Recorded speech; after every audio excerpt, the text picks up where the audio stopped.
He suffered this hell every single day, bullies venting their frustrations on his face. He endured the beatings for years, but one day, and he was poorer than one can possibly imagine. One day, his focus slipped. He failed to even notice that all the hunters had been slaughtered. The mightiest heroes were now just lifeless husks. Before he could grasp anything, the attribute window warns of a detected ability. He is startled by the vision he receives. Someone approaches from behind and drives a blade through his heart.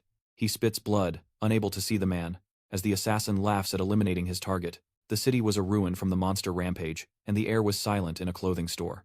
Wan Jae-young observes the nurse lying there. She seemed to be in a profound sleep. He readies his mind and heart before her, recalling Kim Taihun's words. He was told many people would die that night, and one of them was the nurse, shocking him. She was apparently relaxing, instead of evacuating, resulting in her demise. With his sleep ability, he could put the nurse to rest and carry her to safety. Kim Taihun promised he would handle the rest.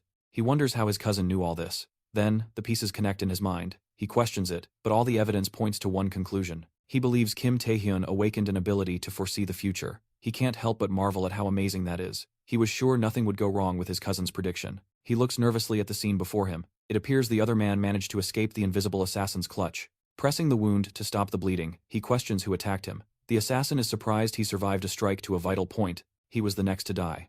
The one responsible was a legendary rank SS monster named Asodius. Taihun attempted an attack, only to prove how utterly futile it was. But that is to be expected from a rank A. The challenge excites Han Sang-do. People call awakened who commit crimes villains, and the one before them was a rank B awakened. A known maniac who hunted people during the portal break, but Kim Taihun is sure they never met in his past life. He wonders if it was because of him that things were different post-regression, and Hunu exclaimed angrily at the villain before him. He activates his light sword and charges, but the ground makes a strange noise. Beneath them, a monster remained that had not been eliminated. The monster unleashes its abilities, attacking all three near it. Roaring in fury and pain, the two are shocked by the ogre's regeneration ability. As they fall back, the creature charges its fist with immense power. It launches the attack, causing massive destruction all around. The villain decides to let the monster deal with Hunu. He glances back to see his other prey. He says he didn't expect a spectator. He gets excited and points his daggers at him. Kim Tae-hyun is shocked by the villain's speed. The dagger was inches from his body. Before it could pierce his skin, he defends with his ability. Kim Tae-hyun then kicks the villain away. The villain is surprised, realizing the boy isn't awakened. Kim Tae-hyun reveals he knows him, calling him a lunatic for hunting people with his stealth ability. He says he's glad to have finally found him. The two cross-attacks. Asodius invaded his mind, forcing him to relive his worst memories before death. The fiery crash that claimed his parents, the agony he suffered in school. Exchanging ferocious blows, Kim Tae-hyun swings his arm to strike the villain's head, but he retreats and blocks with his stone arms. With every impact, the villain's blade chips further. Once more, they clash simultaneously. The assassin commends Kim Tae-hyun's combat skill, noting his power is effective for defense. Amid their taunts, An Hunsu still battles the giant ogre. He yells for Tae-hyun's attention, declaring he's using his ability. In a flash, the assassin vanishes from the battlefield. Kim Tae-hyun stays on high alert, aware of the enemy's stealth. He whirls to parry an attack from behind, but his blade meets only empty air. The killer reappears, and at the last moment, Kim Tae-hyun blocks with his arm, yet is still deeply cut. The attack astonishingly slices through his stone skin. Han Sang-do, the villain, sneers that he's slain many with similar powers. He moves with blinding speed, leaving after-images as he strikes from all directions. The sheer volume of attacks forces Kim Tae-hyun back. In one final, powerful strike, Han Sang-do viciously impales Kim Tae-hyun. Gasping, riddled with wounds, Tae-hyun realizes a critical flaw in his power he'd never seen. A powerful enough strike shatters the stone, and the patch that replaces it is weaker. Han Sang-do had exploited this weakness from the start. Despite this, Kim Tae-hyun hasn't lost the will to win. He wonders aloud if it's time to end the little test he was conducting. His pathetic life as a porter, he survived it all, just to meet this miserable end. That is what should have transpired. But a being, likely a god. Han Sang-do thinks Tae-hyun has gone mad from the pain. Tae-hyun then asks the assassin if he knows the real reason he was hunted down, baffling him. That familiar crimson aura erupts around him. Kim Tae-hyun reveals his true goal, to steal Han Sang-do's ability. The oppressive air gives the killer pause, but he doesn't truly fear him. Han Sang-do uses the same after-image tactic around Kim Tae-hyun, but Tae-hyun says he's found the flaw in the villain's stealth. He learned this after facing countless monsters. Many escaped his sight, but his predation ability always found its mark. No matter where they hide or flee, his power always reaches them. The crimson aura hunts Han Sang-do, even while invisible, and rips him to shreds. Dawn breaks once more, and Hunsu lies on the ground, utterly spent from his own battle. He realizes even a hero of justice cannot escape death's embrace. the giant ogre still looms over him. The beast raises a massive fist, aiming to crush the very ground wherein Hunsu lies. The ogre waits for the dust to clear, expecting gore, but finds nothing. Kim Taihun appears, surprised at how battered the ogre looks. He had saved an Hunsu from certain death. Later that day, a couple opens their door in shock. They see their son and nephew returning home. Tears of joy stream down their faces. They feared monsters had taken them, but their son claims nothing happened. Then he notes the house is a wreck, suddenly manifested, and froze time itself. Taihun could not possibly comprehend this white being before him. Asodius and the rest of the world were suspended in time, as if someone had turned it completely upside down. And again, Hwang Jae-hoon nervously insists that nothing happened. On a phone, the news reports the portal break was resolved this morning. But fearing another breach, schools will be closed for 1 week. News of survivors spreads, easing public fear. The cleanup team sent to the portal is now hospitalized and receiving treatment. The school nurse claims she just woke up somewhere else. The only awakened president on scene said the true hero was not him, but someone unknown. However, the massive corpse of the giant ogre was never found, and the identity of the assassin who plagued the city remains unknown. People now realize their security measures were woefully inadequate. While watching this, Kim Tae-hyun is relieved his name wasn't mentioned. He stops, having reached his destination. He can now wield 3 distinct abilities, the most recent being stealth. At his current level, using all 3 is nearly impossible. He lacks the mana, and if he uses too much, he will be exhausted in moments. He then recalls the only solution: potions, elixirs created to restore mana and fight fatigue. But potions are incredibly expensive, which is why he's in this desolate area. He plans to hunt, but to hunt, he needs a license to use his powers legally, and his own body was frozen as well. Taihun used 100% of his brain capacity, trying to process it, then gave up. He asked the white being for its identity. If he can't use his powers in public, his only option is to raid uncharted dungeons, just like the one he's in now. After crossing the narrow corridor, he confronted huge arthropod creatures and giant spiders. The humanoid creatures were intelligent enough to speak and mock him. He realized the creature's power was comparable to B rank, but knew a few of them was not enough for him to level up. The spider sisters perceived the insult and began their attack. They all filled their mouths with venom, then fired at him in a combined assault. They already celebrated victory after the combined attack, but the predation ability nullified the venom's effects, leaving him practically unharmed. The 3 were surprised. For the first time, a human resisted their venom. Intense screams filled the abandoned railway. The attribute window showed success in stealing the ability to paralyze opponents. The Korean Players Association building was a massive skyscraper. A meeting room inside was properly guarded by 2 guards.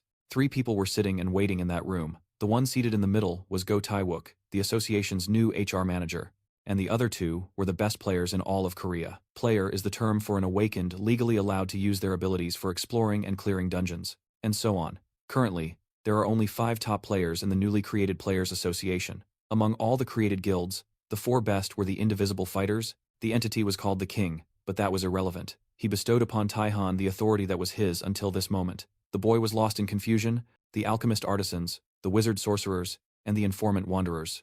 The agency that controls these 4 guilds and all other players was the Players Association. In front of Go Tae-wook sat the Wanderers Guildmaster, Yua Yong, and the president of the Players Association, Cheok Jin-woo. Both are S-rank players. The president asked Yua Yong if she had discovered anything about the Evil Guild. The Evil Guild is a criminal organization formed by the most ruthless criminals among the villains. Recognized members of the Evil Guild always wear golden rings with 3 skulls embedded in them. She handed over papers detailing the guild's recent movements and a list of its targets. She then said she knew that wasn't the only reason she was called, and the president immediately asked for her opinion on this case. Confused, she did not understand his question. He asked when she took the player test and was told she did it at age 19. Then she understood the question's meaning. The president smiled, contemplating her astuteness, in noticing he suspected a high school student had faced an A-rank monster. In the spider cave, no monsters were left alive, only Kim Taihun sitting on a pile of corpses. He then called one of the 4 major guilds, the alchemists. He asked if he could buy potions, surrounded by magical crystals from all the monsters in the cave. The school closure order ended, and students returned to classes, so the king told him not to dwell on it. He simply respected Taihun's willpower and chose him to finish a task in his stead. A dragon then made a move on him. During the week, Kim Taihun performed various activities, from physical training to exploring other undiscovered dungeons, and even going to the Alchemists Guild headquarters. At the headquarters, he exchanged all the mana stones for potions and was treated like a VIP client. Additionally, he increased all of his attributes and fortified his abilities to C rank. He rested his face in his hand while the other students watched from a distance. Everyone heard rumors of him beating the bullies and awakening his powers. One of the students thought Kim Taihun's awakening was the smallest of all, and a group of students walked towards the classroom where he was. Kim Taihun noticed their arrival. Chairs were thrown to the floor, creating space. The newcomers grouped in front of him, and their leader put his feet on the table. His name was Lee Jungai, and he was S rank. He activated his aura of intimidating power. Lee Jungai was the son of the Tyizen Group conglomerate's CEO, the group that sponsors the school. He was the chief of all bullies, abusing his authority, and the main culprit for picking on Kim Taihun. Kim Taihun asked him why he called himself a friend, and retaliated by showing his own aura of power. One of the bullies behind questioned his disrespect, but Lee Jungai punched him. The bully was punished for interrupting the conversation. Kim Taihun did not react, so the leader began to release his superpower to intimidate him for his disrespect. Kim Taihun was impressed with the level of magic from an S-rank awakener. Perhaps it was lured by the king's power, now residing within Taihun's soul. Our protagonist awakened. He was young once more, with all his memories preserved. The bullies were beaten. Discreetly, he prepared his hand in his pocket, wondering how the S-rank would react to his predation, but the two were interrupted before they could face off. Their battle feels inevitable, and if you want to see what happens next, we'd love to hear your predictions in the comments, and hope you'll consider subscribing. Lim A-young ended the confrontation, dousing Lee Jung-a's fire with her ice. She simply warned Kim Tae-hyun not to escalate the fight. Lim A-young wore many titles: class president, heiress, half-sister of Yu A-young, a rank S awakener, with more titles surely to come. Her only flaw was a rigid personality. She confronted Lee Jung-ah, who demanded what she meant by stop. He claimed he was just talking to a friend. She shot back, asking why he'd punched that friend in the face, enraging him into telling her to shut up.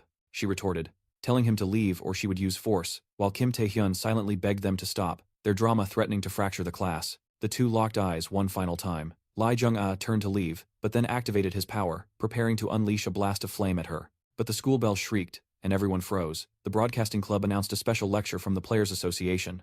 All students were to gather immediately in the hall. The announcement repeated. Lee Jung-ah was stunned. The Players Association? Here? He powered down, glancing at Lim A-young and Kim Tae-hyun. She was poised to counter. He just sat silently. But their leader struggled back to his feet. He revealed he was an awakened with the ability Stone Skin. He charged Taihun with a reinforced fist, but it missed. Lee Jung-ah smirked with excitement and left, remarking on their luck. Kim Tae-hyun only let his guard down after the door closed. She turned to Kim Tae-hyun, but his chair was empty. He was already at the door, asking if she hadn't heard the announcement. She turned back, baffled at losing track of him, wondering if he'd always been so elusive. Everyone assembled in the main hall, murmuring about the lecture's purpose. A microphone screeched to life, and the voice of Go Tae-wook, the association's HR vice manager, echoed through the hall. He announced they were there for two reasons. First, to address the portal break response and provide safety training. The second was to announce changes to the player tests for students the future of South Korea's Players Association. Lee Jung-ah silently cursed Kim Tae-hyun. Lim A-young wanted to talk to Kim Tae-hyun later, but he just yawned in his seat. Everyone wondered what player tests had to do with those not yet 19. Go Tae-wook then revealed a grim secret. Due to the portal break and rising monster counts, the association was critically understaffed. Therefore, they would be tested while still in high school. The revelation sent a shockwave through the crowd. The chosen students would be selected based on grades, academic records, and behavior. But Kim Tae-hyun knew it was a lie. This wasn't some test. It was a real-life level-up manhwa, and the culling had already begun. Something inside him shattered. Kim Tae-hyun awakened, and his tormentors had no clue. Tae-hyun began laughing like a madman. They all thought it was bizarre. His body may have been frail, but Tae-hyun now had the combat instincts of a 35-year-old. The red-haired kid leaped, shattering the school's rooftop. Tae-hyun struck from behind. Go Tae-wook possessed an ability called Observer's Eye. It could quantify a target's total power and reveal their attribute window upon focus. He scanned the hall, marveling at the power levels. The potential here was far greater than any other school he'd visited. And among these prospects, two blazed in his vision: Lee Jung-ah at 1924 and Lim A-young at 2335.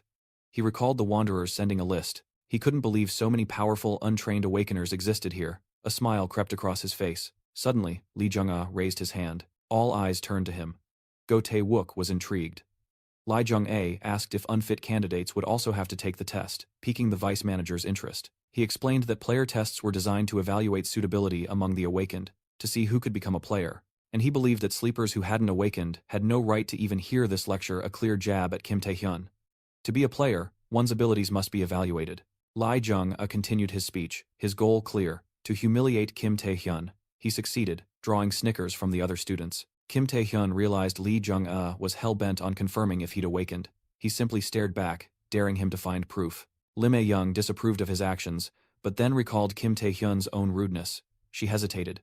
Go Tae-wook then said participation was up to each student, landing a strike on the enemy's face. Crimson droplets scattered, but they were not from his opponent. They were from his own knuckles. The enemy hit him with full power, but Lee Jung-ah wasn't done, continuing to provoke Kim Taihun. He knew Lee Jung-gai was right. No awakened proof meant no player test. However, the observer's eye could grant him a pass without lifting a finger. From afar, Gotwook watched the students. He judged Lee Jung's torment of others pathetic. Then his eyes turned to Kim Taihun. The observer's eye couldn't verify his information. This realization stunned him greatly. Then Kim Taihun began to challenge Lee Jongji. This confused everyone who witnessed the situation. Kim Taihun then said he would lead the lecture and showed the middle finger to Lee Jonggi. This bold action made Lee Jonggi furious. Got Taiwook still couldn't accept that his ability didn't work, even with the association's president. This kind of error had never occurred with his ability. Kim Taihun left the hall, and Got Taiwook couldn't identify why his ability failed on a child like him. A few steps before the door, he stopped. He tried incessantly to use his ability to see him, but never succeeded. Kim Taihun turned, allowing his ability a check. Gotwook was instantly stunned. A terrifying aura surrounded him. His power level measured at over 5,000. Later that same day, Kim Taihun was reading numerous books in the library, searching for clues about the king, launching him so hard it further destroyed the school roof. Taihun lacked the strength to stand. The bully stalked over to him, but was interrupted by the bullies he had defeated before. They said Lee Jung was looking for him, and that he should get up. He boldly challenged them, refusing to follow their orders. They were silent, but then mentioned his aunt's restaurant. This shook him. He looked up from the books, and they said the leader sent them to say that they insulted Kim Taihun, calling him a pathetic orphan who only caused trouble for his family. The bully with closed eyes didn't see the attack coming his way, and the library exploded with the pressure of the blow. All the bookshelves were destroyed. The bully was held by the neck with his mouth bleeding. The other two were easily knocked out. Then Kim Taihun simply asked where Lee Jung-gai was so he could find him. The main hall was empty after the lecture ended. Lee Jung-gai and his bodyguard waited for Kim Taihun to arrive. The bodyguard was slightly surprised. Since Kim Taihun arrived, he had continuously cast negative status abilities. Before the oppressive aura, none of the abilities had an effect. He suspected Kim Taihun had awakened and called for a conversation, but he didn't respond. He continued, saying he meant not to threaten, but to recruit him. He revealed his plan to create a guild soon, but Kim Taihun still gave no response. He said he wanted to recruit other geniuses to work for him. He pointed to Kim Taihun as if expressing recognition of his talent, mocking him once again. A failure can never truly change, and now he would pay the price for his defiance. Taihun had returned to the past and even awakened. He ordered him to forget his past grudges and promised to bring fortune and honor to his family and lift them out of the mud. Kim Taihun finally responded, calling it all nonsense. He activated his ability, preparing for combat. With stone skin formed, he was ready to smash his face. Lee Jung-gai was momentarily disoriented. He quickly recovered inside. He remembered that dogs must be trained to obey their superiors and then activated his fire powers. The bodyguard placed his hand on the ground and formed a magic circle. He used an ability to create a room that envelops a space in magic, preventing outsiders from detecting magic within. The floor, walls, and ceiling were coated with magic. He said that now, no one would interrupt the fight. The two youths had already started fighting since the room was formed. Kim Taihun, with his stone arm pulled back, prepared to punch. Lee Jung-gai coated his fist with flames. Their blows collided, generating an energy explosion. The flames were stronger, shattering the stone to pieces. Pain shot through his arm. He was already preparing a kick with flames. His kick sent Kim Taihun flying, crashing against the wall. The explosion from the impact and the heat of the flames caused him several internal injuries.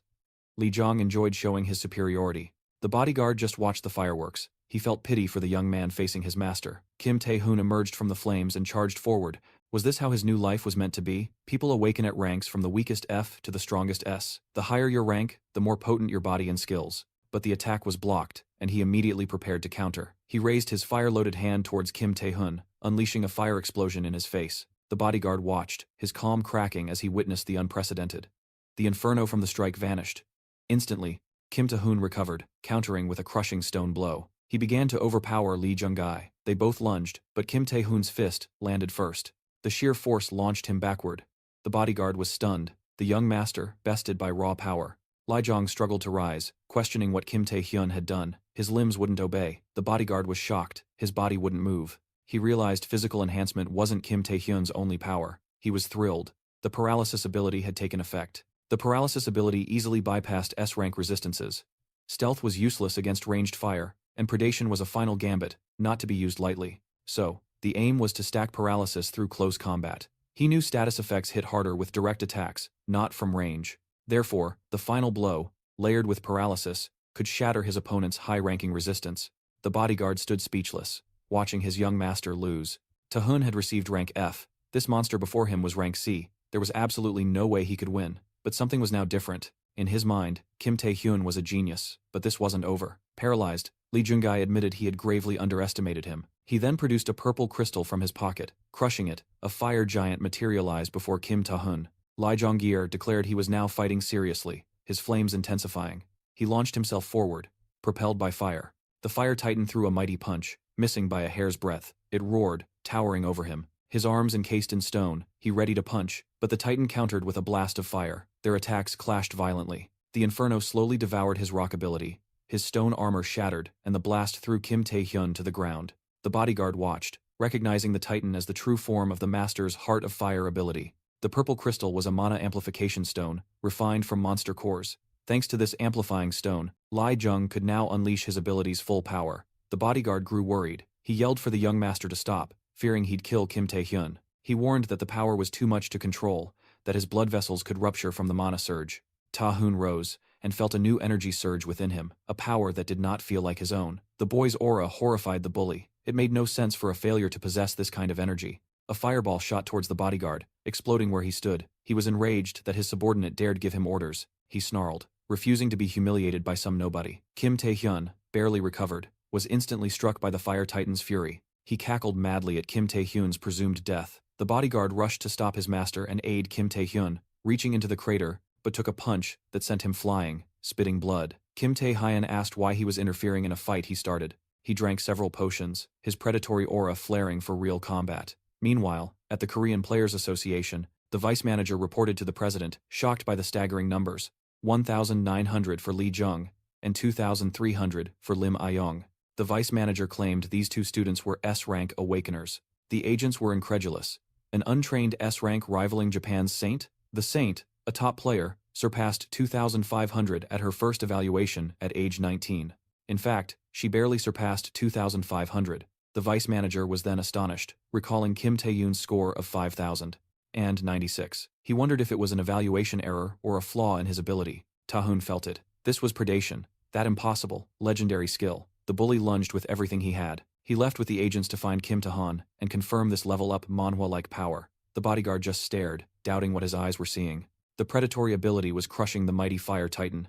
He fought to break free, unable to comprehend how Kim Taehyun did this. He couldn't believe he was overpowered by one he deemed weaker. He roared that he was an heir and a powerful S-rank. Kim Taehyun asked what his lineage or rank mattered, exerting more power. The king's power materialized above the decaying scarlet vines. They devoured Lee Jongbei's titan form, the shockwave obliterating the court. The entire gym was annihilated. Lee Jongbei lay unconscious on the ground.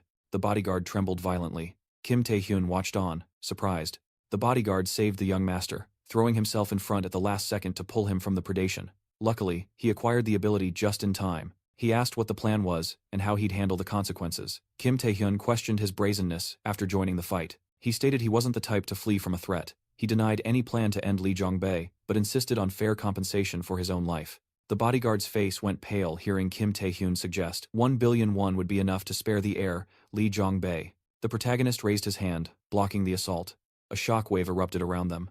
In truth, the attack never made contact with his hand. A mysterious force emanated from Taihun. Outside the gym, students gathered near the explosion. While everyone wondered if villains had attacked, Lim Ah-young recognized those flames. She furrowed her brow, thinking of Lee Jongbei. Then, the image of Kim Taehyun being bullied flashed through her mind. The nurse tried to calm the students, but Lim Ah-young sprinted ahead toward the gym.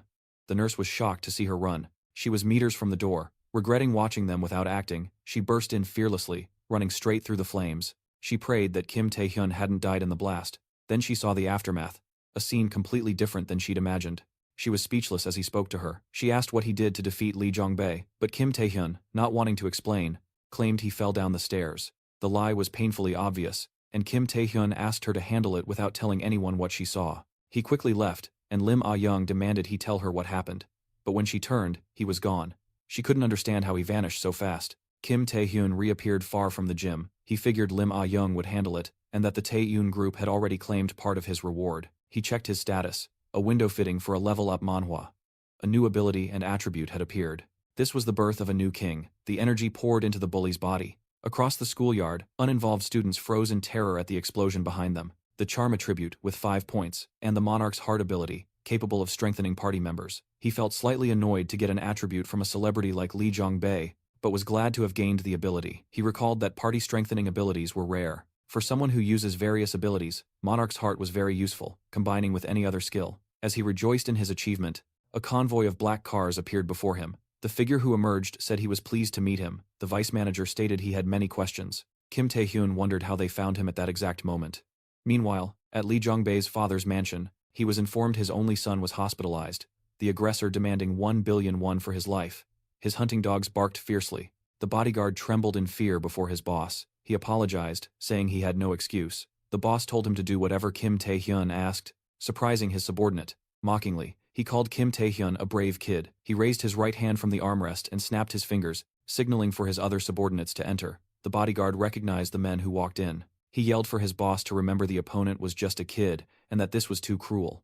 The boss told him to shut up, saying he wouldn't tolerate a dog barking. Maybe he had finally gone insane. Did he become some kind of villain? For the first time in his life, Taihun retaliated. The bully was launched backward. His friends were terrified. When the dust finally settled, the result was clear. The bully lay broken on the ground like a stepped-on insect. Lee Jong-soo smiled cruelly at the subordinates before him. As the vice manager asked what happened at the gym, Kim Tae-hyun wondered which incident he meant. He weighed the odds of the manager's involvement in his issue with Lee Jong-gun. With few options, he gambled, asking if he meant the explosion. The vice manager was startled by the question. He then glanced back, stating he'd handle that later. Kim Tae-hyun confirmed the man was ignorant of his role in the gym's destruction. A smirk touched his lips as he asked if they didn't already know. Leaving him baffled, Kim Tae-hyun stated he knew he came to offer the player test, careful not to reveal his source. Then, Kim Tae-hyun unleashed his aura. The number 5214 materialized above him. He replied it was because of this immense number. The vice manager was stunned, unable to process what his eyes were seeing. Seeing the sheer magnitude of that number, he knew Kim Tae-hyun's power was real. He then posed another question, asking about his clothes. Kim Tae-hyun finally registered the tattered state of his clothes. At his house, his cousin was shouting at the top of his lungs. Hwang Jae-yong demanded to know if he would take the player test, which Kim Tae-hyun affirmed. At his cousin's confirmation, his jaw hit the floor, and only Tae-hyun was left standing. A voice in his head declared predation complete. His power rose from rank F to rank E. He then knelt before the formidable Kim Taihun. He said the Tyizen Group would handle the gym incident, so he could focus on training for the test in 1 month. His phone buzzed on the table. Outside, 2 figures waited. They wondered why the association was protecting a mere student's home. The white-masked man had just neutralized the agent while his partner watched the house. They were a 2-man assassination unit, the Black and White brothers. The elder, codenamed Black, had abilities in stealth and physical enhancement. The younger, codenamed White, possessed only stealth. Black laughed from the roof, plotting the student's demise. He turned to his brother, only to be struck speechless, seeing him being overpowered. He drew his hidden blade, demanding who was attacking his brother. Kim Tae-hyun released the white-masked foe. Black had no time to react. He took a direct knee strike from his intended target. Hours earlier at the gym, the bodyguard claimed he could quiet the incident and hand over 1 billion won himself. Kim Tae-hyun said he wasn't cruel enough to burden underlings and told him to secure a deal with his boss. He then conjured a contract in his palm. The Awaken's Promise, a magical contract where breaking it invoked a random, permanent penalty. The first condition, besides providing 1 billion won, Kim Tae-hyun's hands started to petrify, a new ability registering. He had claimed stone skin, his entire fist became solid rock, was to resolve the gym incident. Live on the news, the cause was reported as a gas leak, fulfilling the first term of the agreement. The second condition was to warn him of any future retaliation. Black quickly lunged with his blade. An attack Kim Tae-hyun effortlessly evaded. He readied his left hand and threw a powerful punch. Black dodged upward, preparing to counter. He struck from behind, but his blade met only air. He couldn't believe he'd missed. From behind, Kim Tae-hyun mocked the assassin's weakness, saying that without stealth, they were nothing. On the street, a large black car chauffeured Yuan. She called the president, inquiring about the player test. She asked if Shin Yun-sop from Bisong or another S-rank would observe her. On the other end, the president dismissed Yuan's speculation. He said Shin Yun-sop was a fine candidate, but he was more interested in her sister, Lim Mai-yan. She stated she didn't appreciate his jokes. The president then asked who she was interested in. Yuan admitted it was Shin Yun-sop, but another candidate had caught her eye. She replied that their vice manager, Go Wook, had personally scouted a potential S-rank, a prodigy straight from a level-up Manhwa. Meanwhile, Kim Tae-hyun had already exterminated the assassins. The scene suddenly shifted to the school infirmary, where the nurse's jaw dropped, seeing 3 injured youths carried by another. He then looked at his hand, realizing again his struggle to use predation. The attribute window stated, predation unusable due to physical incapacity. Before Kim Tae-hun's home, the bodies of the masked assassins lay exposed. Agents of the vice manager, Go Tae-wook, decried the vile act of targeting a high schooler. He thanked Kim Tae-hyun, then asked if he knew who ordered the hit. Feigning surprise, he played dumb, claiming total ignorance. Wook wondered if the participant list had been compromised. Kim Taihun knew the Tyizen Group's scrutiny was a future threat, but his current weakness was the immediate enemy. He reached for his predatory power, but his own physical vessel was still too fragile to wield it. Walking home, he pondered how to increase his stats. This wasn't some level-up manhwa. Hunting required the very power he couldn't access. After a moment of grim consideration, a single path became clear. The next day, at Blackhead Academy, Ura, a trainer, greeted visitors to the academy, the primary training center for South Korea's new association. After her introduction, she noted they were children, about to dismiss them, until Kim Tae-hyun revealed a black and gold card. Ura stared at the VIP credential. Kim Hyun greeted the nurse, feigning innocence. She shouted, confused by the situation, as he laid the three on the infirmary beds. She recognized the mark of the Alchemist's Guild. Who was this boy? The potential consequences of a misstep made her hesitate. Then a hulking figure intervened for her. Wealth isn't enough to enter, he boomed. This was the man called Iron Man. Not an official player, but a rank B awakened. A confused Hwang Jae-hyung asked what they should do now. Meanwhile, a small crowd of strongmen watched the scene unfold.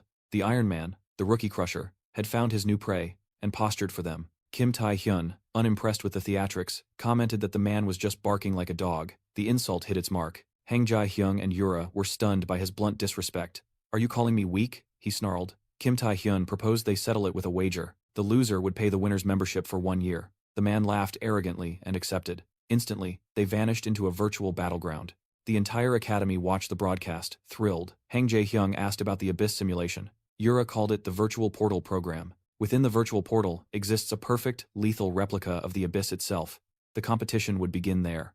The objective: carry the most weight to the finish line in the shortest time while slaughtering rank B monsters along the path. The nurse used her healing abilities to treat their wounds. When she questioned how they were hurt, he lied that they fell down the stairs. After their treatment, this contest was the Academy's brutal method for establishing hierarchy.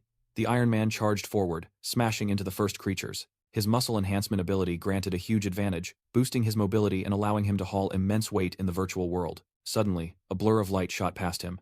In a single instant, Kim Tae-hyun had seized the lead.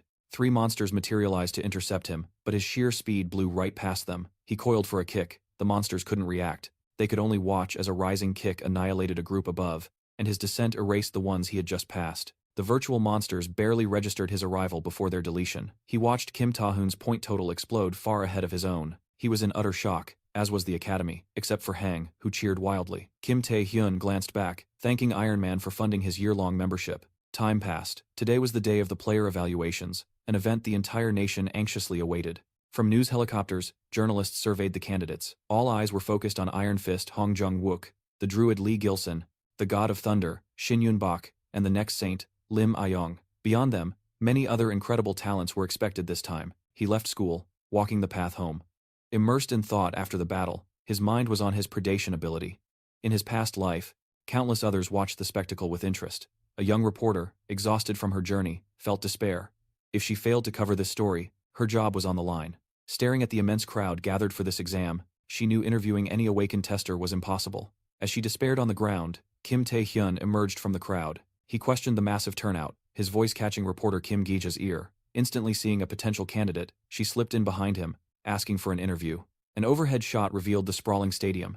In the waiting room, Kim Tae-hyun was called just before the test began. Nearly late from the interview, he entered the sealed room to find hundreds inside. All of them were waiting for the test to start. The windowless walls distorted time. Then, some people's gazes fixed in one direction. From afar, Lim Ayong spotted a familiar face. Kim Tae-hyun realized she was also here for the test. They greeted each other, and his new height was immediately apparent. She asked what he'd done to his physique. He claimed it was just training. She stared, wondering how he'd changed so much in just 1 month. Before she could ask about his training with Lee Jung-bae, she was cut off. Suddenly, multiple screens lit up, showing a single silhouette. He had trained his entire life to increase the ability's rank. But today, in a single fight, he had already managed to rank it up. The host announced the first test would begin and stated the rules. First rule: everyone has a numbered plate on their chest. The objective is to collect 5 plates. Fail to protect your own, and you are disqualified. The time limit, he said, is only 1 hour. The entire white room began to shift and reconfigure. He concluded that any means were allowed, with the sole exception of lethal force. He then announced the first test's start. Everyone was scattered in the newly formed arena. Immediately, they all charged Lim Ayong, the S rank. She channeled immense power into her palm. The evaluators watched as she created a massive glacier, impressed by the future saint's talent. but they also praised the high caliber of the other participants.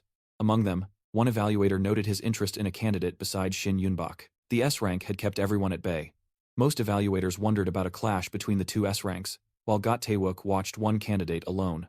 He understood the focus on the S ranks, but he knew the real star of the day, a walking level-up Manhwa, was Kim Taihun, who would surely stand out. He stared intently at his screen, only to see him locked in a balanced fight with a single candidate. Got Taewook couldn't believe his eyes. He couldn't help but roar in frustration. The awakened Hong Jong-wook took a punch to his ironclad face, an F-rank ability that could surpass a C-rank strength and steal skills from defeated foes. Why did that king give him this power? And why was he sent back? Kim Tae-hyun took the returning blow with his stone skin. Believing he'd misjudged him, Go Taewook could only watch the screen in disbelief. Then he realized Kim Tae-hyun hadn't dodged a single attack. He and Hong Jong-wook advanced on each other to continue their brutal duel. He deliberately threw himself into the path of the Iron Fist. The blow's force easily shattered his stone armor. Hong Jong-wook roared, thinking Kim Taihun was mocking him. He screamed that Kim Taihun's ability was inferior and that he hadn't even bothered to dodge. Then, a terrifying aura saturated the air. Kim Taihun felt his power surging mid-duel.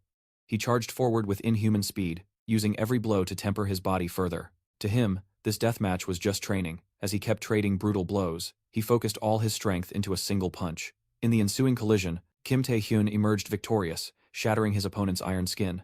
He looked immensely pleased with the result. Hong Jung-wook could only collapse before such overwhelming strength. He fell backward, utterly spent of energy, as Kim Tae-hyun stood over him. Got Wook, watching the duel, couldn't contain his elation at the victory. He cheered alone in the room as the other evaluators gave him strange looks, but he worried he would expend too much stamina using this method for the whole test. Despite countless unknowns, he knew only one thing mattered now: to learn more about predation. He began to think the best tactic was to conserve energy by hunting the weaker ones.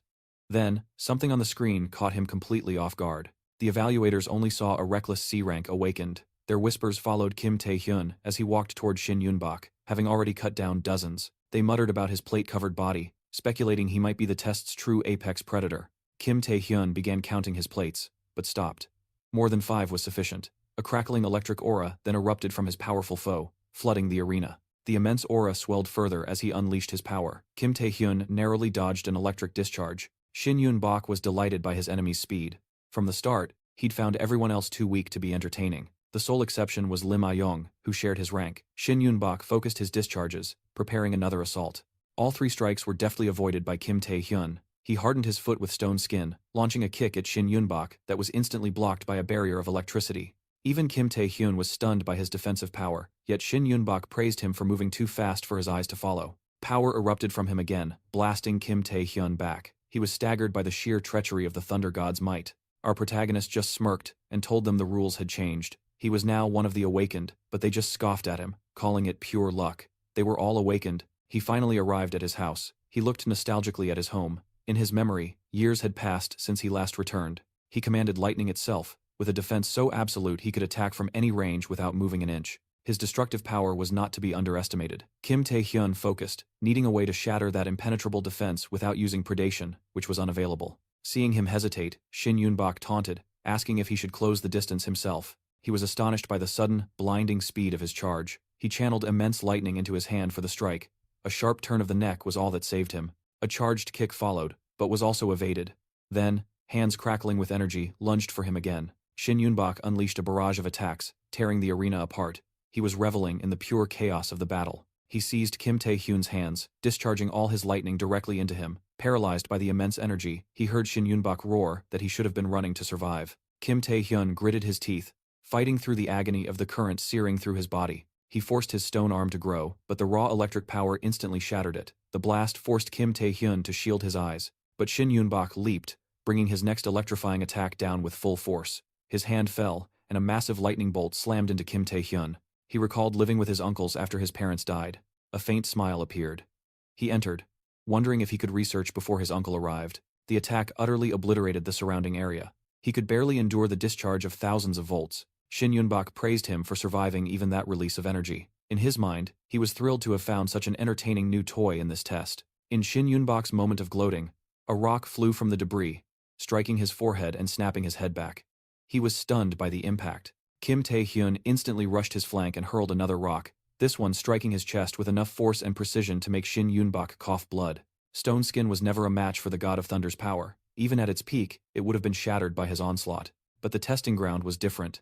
It was forged from material that could withstand a first-class awakened, cracking but never breaking.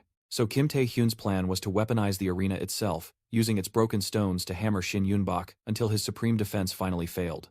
Then he hefted a massive stone, striking with all his remaining strength. With the godlike fighter's defeat, the crowd was in shock, wondering how an S rank lost to a C rank, and just who Kim Taihun really was. Having defeated his foe, he gathered the last plates needed for the tournament. Now, all he had to do was wait for the test to conclude. He reached the living room and saw 3 unfamiliar men with his cousin. He asked why he wasn't in school, but while distracted, a surprise ice attack struck him. He looked toward its source, only to see a much larger spell of the same kind hurtling toward him, looming directly over him. Just then, a girl named Lim Ayong materializes right before him. Stunned by her proximity, he feels confused, wondering why she was there and how long she had watched them fight. However, as she nears, the girl says she believes great power demands great responsibility, for power without responsibility is nothing more than violence. And she notes that Kim is incredibly strong, but never imagined he would crush Shin Yunbak in that way, likely defeating Li Zhongjai just as ruthlessly. Soon after, the girl unleashes a chilling aura, her eyes burning with a pale light, as she uses her powers for a massive blast aimed at him. In response, he remarks that the girl's snow attack was like a bomb, rendering stealth or any similar tactic completely useless. The girl then lands a brutally effective strike against him. At that moment, she says that back in the gym, she had faith in him, thinking he was different from brutes like Li Zhongjai, that he wouldn't act so recklessly, driven only by his own self-interest. But seeing him fight, she realized it was all his fault. She then pummels him with extremely powerful blows, leaving the protagonist in a desperate situation. Afterwards, she states that unauthorized ability use is a crime, and those two are still in the hospital. But then his eyes widened in realization. The box his cousin opened was full of cash, and a memory from his past life returned. However, after all he endured, she decides not to report him, but he must withdraw from the player trials. She declares that he is unworthy of being a player. In turn, the protagonist rises and asks who she thinks she is to say all that, because she couldn't even stop Li Zhongjia's reign of terror. And after all that talk, her true goal is simply to eliminate him. He then says he'd prefer she use the test's survival rules as an excuse instead of being so pathetic. Those words make her entire expression warp with fury. She, in turn, declares that in that case, she will no longer hold back.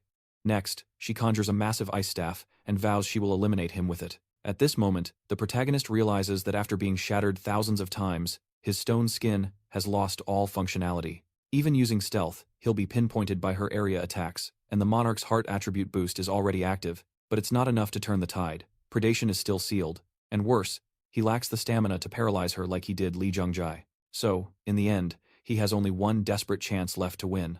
The battle between them rages on, causing widespread destruction in the arena. Amid the blinding light erupting from the arena, the audience wonders what is happening, as they are completely unable to see. However, as the arena's glare starts to fade, he remembered his cousin stealing all their money to join delinquents, causing a huge disaster.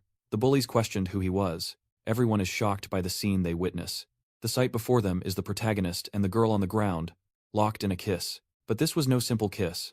In reality, it was a paralysis ability, a status effect skill that inflicts abnormal conditions at point-blank range instead of a distance, and whether used directly or indirectly, they have.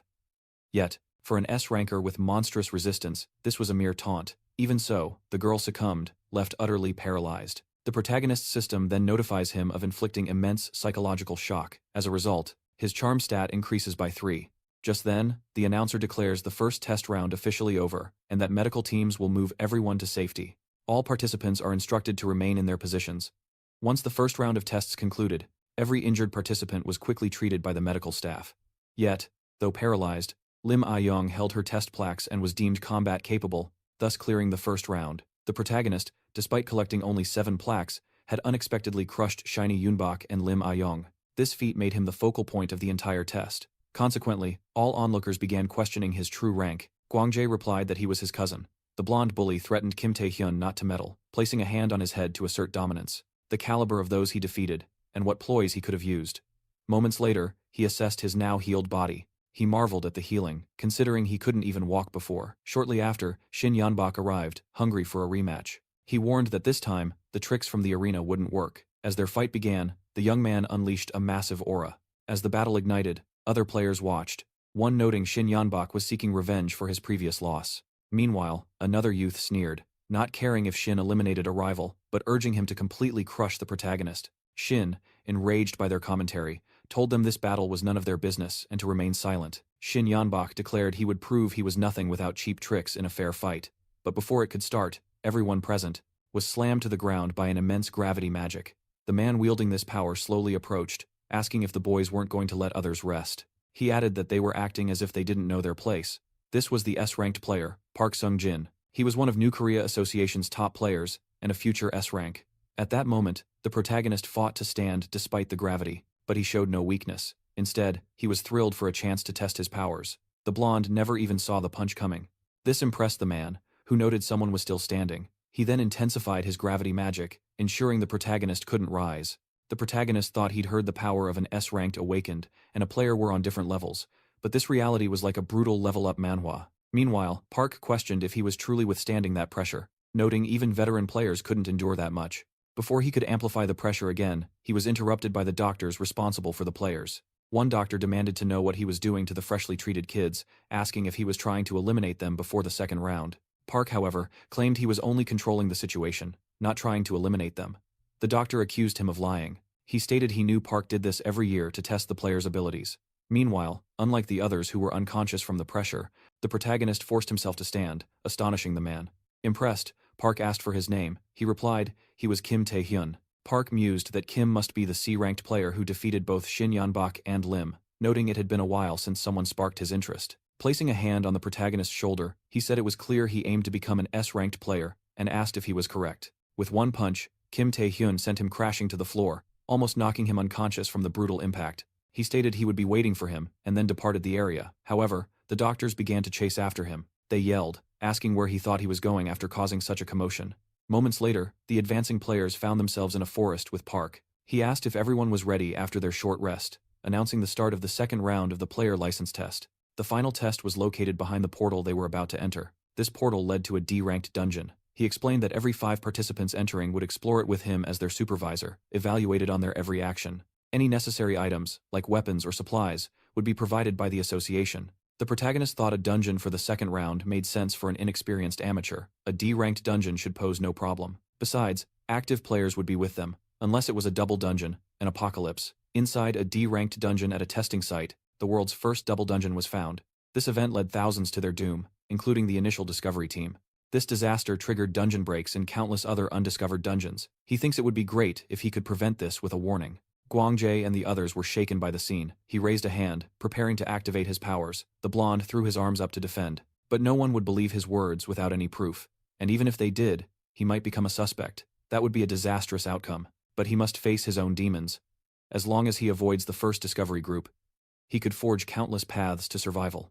Yet, upon entering the dungeon, he finds himself trapped in the very group he desperately sought to evade. The team's supervisor, an A-ranked player, calls out for attendance. His name is Mhawk, the first man to ever discover the Apocalypse double dungeon. A grim expression darkens his face, and our hero knows he's in mortal peril. As they venture deeper, monsters emerge, only to be dispatched with unnerving ease. Their inspector applauds their remarkable combat instincts. For a first real battle, he declares they possess the raw talent of true players. Just then, a mysterious girl observes them from the shadows. As our hero questions why fate shackled him to the one team he had to avoid, there is no room for doubt.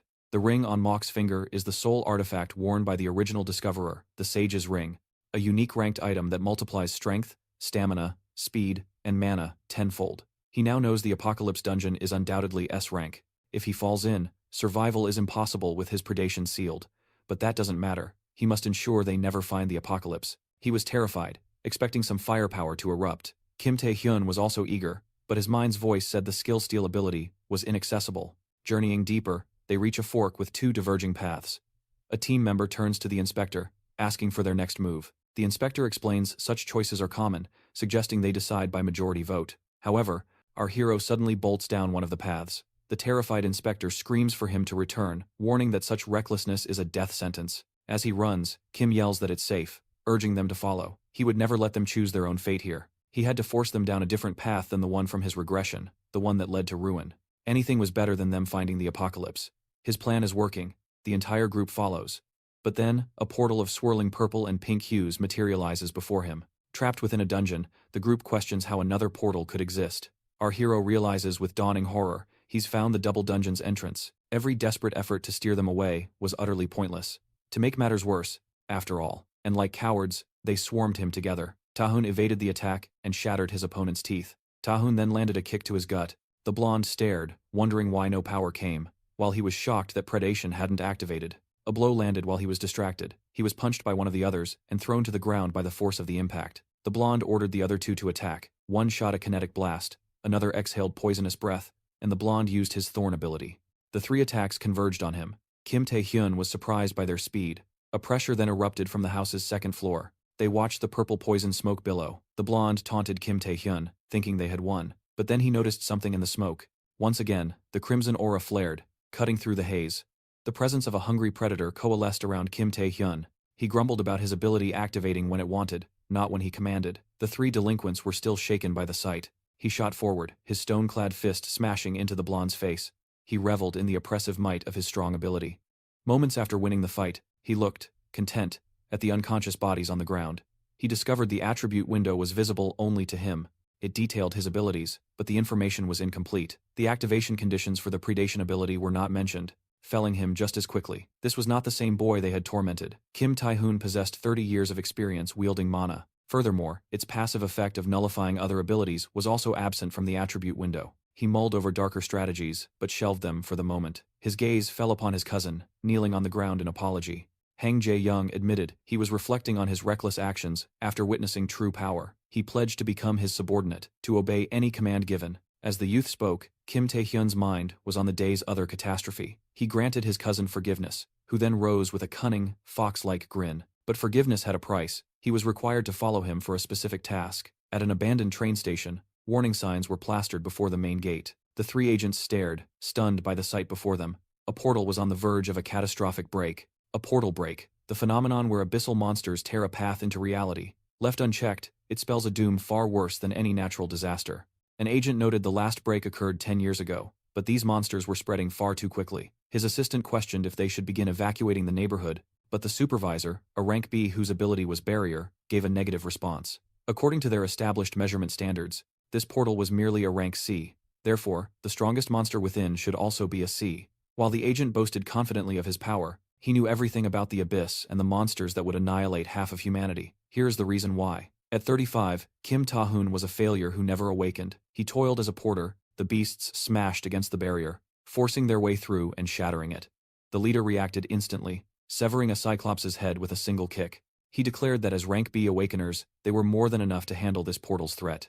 Meanwhile, Hwang Ji-hyung raced after his cousin, questioning if that agent team would be alright, given their strength. He kept stressing the point as they sprinted toward the train station. Kim Tae-hyun replied that although the portal's initial mana was rank C, and the containment team was rank B, they should have no problem with rank C opponents. Hwang Ji-hyun griped that this was his exact point, but Kim Taihun added that would only be true if the portal was actually times rank C, shocking his cousin completely. The area surrounding the portal was already a graveyard of monsters. The team's leader analyzed the fresh corpses, wondering how mere rank C beasts shattered his superior rank B barrier. He turned to the gate again, realizing the mana flowing from it was far stronger than he'd estimated. Then, more creatures began to emerge from the portal's maw. They touched the already cracking barrier, and the three agents could only watch, speechless. The monsters shattered the barrier, disorienting the three with a raw display of force. They streamed from the portal towards the city, led by the huge beast that accomplished this feat, a giant, rank A ogre. The leader was stunned. The portal wasn't rank C, but an A. Suddenly, a massive explosion ripped through the entire station, hauling gear for hunters. He was constantly shamed for his weakness, and all he could do was swallow his reality. After all, these were the heroes who would save the world. Hang Jae-hyung demanded to know how his cousin knew such a thing. Kim Taihun, unable to explain the truth, simply replied that it was his intuition. Before them, a crowd of ordinary people fled in terror from the pursuing monsters. A woman at the front screamed for everyone to run. It was a portal break. Hwang Ji-hyun stared, perplexed that his cousin had been right. Kim Tae-hyun then ordered him to carry out the task he'd assigned him earlier. He asked his cousin what his own plan was. Kim Taihun simply replied he would handle the monsters himself and meet up with them later. The city skyline glowed with building lights. Elsewhere, a man reported on the portal break, stating that reinforcements were impossible due to member unavailability. He added that the only solution to this crisis would be a rank A awakener. He then turned to the man standing behind him, a rank A himself, and requested his aid. The man, nicknamed Lunatic Blade, Haeyeon Soo, told everyone not to worry, for their hero had arrived. His greatest specialty was a severe case of 8th grade syndrome. Meanwhile, Kim Taihun caved in one monster's skull, shattered another's jaw, and punched a third through the chest. The monsters all fell to his brutal combination of strikes. He then activated his predation ability, and every beast near him was blasted back by the sheer wave of power. Kim Hyun surveyed the scene, satisfied to have learned something new. He discovered the reason his ability sometimes failed to activate was due to fatigue. In this society, people were measured by their awakened rank, not by wealth or anything else. Taihun had nothing. He never awakened. If that value exceeds 70%, the skill becomes unusable. Most abilities consume mana as fuel, but that's not all he has to manage. Fatigue is just as critical as mana. His fatigue builds when he uses abilities or performs physical acts. And the higher it gets, the weaker his abilities become as his body grows heavy. While Kim Taehyun uses predation on the slain monsters, he finds he can restore his mana without any cost. Beyond restoring his strength, it also elevates his abilities ranking. He learns the more he uses predation, the more it can evolve. He dreams of reaching the high ranks of SS, or perhaps becoming the first SS. He finishes clearing the monsters in the area and looks back. Sensing a presence, he sees another awakened felling monsters nearby, yelling that he will avenge the souls those monsters took. He proclaims himself Hansu, a warrior of justice. Kim Taehyun failed to understand the man's actions. With his light sword, he counters the charging ogre. In a flash, his sword glows with light. After several swift cuts on the monster, Kim Taehyun is stunned by the display of power. Soon, he realizes that man must be the awakened who solved the portal break before the regression. He watches in admiration as the other boasts, reinforcing the image Kim Taehyun had. He starts to question why he was here, since in the regression, the other fought in another city. Then he begins praying for the dead souls he passed.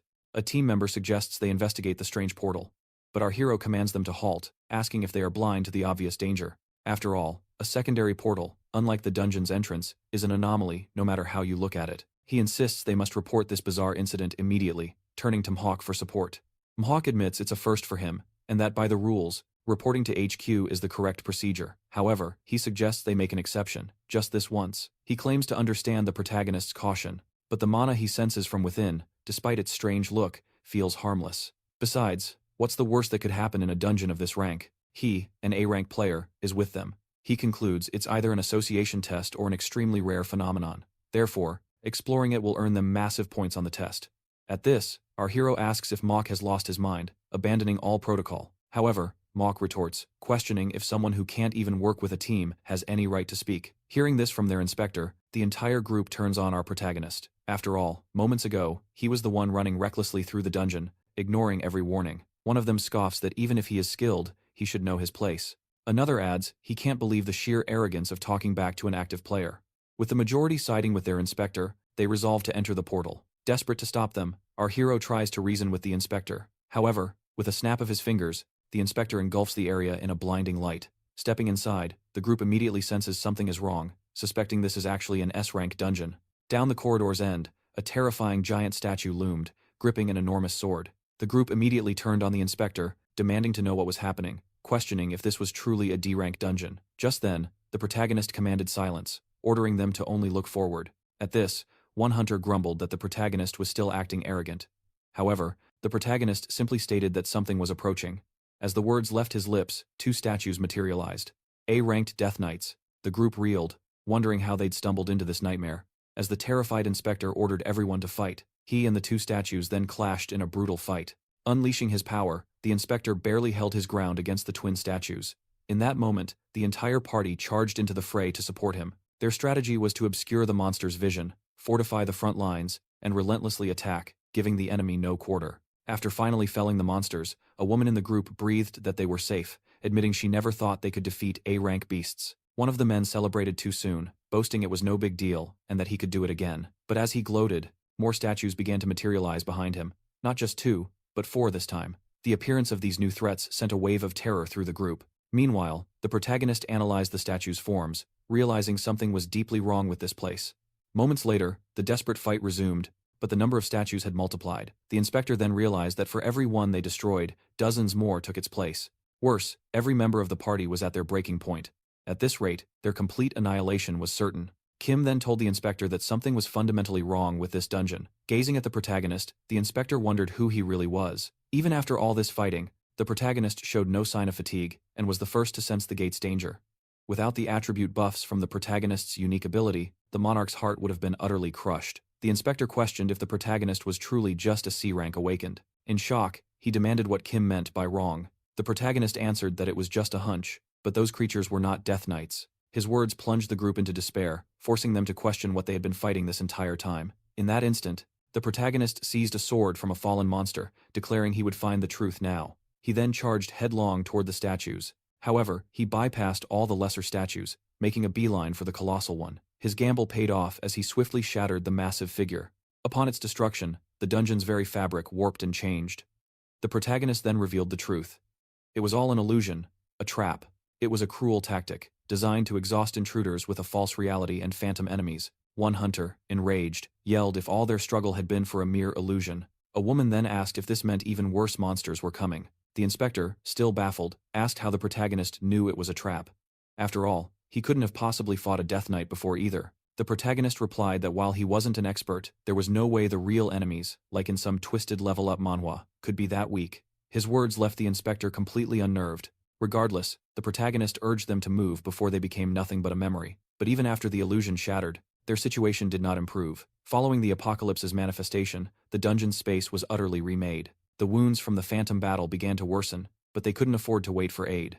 Their only hope was to find this dungeon's exit.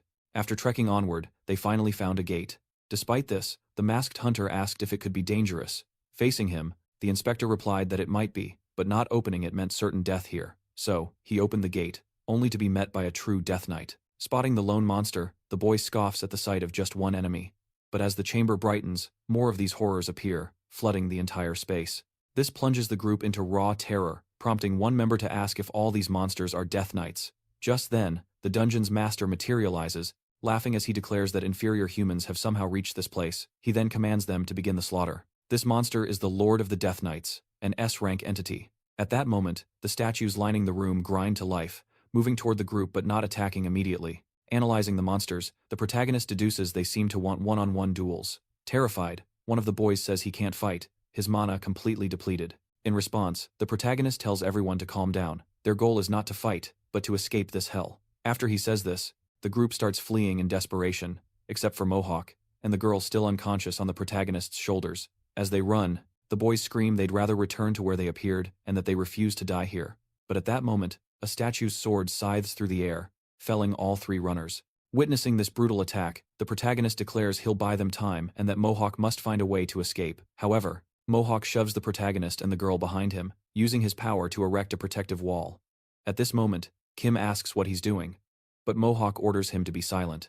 He calls Kim a useless, unawakened nobody, and says he should know his place and stop playing the hero. He then mentions that when he was younger, he dreamed of becoming an S-rank player. But no matter how much he trained and honed his skills, he was always far from reaching that level, growing more distant from his dream with each passing day. This was his chance. If he could conquer this impossible situation, maybe he'd finally be treated like an S-ranker. But in the end, this was his reality. At that instant, a statue charges him, but Mohawk handles it with ease. After defeating the statue, he says that Kim is different, and that fact infuriates him, but he also admits that Kim has a true talent for this. That's why Kim must take the wounded and flee as far as possible. As their guardian, fighting these statues is his duty. However, when the protagonist looks at the injured, he realizes they are already dead. Moments later, the wall created by Mohawk shatters completely, and Mohawk is brutally overwhelmed, his life extinguished in the process. The statue that took Mohawk's life raises its sword toward the protagonist, issuing a silent challenge. Cornered in this situation, he looks down and spots the ring Mohawk was wearing. At that instant, the statue attacks, but he manages to dodge and snatches the man's ring. As he runs, he slides the ring onto his finger, thinking this is his only chance to make it out of here alive. He then commands the ring to awaken. A shockwave of energy erupts, destroying the statues attempting to kill him. At this moment, the dungeon boss is stunned, wondering what kind of power this could be. By putting on the ring, all conditions for its use were fulfilled, unsealing predation. Additionally, all his attributes increase by 10 points each. The protagonist then unleashes a significant amount of destructive mana, blasting his enemies away. However, while fighting, he realizes predation takes an average of 10 seconds to fully devour. So, he knows he cannot rely solely on this ability. He decides to use every attribute he's accumulated, and all the skills gathered so far. Only then might he be able to escape this dungeon alive. At this moment, he notices a massive spear radiating energy and wonders what it could be. But with a single gesture from the dungeon boss, all the statues hurl their spears at the protagonist. With great effort, he manages to evade the storm of spears and the statues attacking him. He now finds himself face to face with the dungeon boss, and, of course, attempts to strike. However, the boss uses an ability that launches the protagonist far away. He then says that while the protagonist was quite strong, that was his limit. With that, the protagonist was completely overpowered by its strength. With its sword and foot pressing down on the protagonist, the boss said there was still one last thing he wanted to ask. It then demanded to know who had given him this power, but the protagonist could only answer with screams of agony and pain. Just then, his system alerted him. A cryptic power was defying the Night King's roar, and a portion of its defense had held. The dungeon's master then revealed he knew the protagonist, unlike normal humans, could comprehend his speech. He demanded again to know the nature of this power. The scene then shifted. Before him loomed a colossal, four-armed beast with long horns. Glancing aside, the protagonist saw the lifeless forms of his fallen comrades. Behind him, the dungeon master stood waiting. Meanwhile, he thought that nothing looked the same as before. He began to question what this ability called predation truly was, and how he, a mere human, had started to understand the tongues of monsters. He saw he'd been utterly ignorant, granted only this power and one chance. Yet nothing felt changed for him. In that instant, the boss unleashed a lethal, deadly strike. Even facing oblivion, Kim wondered why the king bestowed this power upon him. He then heard a voice state the reason was already known. A bare figure emerged in a sliver of light, claiming he was moved by Kim's sheer will and tenacity. The figure also told him it wasn't about changing, but simply advancing. Apparently, this whole ordeal was just a dream. However, when Kim's eyes snapped open, they blazed red with raw fury. The dungeon master, witnessing this transformation, mocked that the protagonist had no strength left to respond. He called Kim a pathetic human, and declared this his end, readying the final blow. Yet before the strike connected, the protagonist reacted, unleashing a strange power that obliterated several statues in a flash. Seeing this response, the boss grew thrilled, asking if Kim intended to frenzy with that power in his broken state. At that moment, Kim's mana began ticking up by one. Utterly ecstatic, the boss roared that this final struggle was excellent, and he would entertain him to the very end. The master then charged the protagonist, his sword erupting with a tremendous surge of mana. Believing the blow landed, the boss saw his mighty attack was useless, as Kim had stopped it effortlessly. Kim then asked if the boss was curious about this power's true nature. As the master voiced his desire to know, the protagonist told him to find out for himself. As his own strength and power surged, Kim's system announced his advancement to rank B. He then unleashed a blow so powerful the boss was sent hurtling away. Afterward, Kim decimated the remaining statues with overwhelming force. Realizing his own defeat was imminent, the master questioned how an inferior human like Kim dared accomplish all this. He attempted to trap the protagonist with an ability, but it failed utterly. In that moment, the protagonist declared his power was not human. It was the power of a king. Finally, he launched a devastating assault the boss could not possibly survive. With this victory, his system notified him of a newly acquired ability. The registered skill was named the Spirit of the Night King. Moments later, several hunters gathered before the portal to analyze it. Player Park then asked a woman for the portal's magical energy reading. She responded that it was an S-rank portal. She added that an evacuation order had already been issued, but spatial distortion inside the dungeon was delaying the withdrawal. As a result, she doubted a support squad would arrive before the dungeon break. Player Park knew that at this rate, everyone inside the dungeon was doomed. Thus, he resolved to intervene alone, to guarantee their survival. The portal then began pulsing with even greater energy, suggesting the dungeon break was imminent. For safety, Player Park ordered everyone to prepare for the worst-case scenario. However, from the portal's depths, only the protagonist emerged. Kim said it was close, but he had managed to return from the dungeon. Thanks to the protagonist, the dungeon incident was resolved, and the test participants evacuated without major issues. This round's results were decided based on evaluations from before the second exam phase. Additionally, the bodies were recovered and returned intact to their families. A decision was made to conceal the identity of who cleared the Apocalypse dungeon. Shortly after, the director speaks with two hunters, one being Park, the other nameless, noting they endured corporate retaliation. However, if the truth came out, the protagonist would inevitably become a target for the press and villains alike. Hearing this, the two hunters understood the gravity of the situation, and the director thanks them for their discretion. He then inquires about their thoughts on the man who conquered the S-rank Apocalypse dungeon.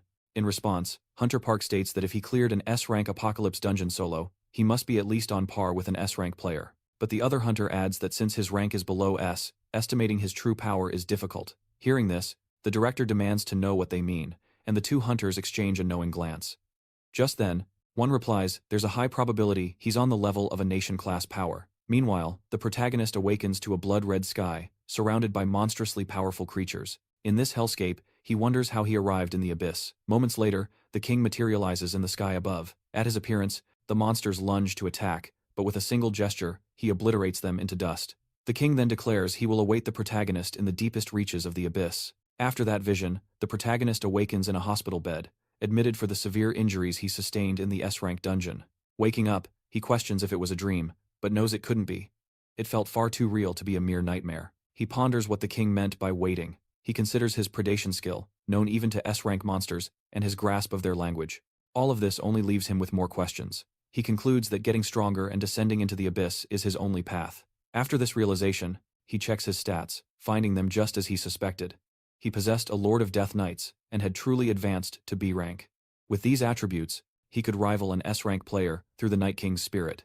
He knew for certain, predation was the skill that once crushed him with its overwhelming power. At this growth rate, reaching the level of a nation-class power wouldn't take long. From beyond his hospital room door, it sounds like someone is trying to force their way in, but the guards refuse entry, prompting the visitor to protest how outrageous it is to deny a visit to the sick. Even as the association president, she calls their behavior utterly wicked. She then bursts through the door, asking the protagonist if he doesn't agree. Glancing down, he sees that everyone who tried to stop her is now completely unconscious. After asking for his agreement, she shockingly calls him dear. Moments later, in a car, a young man suggests to the guildmaster that he should drive instead. But the woman replies it isn't necessary. The protagonist is her guest, and she will handle everything. He demands to know what the guildmaster of the Wanderers, one of the 4 great guilds, wants with him. She claims she's just taking him home after his discharge, while also assessing the one who survived the apocalypse. At this, Kim sarcastically notes, if her reason was that trivial, she should have at least conceived a more plausible lie. The woman laughs, admitting he's quite clever. She then asks if he knows what the 3rd round entails,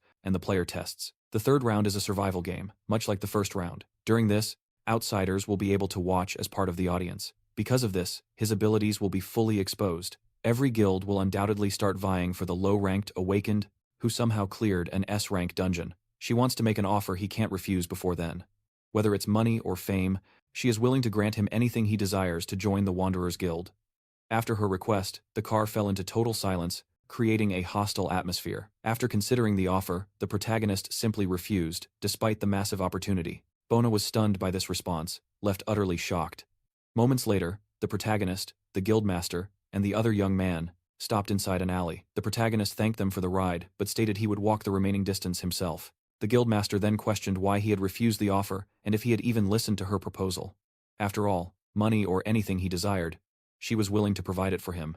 She then asked if he declined because he had another guild's offer, or if he had simply misunderstood something by mistake. Kim replied that she shouldn't misinterpret him, as he had no special reason for declining. He had no other guild, no conditions, and then asked if the Wanderers Guild was truly that special. In the end, he said he refused simply because he didn't want to, and with that, he declared he was leaving. But as he descended the alley steps, before he could react, the woman grabbed him from behind, covering his mouth with an intimidating aura. She demanded to know what his deal was. She pointed out he was just a new player, yet he dared to reject one of the 4 major guilds without any real reason, which made no sense to her. She then removed her hand from his mouth, saying she would forgive his refusal of the offer. Moreover, she admitted to having a certain interest in him. At that moment, the young man with them said the protagonist was still being tested, so he questioned what she was doing. He also told Kim not to reject the guildmaster's offer without cause, insisting he should accept. After all, Kim would need to join a guild sooner or later. The protagonist then noted the woman's stubbornness was exactly as he had expected.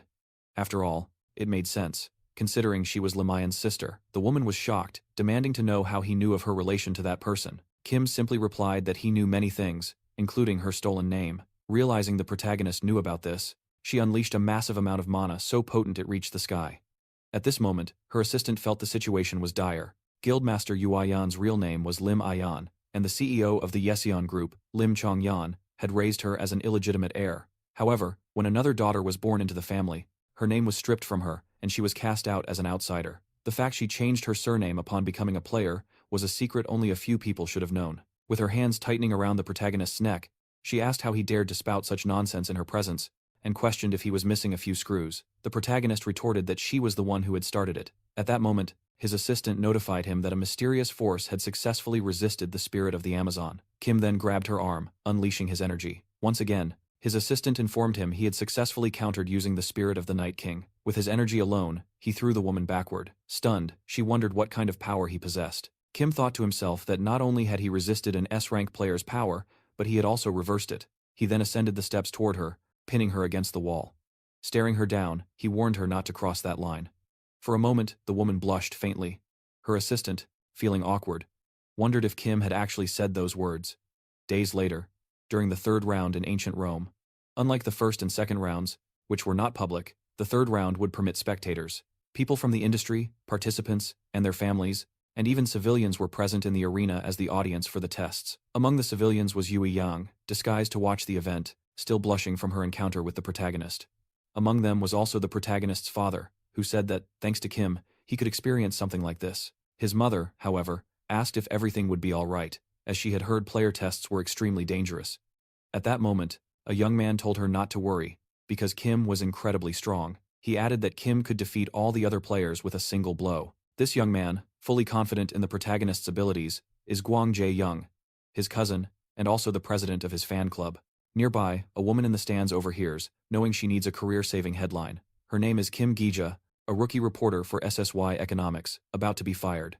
For a moment, she flashes back to her last interview, which was killed because it featured a low-ranking awakened. She worries the protagonist could be disqualified. With tears welling up, she knows her job is gone without a good story. Just then, a man nearby asks if the atmosphere feels off to her. Hearing him, the journalist sees countless high-ranking awakened, even the veteran Lee Gilson, a top A-rank candidate, all staring at one person. She wonders if they plan to gang up on the protagonist, and just how powerful this protagonist truly is. Soon, the start of the third round of the player test is announced. The crowd is warned to brace for impact. Then, the host roars for the test to begin. The group starts weaving their enchantments. They charge the boy, screaming to eliminate him now. They claim he alone took down 2 S ranks since round 1. Because of this, if they don't erase him first, he will surely crush them all. Suddenly, the young man is in their midst, landing a blow on each. An explosion erupts, and several bodies drop, unconscious. The protagonist watches it all in cold silence. A moment later, he feels something strange as a spell connects. Confused, the boy asks, "What was that?" An unknown man sneers that while he beat 2 S ranks, letting his guard down was a fatal mistake. For that, he would be the test's victor. But in seconds, the protagonist crushes Lee. The man suffers devastating damage. Coldly, the boy asks who's next. The entire mob then targets the boy, believing a constant barrage will eventually wear him down. Soon, Kim points a finger at them and summons the Night King's spirit. Blinding light flashes as a giant monster materializes over the boy. It glares at the crowd as some begin to collapse. The other teams watch in utter desperation. The spectators in the stands watch in stunned silence. One murmurs that he shouldn't have used that power in the center. The view pans up, revealing bodies littering the ground. Kedem feels a wave of relief. It's finally over. Now, only one thing remains. A moment later, a girl with blue hair appears. She's clearly injured from the boy's earlier attacks. Kim asks what Lin plans to do, saying it's no matter to him if she quits now. She could still just repeat the first round. Lin then starts casting her ice magic, forging a colossal sphere around the arena. She traps the protagonist inside. Lin warns Kim to worry about himself, as there will be no repeat of last time. With an icy stare, Kim asks if she is truly sure of that. The battle rages, and ultimately, the girl is defeated, collapsing unconscious onto the unforgiving ground. The protagonist notes that it was to be expected of her. Despite her attitude, she was still his most challenging opponent. The host then announces the player tests have concluded, with the protagonist as the top qualifier. Later, the scene cuts to the president awarding the boy his prize. He congratulates him on becoming an S-ranked player. He adds that he never expected him to clear the third round alone. Kim dismisses it all as mere luck. Hearing this, the man falls silent. He then addresses the boy again, asking if he'll join the South Korean Player Association. Kim is stunned by the offer. The man repeats, "What does he want?" Kim reflects on the insane change. A sleeper like him became an S rank, the test's highest qualifier. He even got an offer, not just from any leader, but from one of the greatest guilds, the largest association in all of New Korea. For this very reason, the more he thinks he understands this world, the less he knows what comes next. But there was still one thing he needed to do.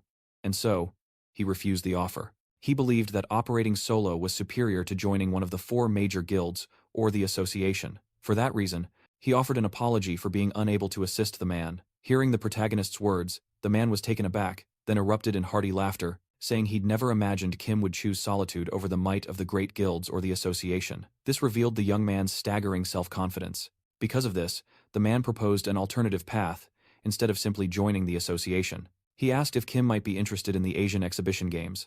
Later, the scene cuts to the protagonist inside a dungeon, encircled by numerous monsters. However, they were all dispatched with ease. Kim felt a wave of relief as another dungeon was cleared. He then recalled the man's words about the Asian exhibition games.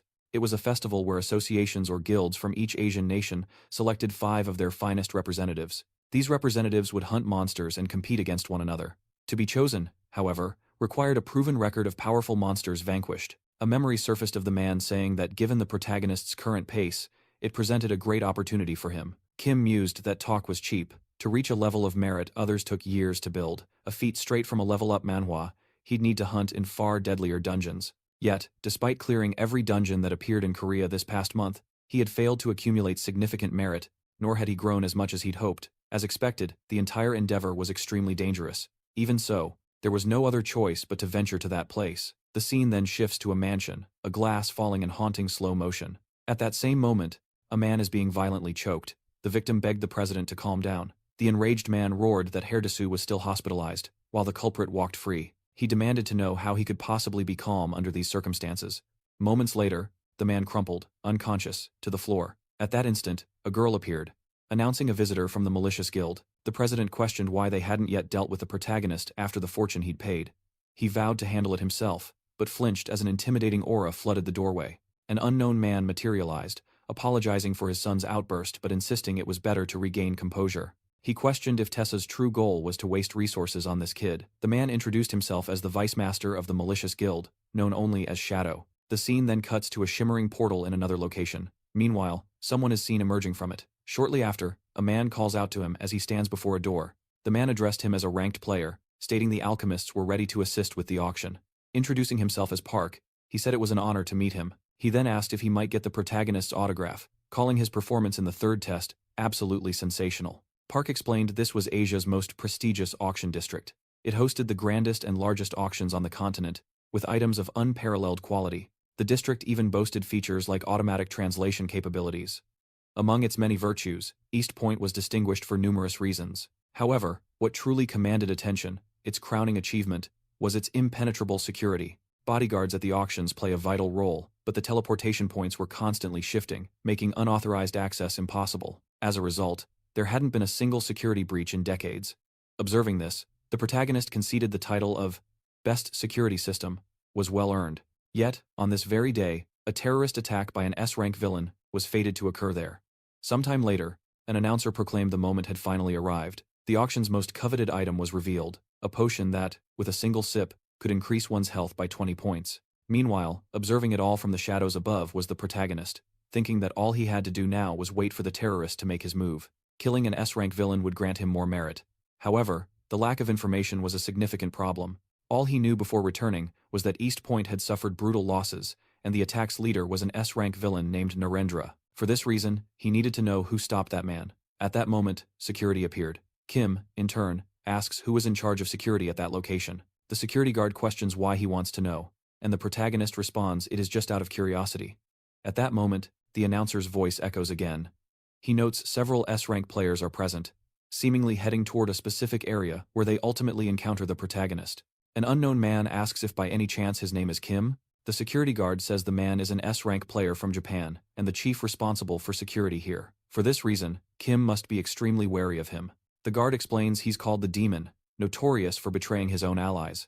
Greeting him, the man says he heard Kim's ascent, like a dark level-up manhwa, English story, marks him an unprecedented genius from New Korea. For this reason, he never imagined he would meet the boy in this location. Assessing the situation, Kim is startled because the man is greeting him with his left hand. Immediately, Kim mirrors the gesture. However, he feels something wrong as their hands connect. It feels like an electric shock coursing through him. The man is surprised, saying he can't believe Kim withstood that. For this reason, Kim must be a true S-rank player. In that instant, something strange occurs. People around them begin collapsing to the ground. Kim thinks that if they fought there, innocent civilians could be caught in the crossfire.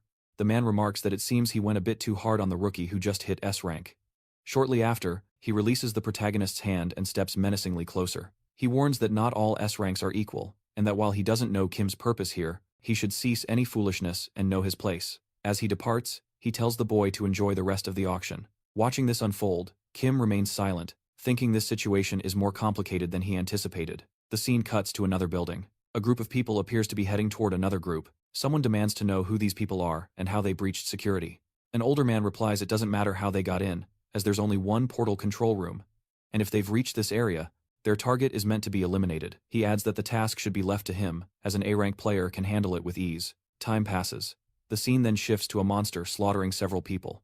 The older man appears to have been defeated as well, and an unknown man stares down at him with a menacing gaze. Soon after, more people arrive. and a man reports there was a complication at the auction. He reveals that the S-rank player from Korea is present at the location and asks for orders. Nero sneers, wondering if that man truly thinks he can do as he pleases with him there. For this reason, no one will escape his divine judgment. The scene then cuts back to another location. At that moment, the building erupts into a fireball. The auction within is instantly consumed by the inferno. It's revealed our protagonist is at ground zero, and the blast wave clearly strikes him. Within seconds, the entire complex is ablaze. Cutting back to the security guard, who screams to see if the protagonist is alive. He urges an immediate evacuation. Kim thinks this is impossible. He anticipated an attack, but not a coordinated bombing on this scale. He questions how the villains infiltrated and how the explosives were planted. However, he shoves the thought aside for a more urgent threat. Ahead, a man brandishes a weapon, holding terrified people hostage. The terrorist threatens a bullet to the head for any resistance. Seconds later, the protagonist dispatches him effortlessly. The guard watches, utterly stunned. Kim orders the guard to alert the association and call for backup, declaring he's personally hunting down those responsible for this chaos. The scene cuts back to the other location. A man states these are auction items, not for common thieves like them. Moments later, the unknown man's command was simple: defeat them all. A battle erupted, with several already fallen. He finally opened a chest, apparently finding what he was looking for. It was the coveted item from the auction. He now understood why Nero went to such lengths for that potion, even risking his very life. A mere glance revealed its immense power, making him contemplate the outcome if he were to use it. At that exact moment, another explosion detonated. One of his companions was thrown back.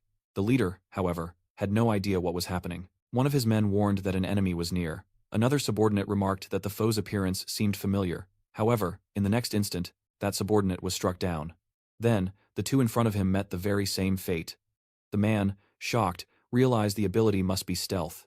Yet, within seconds, he too was attacked. Even so, it wasn't nearly enough to take him down. In response, he activated his chain ability, successfully trapping the protagonist. Calling the boy a fool, he sneered, asking if he thought invisibility meant he could act freely. For that, he would meet his end, right there. The protagonist, surprised, noted the ability could track even invisible enemies. Because of this, he thought it might be worth devouring. The scene then shifts to another location. The hostages there were gripped by terror. An incredible number of monsters were in the area, watching them. This was the control room for the teleportation portal.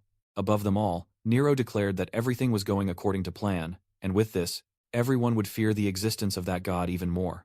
All that remained was the Phoenix potion. And at that moment, a subordinate appeared. He reported news about the group sent after the potion. For this reason, there was still an issue to resolve. A subordinate handed him a communication device. On the other end, a voice asked if he was speaking to Nero. Nero, on the other side, demanded to know who was speaking. The protagonist responded that he was the one who took Nero's belongings. He added that if Nero wanted them back, he must come get them in person. Branding Nero a worthless terrorist, he left the man utterly enraged. Kim then drank the potion, and his strength and magic surged significantly. He recalled hearing the potion was of unique rank, something truly extraordinary. His attributes had skyrocketed instantly, a power surge straight out of a level-up manhwa. It was a feeling he had never experienced in a dungeon before, and by consuming the potion, he no longer had to worry about it falling into enemy hands. Moments later, a new group arrived at a location where several players had already been taken down. One of them noted another man's last signal was here, wondering if he had fled. The head of security, however, laughed and asked what they were talking about, noting that the man they were searching for was right before them. He then told the protagonist to stop hiding and reveal himself. The protagonist materialized, remarking that it was strange, since his invisibility was supposed to be flawless. The man then questioned why an S-rank like Kim was in this place. Kim retorted, asking if the man wasn't the head of security, who should be stopping the extremists. Laughing again, the security chief replied that he was after a special item. Hearing this, Kim also laughed, saying he had suspected something was amiss. After all, despite the heavy security presence, no one had found the bombs. He also noted that they had infiltrated the East Point, a place impossible to enter without authorization. For this reason, he had suspected a traitor, but never expected it to be the security chief himself. The security chief replied that he had warned the protagonist to stay out of it, then lunged directly at him. However, the protagonist easily deflected his attack. During the clash, the man demanded that Kim hand over the item. Kim replied that if he was a true villain, he should try and take it by force. The battle intensified with debris flying everywhere. Terrified by the fight, one observer warned the group that this was a battle between two S-ranks, so they shouldn't even consider interfering. Moreover, Real High, the security chief, was known as the Demon, and if they were careless, they would be next. They would face certain death. Amid the clash, the protagonist realized that unlike him, who used sound and instinct, this man could see through his techniques. Eventually, despite his invisibility, Kim suffered a critical blow. He acknowledged the staggering gap in their power, but knew it wasn't time for the devouring technique. Instead, he unleashes an ability, hoisting his enemies into the air with gravitational magic. Once they reach a great height, he smashes them back to Earth with immense force, inflicting devastating damage. After crushing everyone into the ground, the protagonist scans the wreckage for the head of security. But the man is nowhere among the fallen bodies. A voice from the shadows remarks it was a fine move, but invisibility fails against area attacks. It adds that to find him, he should have protected his own head. At that instant, the security chief lunges at the protagonist, radiating an overwhelming and brilliant aura of power. The resulting impact suggests he has crushed the protagonist. Yet, standing over the crater, he sees chains ensnaring not just the protagonist, but his own sword as well. The protagonist coldly states that, in the end, the man is just a fool. This declaration rattles the security chief, who realizes the gravity attack wasn't to find him, but to keep him from escaping. As the protagonist unleashes his chain powers, the protagonist asks where he thinks he's going. He launches his chains, yanking him back into an incredibly powerful punch. With that one strike, the head of security and his forces are utterly defeated. Shortly after, Kim demands to know why an S-rank player, the hero of any level-up manhwa, English story, would become a criminal for money. The security chief furiously tells him to shut his mouth, screaming that if not for Kim's interference, he would be celebrating his victory. The protagonist cuts him off with a vicious kick to the face, remarking his tongue is too loose for a petty criminal. The kick's force sends the man flying. Kim then orders him to deliver a message to one Narendra Nairo. He must tell him that support requests are already flooding every nation's association. Kim then asks if he realizes that when reinforcements arrive, both he and Narendra Nairo will face their complete ruin. The security chief, utterly broken, just starts to laugh. He says that, as expected, the protagonist is just a rookie who knows absolutely nothing. These words leave our protagonist momentarily stunned. The scene cuts to an older man with white hair and a short beard, sprinting toward a room. He arrives demanding a status on reinforcements for the Eastern Wing. This man is Su Sang-hook, the guild master of the Alchemists, one of the 4 great S-rank guilds. He adds that beyond his guild's auction items, numerous VIPs from New Korea are present, and at this rate, the terrorists will capture everyone. Someone in the room tells Su Sang-hook to calm himself, explaining a support team was organized the moment they heard about the attack. Park Sun-jin, leading an elite squad, stressed their readiness. Su Sang-hook questioned the delay, offering his guild's aid for any personnel or material shortages. His guild could handle it. However, the man clarified the problem wasn't resources, but the absence of a path to the location. At this, Su Sang-hyuk demanded what he meant, and the man explained the insurgents had seized the Eastern Wing's portal room. This meant they had sealed all access portals.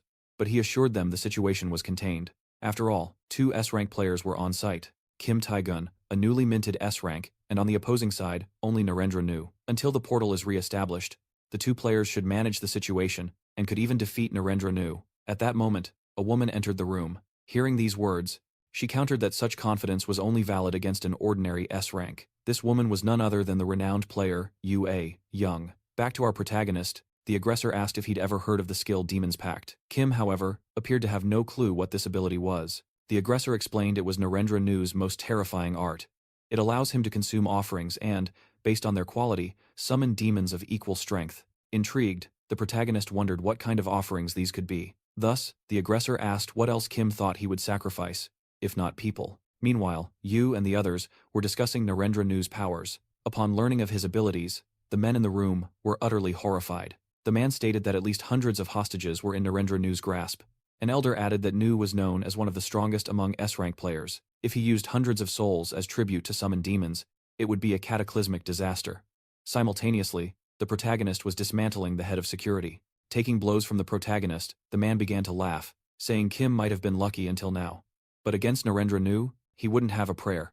He then taunted, would the protagonist kneel and beg for his life while watching the hostages be consumed, or would he face a hopeless fight and meet his own demise? In the room with Nu and the other hostiles, a subordinate informed Nu that Isaka, Ryo, along with the protagonist who defeated Ryohei and seized the Phoenix Potion, had vanished without a trace. Nu questioned what they should do in this circumstance. He then concluded that, since a direct confrontation was impossible, the protagonist was likely awaiting support from the association. At that moment, Nu unleashed his power, consuming 2 hostages, declaring if Kim didn't show up, they would simply have to drag him out. He then proclaimed the festival in the name of the gods should begin. But before he could further harm the hostages, the room was suddenly plunged into pitch-black darkness. His subordinates questioned why this was happening now, even though the bomb had detonated some time ago.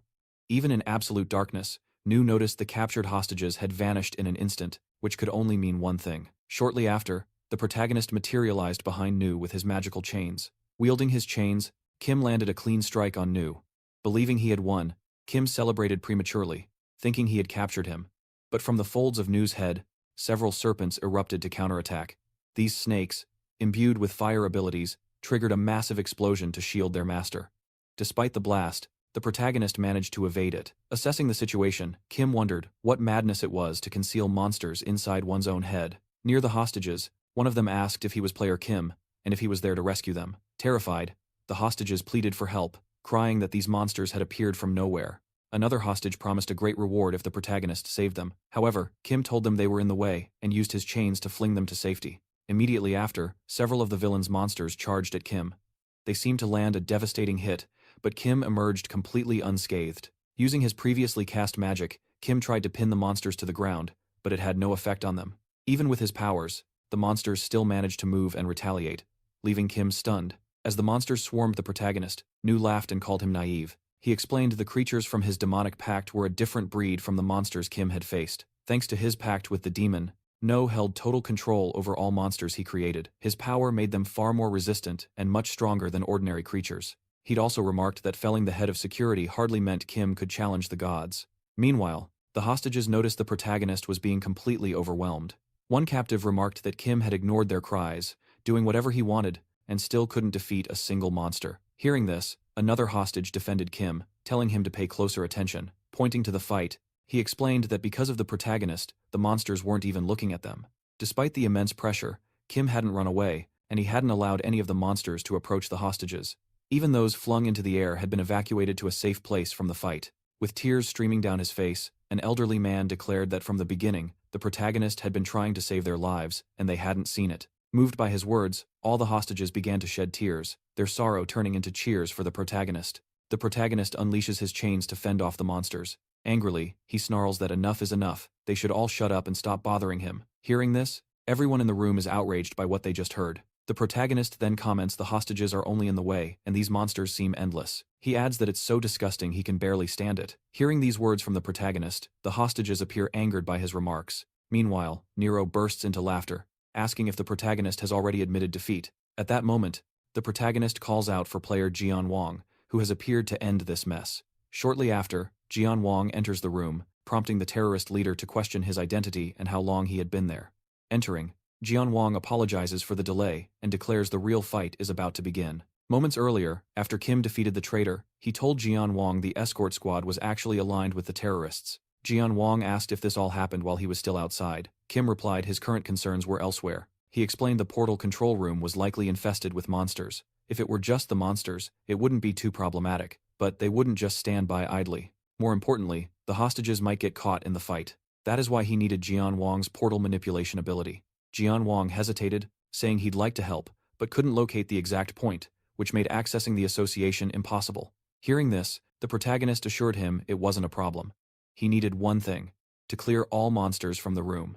Back in the present, Jian Wang opens portals in the room, sucking the monsters into them. Watching this scene, Nero becomes stressed and demands to know what is going on. Jian Wang reflects on how insane this plan sounded when he first heard it, but now he can't believe Kim made it work. With the plan succeeding, Jian Wang realizes only the terrorists remain and thinks victory is within reach. However, Kim shouts his name, telling him his role here is done. He should take the hostages and leave the area. Hearing this, Jian Wang appears reluctant, wanting to stay and fight alongside him, but the protagonist insists, explaining that his opponent is now an S-rank player.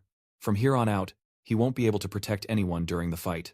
While Jian Wang evacuates the hostages, the protagonist and Nero prepare for their final battle. The battle begins with Nero using explosive snakes to attack. However, Kim manages to evade the explosions. Dodging the attacks, Nero starts using the rocks in the area to strike at the protagonist. As he relentlessly attacks Kim, Nero asks if he really thinks he's an S-rank. He mocks Kim, questioning whether a kid like him could possibly stop him. Nero then lands a fire-based snake attack on the protagonist, sending him crashing to the ground. Afterward, Nero declares that it doesn't matter how many monsters Kim defeats or how many hostages he saves. If he fails to defeat Nero, everything he's fought for turns to dust. As Kim lies broken, Nero scoffs, branding him a filthy heretic. For the crime of defiling God's name, Nero declares Kim must pay the ultimate price and commands his minions to strike. Just as the final blow is about to land, a chilling laugh erupts from the protagonist, who asks what all the noise is about. From the ground, Kim informs Nero that he's the one with an appointment with his maker. At that very moment, the protagonist unleashes the raw energy he'd been suppressing this entire battle. The sudden surge leaves Nero utterly stunned, wondering if Kim had concealed this immense power the whole time. Sneering, Nero concedes that Kim might just be a first-rate sacrifice after all. But he adds that Kim isn't the only one with an ace up his sleeve. Kim hears racking coughs and glances over, spotting 3 of Nero's henchmen in dire condition. One by one, the 3 men begin to disintegrate. Nero chants the final words of a ritual, sacrificing the lives of his own followers. As a result, an S-rank skeletal dragon, wreathed in a sickly green aura, materializes.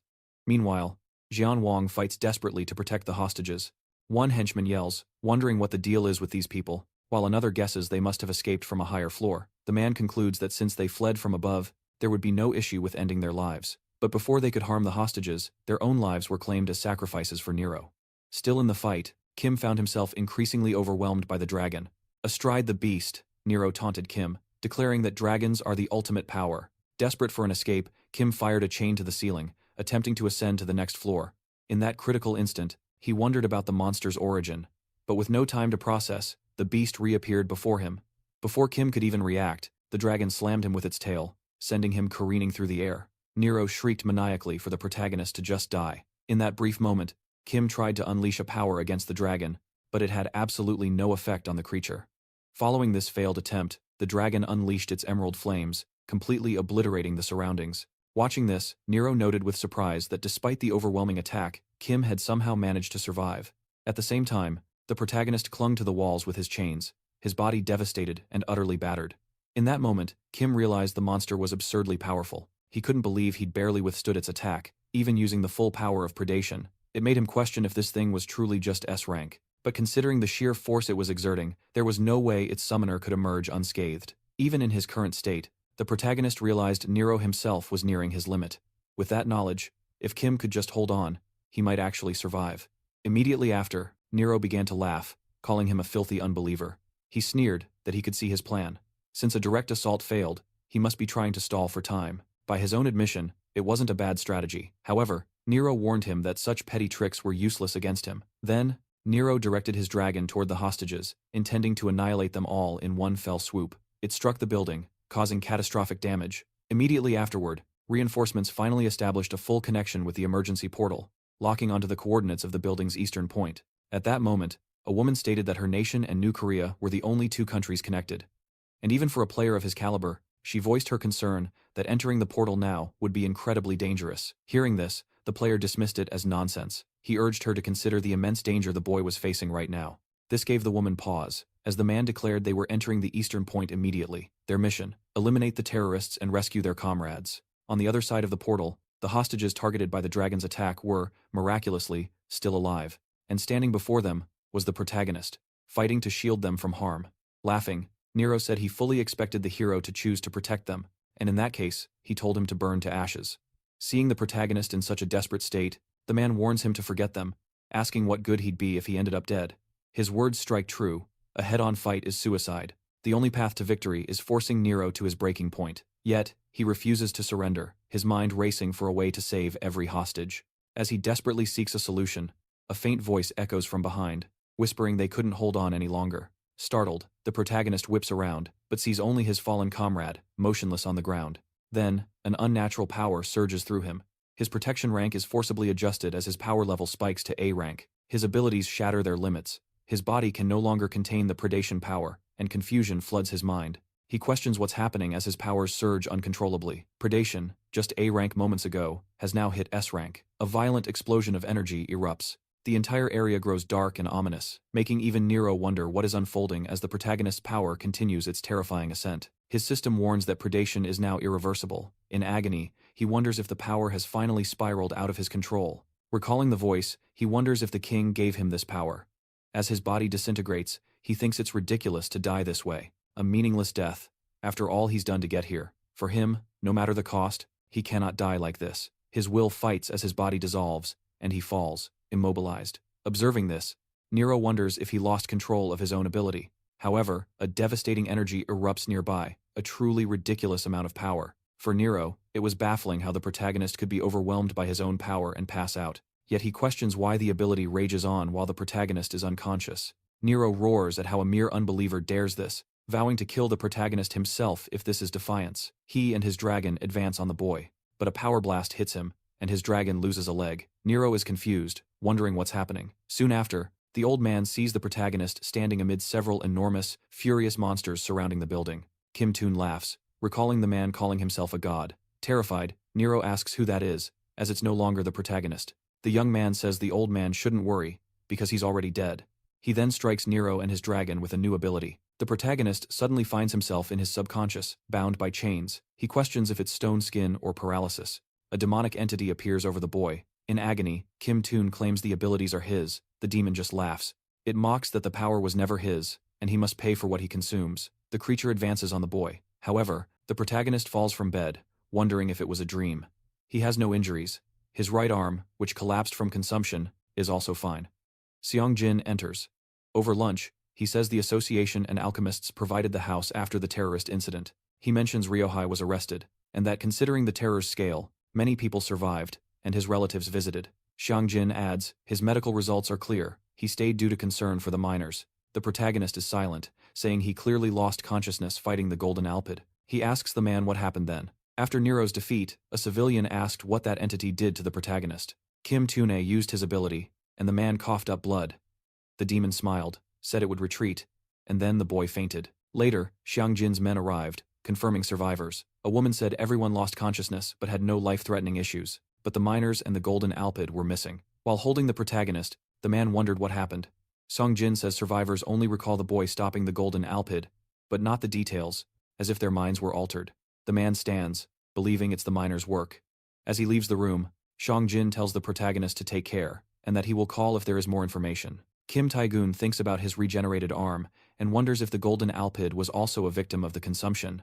Jin reappears, announcing another visitor. Lima enters with a fruit basket, placing it over the boy's food. She asks if he is okay, having heard he was injured while saving many people in the recent terrorist attack. Facing two opponents of his rank, the girl scoffs, crushing an apple, while saying the protagonist has every right to be arrogant. Kim Taihun demands to know what she is doing there. A nervous Lima Ong claims she's just visiting the sick, all while wondering at the incredible aura radiating from the boy. Suddenly, a knock echoes from the door. The protagonist wonders who it could be. Moments later, Sunung Jin appears. Lima Wong questions her presence in his home and how she knew the password. The woman coolly replies the association provided it. Shortly after, Sis suddenly seizes the protagonist. Lima Yong shouts, questioning her actions, and calling it a crime, as the boy is still a minor. Kim Tae-yun wrenches himself free, demanding to know what she's doing. Sis calmly states she's visiting the sick and brought a gift. She then asks if he's targeting the Asia-friendly games, noting that despite his achievements, he's still only 30th in public merit. He'll need a massive score to break into the top 5. Sis then offers him the dungeon. Elsewhere, a man demands the location of the Golden Alpid. His subordinate admits they have no confirmation yet, and asks if they should report it to the boss. However, the man dismisses the idea. Their objective is met, and he's just a hired gun. A colossal ship bears down on a small boat. The captain orders them to lay down their arms and surrender. But the ship is swiftly sunk by the mysterious man, who remarks that the protagonist is quite intriguing. At Geeden Nightwalker headquarters, a buzz of excitement spreads as news breaks that Kim Tae-gun is joining the raid.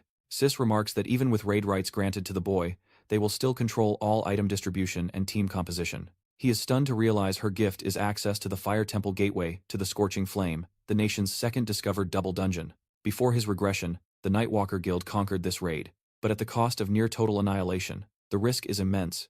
A massive boost in public merit is guaranteed, but he thinks that with such support, a double dungeon raid like this should have been flawless. Roughly 300 members were originally assigned. However, the woman insists only the 2 of them will go on this mission. Kim Tae-gun asks why it's just them, and she coolly replies that this is a date. Stepping through the portal, she gasps. Before them lies a massive crater. She remarks that the atmosphere feels alien, unlike any normal dungeon, then asks him if double dungeons are always like this. Kim Tae-gun confirms the apocalyptic dungeon he survived was similar, warning her to stay alert for hidden traps or monsters. Instantly, a tentacle erupts from the crater and drags her inside. He lunges after her, knowing all too well the brutal realities of this world. But as he leaps into the pit, he finds the woman has already dispatched the creature that ambushed her. Yet, deeper in the crater, more monsters stir. But is undeterred and charges them. She effortlessly dispatches the creatures with her powers. Witnessing such raw power, the protagonist is stunned as she fells S-rank monsters in a single strike. He thinks to himself that he'd underestimated her true strength. He then resolves to step up his own game. After vanquishing all the creatures, the girl breathes a sigh of relief that they've succeeded. Kim Taihun reflects on the monster's high levels, but they posed no real challenge for Yu. Yang. The woman then presents the warrior's ring to the protagonist, saying that by doing so, her guild benefits as well. She adds that she could offer him far more items if he joined her guild. The boy questions why she withheld the item until after the fight. He then states that from this point on, they must be cautious because they have entered the heart of this domain. Before them looms a colossal egg. Kim Taihun is certain that the dungeon boss gestates inside that egg. He then suggests to the girl that they should gather intel first, but without hesitation, she rushes forward and shatters the egg. After the protagonist asks if she's alright, Yang turns with a sinister look, but then she smiles, claiming she's fine. She remarks that judging by its strength, the monster was a low S rank, though she hadn't expected to break it in one blow. Immediately, a glow emanates from the fractured egg. The monster within speaks, remarking on its interesting guests. Then, a phoenix emerges, a monster with fearsome regeneration and resilience so immense it could be mistaken for an immortal. Kim Taihun is stunned. A phoenix as a dungeon boss is a terrifying trope in any level up manhwa. He then warns Yang to be careful because the creature possesses mind control. However, the woman is already enthralled, turning her attack on him. The boy evades her assault and unleashes his demonic power to counter, urging her to break free of its control. Following this, the woman hurls a sphere of raw energy at the protagonist. The phoenix observes from afar, laughing at the predictable folly of humans. Magical chains suddenly erupt, binding the woman. The protagonist declares that he now knows who was responsible for annihilating the Nightwalker Guild's squad. He then strikes her with a precise blow, rendering Yang unconscious. Kim Taihun hopes she recovers her senses by the time she awakens, but perhaps that won't matter, so long as he eliminates the phoenix. The creature laughs and asks if the human enjoyed its little game. The protagonist becomes enraged, vowing to send it to its maker. He then secures to his back and attempts to escape the phoenix. However, the phoenix moves to intercept them, asking what he thinks he's doing. The protagonist hurls his dagger, but the weapon phases right through the creature. The creature explains this is because it is fire incarnate. It then proclaims a mere human could never defeat it, as the phoenix begins to incinerate the cavern. Kim Taihun notes that even for a phoenix, that level of regenerative capability was unnatural. He adds that it also possessed gigantification, so there was no way that creature could be normal. He begins to suspect it might be a great phoenix, mutant organisms possessing power far beyond the class of regular monsters. To distinguish them, they earn the title Great. Kim Taihun thinks that if he is correct, it means he stands no chance against the monster unless he uses his predation ability. However, there was a risk of a repeat of the last incident, so he couldn't use it unless it was for the decisive blow. But the boy knows he stands no chance of winning without predation. Shortly after, Yang awakens from her stupor, asking what is happening. The protagonist tells her to remain still. They then begin to argue, and she vows not to fall under the phoenix's control again. Moments later, the creature strikes at them, roaring at their audacity to be distracted in its presence. After that, the protagonist releases the woman from her bonds so they can fight together. He warns her not to succumb to the phoenix's control this time, and Yang thanks him for his concern. The creature seethes, declaring they fail to understand, they stand no chance against it. Kim Taihun takes the lead, and the party members' stats begin to soar. Yang says it is time and decides to unleash her ability, finally inflicting damage upon the phoenix. The protagonist is completely stunned by the sight. The girl unleashes her Amazon spirit transformation, embracing the concept of going berserk. This triggers a reverse mana flow for all abilities. Most avoid it, fearing permanent damage, but she can wield this power for a short time. She hurls her spear at the phoenix, successfully wounding the creature. Before it regenerates, Yang charges forward. She lands a powerful punch, followed by a devastating kick. After this assault, the phoenix collapses, and the girl falls from exhaustion. Seeing this, the phoenix vows to exploit her weakness and kill her. However, the magical chains reappear, binding the beast once more. Kim Taihun marvels that she used a destructive power far beyond its regenerative ability, crushing it completely. Carrying Yang, he declares he will wound her pride by landing the final blow on the monster himself. Outside the portal, her allies worry, as the pair is taking too long. They are also concerned because every time their guildmaster enters battle, she always acts with such recklessness. Shortly after, the protagonist emerges from the portal, carrying the girl and announcing they have cleared the Temple of Fire. On the internet, rumors ignite that Yang is being carried by the protagonist. The girl, embarrassed, wonders what that implies, and how the news leaked from a private raid. One man nervously admits it was difficult to keep secret. Another adds he only told a few of his closest friends. Hearing this, the girl smiles menacingly, promising they were all going to perish together. A while later, her boss enters. Having heard rumors, she used her berserk ability, using every method available to push even further. The girl then questions what could be driving him to so desperately become stronger. The man believes it's for his country. With monsters everywhere, he desires his nation to advance with prosperity. But Young declares that is simply impossible. Somewhere in the abyssal depths, two figures sit on thrones surrounded by corpses. The seated man tells the other that they are now connected. That man is the Archduke of the Abyss. The kneeling figure thanks his lord, vowing that now, they will become the strongest of all. The protagonist enters the abyssal portal, noting it is his first time returning to the abyss since his regression.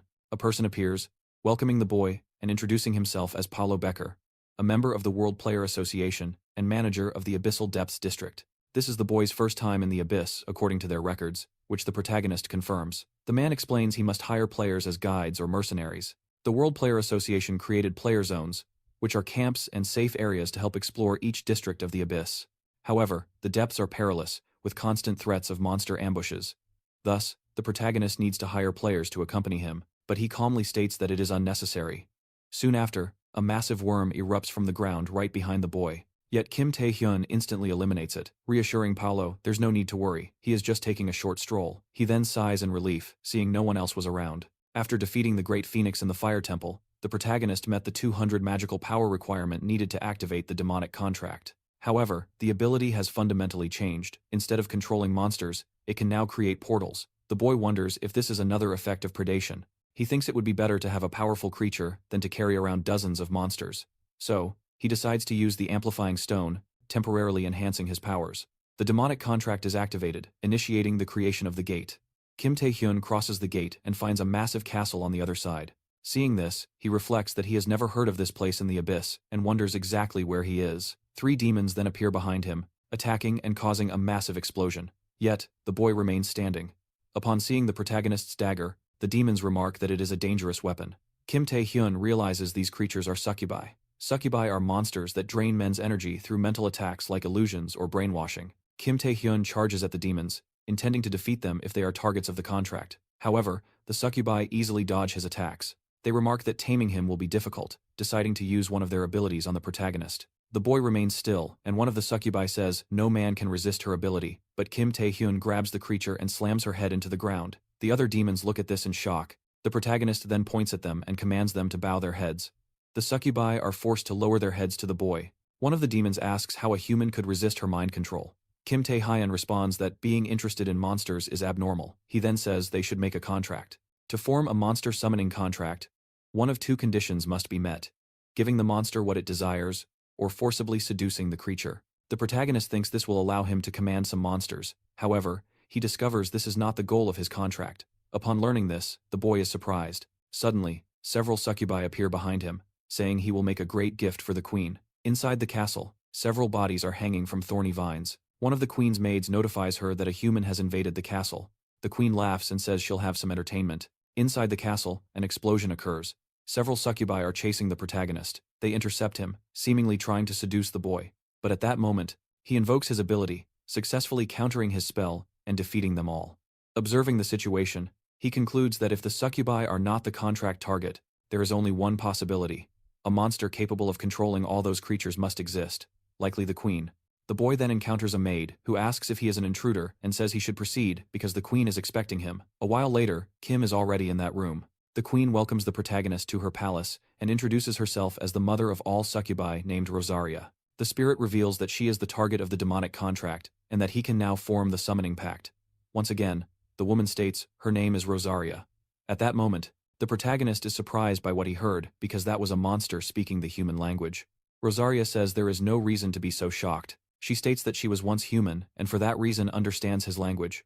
Observing the woman's manner of speaking, the protagonist is astonished as she spoke differently from a monster. Shortly after, Rosaria asks the reason for his visit to her castle and if by any chance he had come there to satisfy his lust. However, Kim replies that it was none of those reasons. Instead, he wanted to form a summoning pact. Hearing what the boy said, she bursts out laughing. She claims he would never be able to achieve such a thing, but that he should keep his delusions within limits. Shortly after, the succubus seems to start attacking the protagonist, who then says it was just as he had thought. In the same instant, he invokes his ability, managing to defend against the attack, saying he would have to handle it with his own power. Once again, the succubus tries to attack the boy, who then manages to dodge all her attacks and even counterattacks her. At that moment, he leaps forward, attacking the queen once again. But suddenly, his chains are broken, leaving him very surprised by what he saw. The woman begins to laugh, saying it was very amusing. Shortly after, she snaps her fingers, and something extremely strange starts happening. The protagonist feels like he is falling into a bottomless abyss. At the same time, a view of some buildings appears above him. Surprised, Kim questions what's happening. His abilities won't apply to his gear. Worse, the central space itself feels distorted. Assessing the scene, Kim concludes it must be an illusion. But he needs to know when he was ensnared. All the while, the queen watches on with cold detachment. She reveals he was hypnotized from the start, always within her grasp. Meanwhile, Kim remains trapped in the watery hallucination, convinced he must escape this trap. Just then, he senses a shift as the scene abruptly changes. Glancing around, our protagonist wonders what this is. He looks forward, facing his younger self, who excitedly declares his own desire to awaken. His parents watch, overjoyed. Yet, his mother insists the most vital thing is for him to live a happy and healthy life. Watching these memories, the protagonist confirms it was just so. His father and mother were always just like that. They didn't want a high ranker or family support, they only wished for his happiness. Watching this, he feels a flicker of joy. But in a flash, everything changes. The car erupts in flames, his family obliterated. The boy can only watch the devastation in utter silence. Horrifying scenes from his past flash through his mind. These memories have always tormented him. He believes he never awakened because he was too weak, unable to withstand the daily misfortunes plaguing his path. But something far worse than that was harder to bear, the fact he failed to help others. Instead, he dragged his saviors down with him. His parents had only wished for his happiness, but happiness required more strength. The scene snaps back to the present as the system detects an incoming ability. The queen's hypnosis is confirmed. He tries to resist using his mysterious power, but the attempt fails, and as a consequence, his stats are drastically reduced. His chain ability is now useless, and his other skills are completely locked. However, one ability remains: Predation. Kim unleashes it instantly, and the horrifying memories begin to dissolve. Witnessing this, the queen finds it surprising he still fights to survive after all that. Yet, some things seem wrong. In certain memories, he looks older than his present self. Other memories show outcomes completely opposite to the current timeline. For this reason, the boy must hold many secrets, and she demands to know what they are. As she watches, the wounded man begins to laugh. Suddenly, she's stunned as a bright light engulfs the area, revealing an unknown figure. Seeing him, the queen assumes it's the king. However, the illusion shatters in seconds. The protagonist, now behind her, remarks that she was spying on another's memories, and for that, she has a very stressful hobby. He repeats his demand. She will accept his summoning pact. Observing the new situation, the queen is shocked he escaped her illusion. Still, she deems him as foolish as ever, asking if he can kill her with that mere toy. Kim retorts that they'll have to find out. The queen calls his bluff, and in that same instant, she seizes the protagonist, declaring she accepts the pact. She then sinks her fangs into his neck. The system announces the pact's conditions are fulfilled and established. Additionally, his skills rank is adjusted, and a new hypnosis ability is registered. Moments later, Kim collapses, unconscious. The queen wishes him a good night's sleep, declaring he is her chosen one. Time passes, and Kim awakens to a voice. The man asks if he's alright, relieved he's safe. Kim asks where he is, and Paula replies it's the player zone. He found him on patrol. Taking in the scene, Kim assumes Rosaria must have brought him here. Checking his status, he sees the hypnosis ability and analyzes his stats. It confirms his suspicions it wasn't a dream. Furthermore, he has gained a new ability, hypnosis. And with the succubus's summoning, he could now face foes at a nation's strength. However, he still needs to know what suddenly changed her mind. Worse, she told him to sleep well, revealing she also knows of the king. Shortly after, Paula calls to him, asking what his next move is, suggesting he hire a player as his guide. Kim thanks her for the concern but says it's fine, as his business is now concluded. He will rest and go home as the scene cuts to a hospital. A girl appears to be getting discharged from the hospital. Soon, someone congratulates her on her release, asking if she's recovered. The girl says she's more than fine, she has even put a few people in their place. The man replies that something more important has surfaced, saying he has news she might find interesting. The protagonist has returned from the abyss. The woman is shocked, remarking he returned incredibly fast. The man explains the place is called an S-rank tomb for a reason, but his return isn't the main issue. The problem is, he met that person again, the master of one of the 4 great guilds, a man named Khan. The scene then shifts to the protagonist meeting this man. The man asks if his name is Kim, and if it is, he declares he must duel him. Looking at the man, the protagonist instantly recognizes him, confirming he is the leader of one of the 4 great guilds, known as New Korea's greatest tank. He is an individual of immense power and prestige. Shortly after, the man lunges toward the protagonist. Then, a woman rushes to the scene, demanding what the man thinks he is doing, as he could be banned from this place. She says he must find a way to apologize for this incident. Afterward, the girl introduces herself as the secretary of that man. She acknowledges the guildmaster's aggressive recruitment methods, but they are here to officially recruit the protagonist. So, if he shows intent to join them, a duel is unnecessary. Kim asks if they are trying to strong-arm him. The secretary admits it's true, but says it is not a bad offer, as she knows he will participate in the Asian exhibition games. And among the 4 great guilds, hers is the one that specializes in abyssal exploration. Therefore, they can provide him with support. This could earn him enough merit to cover any deficit.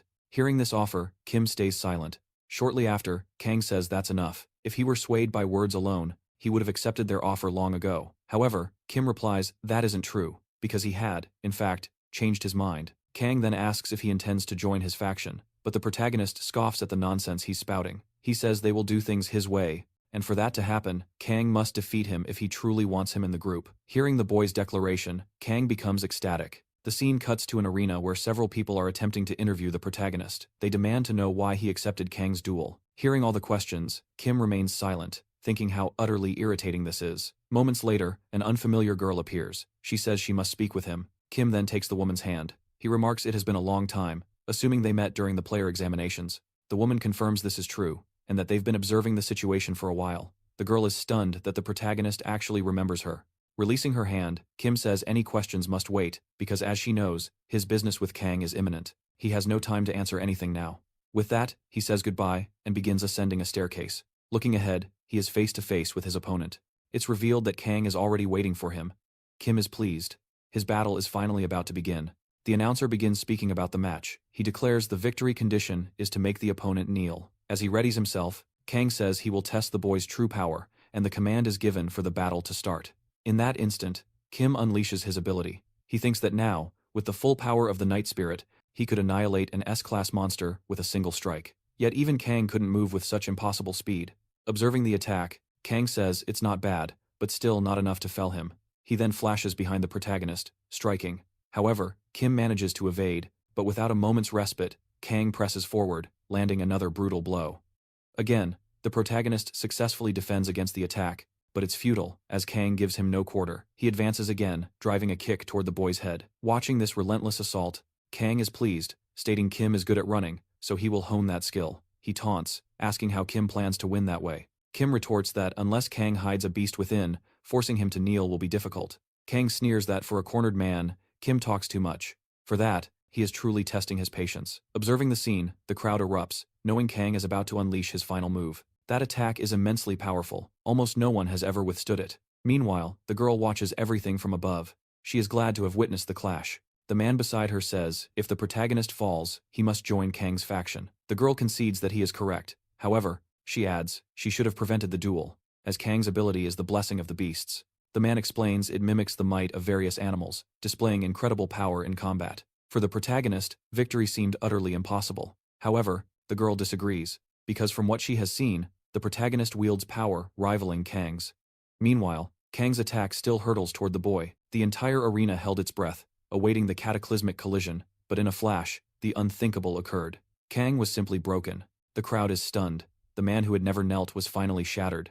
Yet, the audience roars for another fight, claiming the result is void. For that reason, they argue the fight is invalid. Meanwhile, Kang is lost in the chilling reality of his own defeat. The protagonist is pleased with the ability he used. It worked perfectly. Observing this, Kang seethes with frustration over his genuine loss.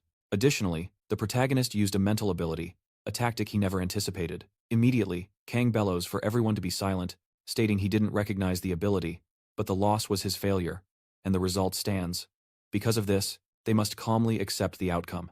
If anyone is dissatisfied, they can face him directly. Witnessing this display, another woman remarks, his loss is infuriating. For Kang to kneel, the boy's power is unbelievable. For that reason, he never ceases to astonish her. Shortly after, Kang appears before the protagonist. Kim extends a hand, saying, it was a good fight. The man then says he must ask something, questioning if Kim planned that victory from the very beginning. Kim replies that under specific conditions, yes.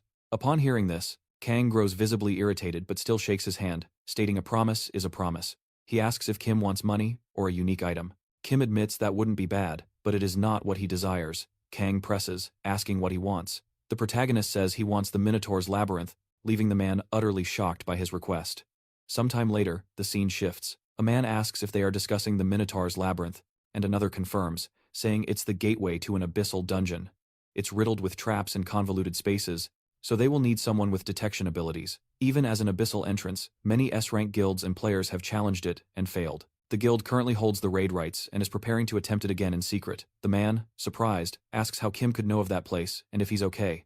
The other admits he is stressed, but you can never predict what happens in the abyss.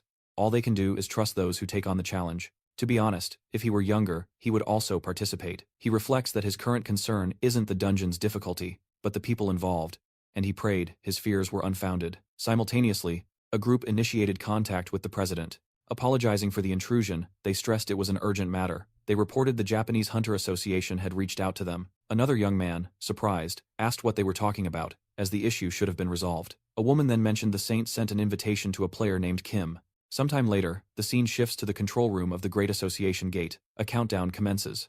Amidst it all, the protagonist observes everything in stoic silence. Shortly after, the order is given, and the entire unit proceeds toward the portal. The scene cuts to inside the portal, where a battle is already underway. Kim is slaughtering monsters. A man appears, noting Kim's impressive abilities and asking if he likes the gifted weapon. Kim replies that it isn't bad, but mentions his own weapon was sent for repairs. In any case, the man explains he intended to offer it if he joined the guild, as having him on the raid team is a benefit in itself, making it an unfair reward for their bet. Kim thanks him, then questions their certainty about the Minotaur's labyrinth raid. No one has managed to conquer the Minotaur in the last 30 years, and without special countermeasures, it won't be easy. A woman then appears, telling him not to worry, as everyone on the raid is at least a B-rank player. They have already been clearing monsters steadily, not rushing.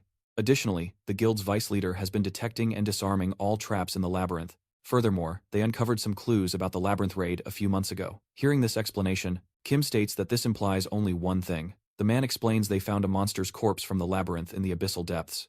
A giant minotaur's corpse, with the same tattoos and patterns found inside the labyrinth. Moreover, when they touched the body, all of it, except the horn, turned to dust. Because of this, if the monster is truly from the labyrinth, they can use tracking skills to follow its path back. Sometime later, the scene shifts again. The protagonist's group appears to be heading toward a specific location. They soon arrive at their destination, the end of the labyrinth. Before them, the statue of a giant minotaur stood watching. The other man, confused, asks where the boss is. The leader replies that it seems they must complete the statue's horn. The secretary then appears with the horn from before. Meanwhile, Kim is silently observing everything, thinking that so far, everything was unfolding exactly as it did in his previous regression. For that reason, he had to see what would happen next. Then, the man takes the horn and places it on the statue. The group is thrilled, believing they finally cleared the labyrinth after 30 years. At that moment, the man seems to notice something is wrong, as an unusual energy emanates from the statue. In a matter of seconds, it transforms into a skeletal altar. The group looks around, utterly confused, now in a completely different place than before. The scene cuts away, and the protagonist thinks, just as I expected. The stunned group wonders what just happened. Shortly after, the scene cuts to a man reading a book. He says he has noticed something. He assumes the protagonist joined the labyrinth team and states they could stop the operation immediately. However, the younger man insists they not stop, calling this a perfect opportunity. Ranked villains had already infiltrated Hyde's team, including 20 ranked villains in total. No matter how skilled the protagonist was, everyone has their limits. So, he wondered how they would handle the hidden villains while trapped in the labyrinth. And for that reason, this was all very amusing. The scene cuts back inside. A person suggests they should introduce themselves first, and a woman introduces herself. Her name is Miranda, she says, and she is a B-rank player. Without warning, Kim explodes into action for some reason. In that instant, he kicks the woman, declaring she is a villain. Kim is the youngest S-rank individual in existence. People were always curious about the hero whose growth mirrored a level-up Manhwa. He was supposed to be a reliable shield on the front lines, a successor to the guildmaster. But what kind of hero attacks an ally without a word? Or perhaps a saint, as the whispers claimed. His self-sacrifice for the Eastern Point citizens was completely out of character. The protagonist was undeniably an incredible figure. The observing boy was stunned, witnessing this hero assaulting the woman. Confused, the young man demanded what Kim had done. Kim retorted that the girl was a villain, so he shouldn't concern himself. Drawing his weapon, the man declared it a lie and opened fire. As Kim evaded the bullets, he insisted it was the truth. Yet the man refused to listen. Miranda was a precious comrade who had hunted monsters and explored with them for so long. For that reason, she couldn't possibly be a villain. It was impossible. Approaching the girl, he pleaded for her to wake up. Just then, the girl struck the man, warning him not to touch her. Instantly, a group of adventurers appeared behind the protagonist. But it wasn't enough. Kim effortlessly dodged the attack. He mused who'd have guessed there were 3 villains, and for that, he would eliminate them all at once. The girl then prepared for battle, saying it was strange because even comrades who'd been with them for years had never been noticed. Demanding how Kim knew this, he told her not to worry, it wasn't her actions. The truth was, Kim had come from the future. Hearing this, the girl declared she didn't care and immediately lunged at Kim. She landed an attack which he barely dodged. Moments later, another comrade joined the fray. Then another charged the protagonist. Yet, Kim narrowly evaded their attacks. Just then, a chain was summoned, successfully binding 2 members of the group. The girl, however, remained in the fight. Kim noticed this and perfectly anticipated her next move. Stunned, the girl wondered what had happened. She hadn't realized Kim was so strong. Her power caused vomiting, paralysis, and hallucinations when her nails made contact. Even an S-class player couldn't resist her magic, and she had definitely grazed the protagonist's face at the start. Still, he showed no ill effects. At that moment, Kim apologized for something. Then, he summoned his own ability, admitting this type of poison did affect him. The girl, in turn, was terrified by the power before her. In that same instant, the attack struck her. Time passed. The scene then cut to that unhinged man once more. He was observing something ahead. Surprised, he saw that the protagonist stood before the girl, who was apparently defeated. Enraged, she began to curse the protagonist. Just then, Kim grabbed her by the head, apologizing. He stated he had no time to play with her, and so, they were going to do something interesting. In that same instant, Kim activated his hypnosis ability. He started asking several questions about her group. The girl began to succumb to the hypnosis, revealing 20 infiltrators, including S-rank members, whose objective was to sabotage the labyrinth raid. The scene then shifted, where several flowers were stained with someone's ketchup. A secretary, observing the scene before her, looked utterly shocked. They were apparently trying to eliminate that man from before. The scene returned to the protagonist, who was with the woman, now seemingly unconscious. He realized there were 5 S-rank villains, certain there had only been 3, before he returned to his world. There was also an incident involving a gate breach. The future was slowly changing. He supposed this might have happened due to his return. Kim said that, regardless, they now knew their goal and should join the other group. So, the two started walking toward that group. Meanwhile, the other guy was still in shock that Miranda was actually a villain. He wondered if the protagonist had known all this from the very beginning. Kim then said the way out was simpler than he had imagined. This place looked completely different, but it was still part of the labyrinth. Therefore, a passage connecting to another space must exist somewhere, and since it connected to various spaces, they might not reach it at once. However, by passing through doors, they would eventually find the group. At that moment, the boy began to speak, saying he had a question. He asked why Kim hadn't told the others, because if he had informed Master T about the villain's infiltration, none of this would have occurred. After that, the two stared each other down. The protagonist replied that it was foolish to think that way, as it wasn't up to him. Besides, that other man already knew everything. The scene then cut to another location, where that man was fighting a group of people. He demanded to know what they were doing, as this joke was going too far. Then the secretary had to intervene, but within seconds, another adventurer appeared to intercept her. The man saw this and immediately shielded her from the attack. He then remarked that this was just like being in hell. The worried secretary asked if he was all right. However, the man told her to just stay back, as he would handle it all. At that moment, he unleashed his ability, and a fierce battle began. The secretary said there was no need to protect her, as she could also fly, but the leader insisted she shouldn't, because she couldn't handle these people. Soon after, the other man agreed the girl was right. He lacked the luxury of protecting others, as they hadn't concealed their powers. Moments later, that man's lantern shattered. From inside, an unknown creature slithered out.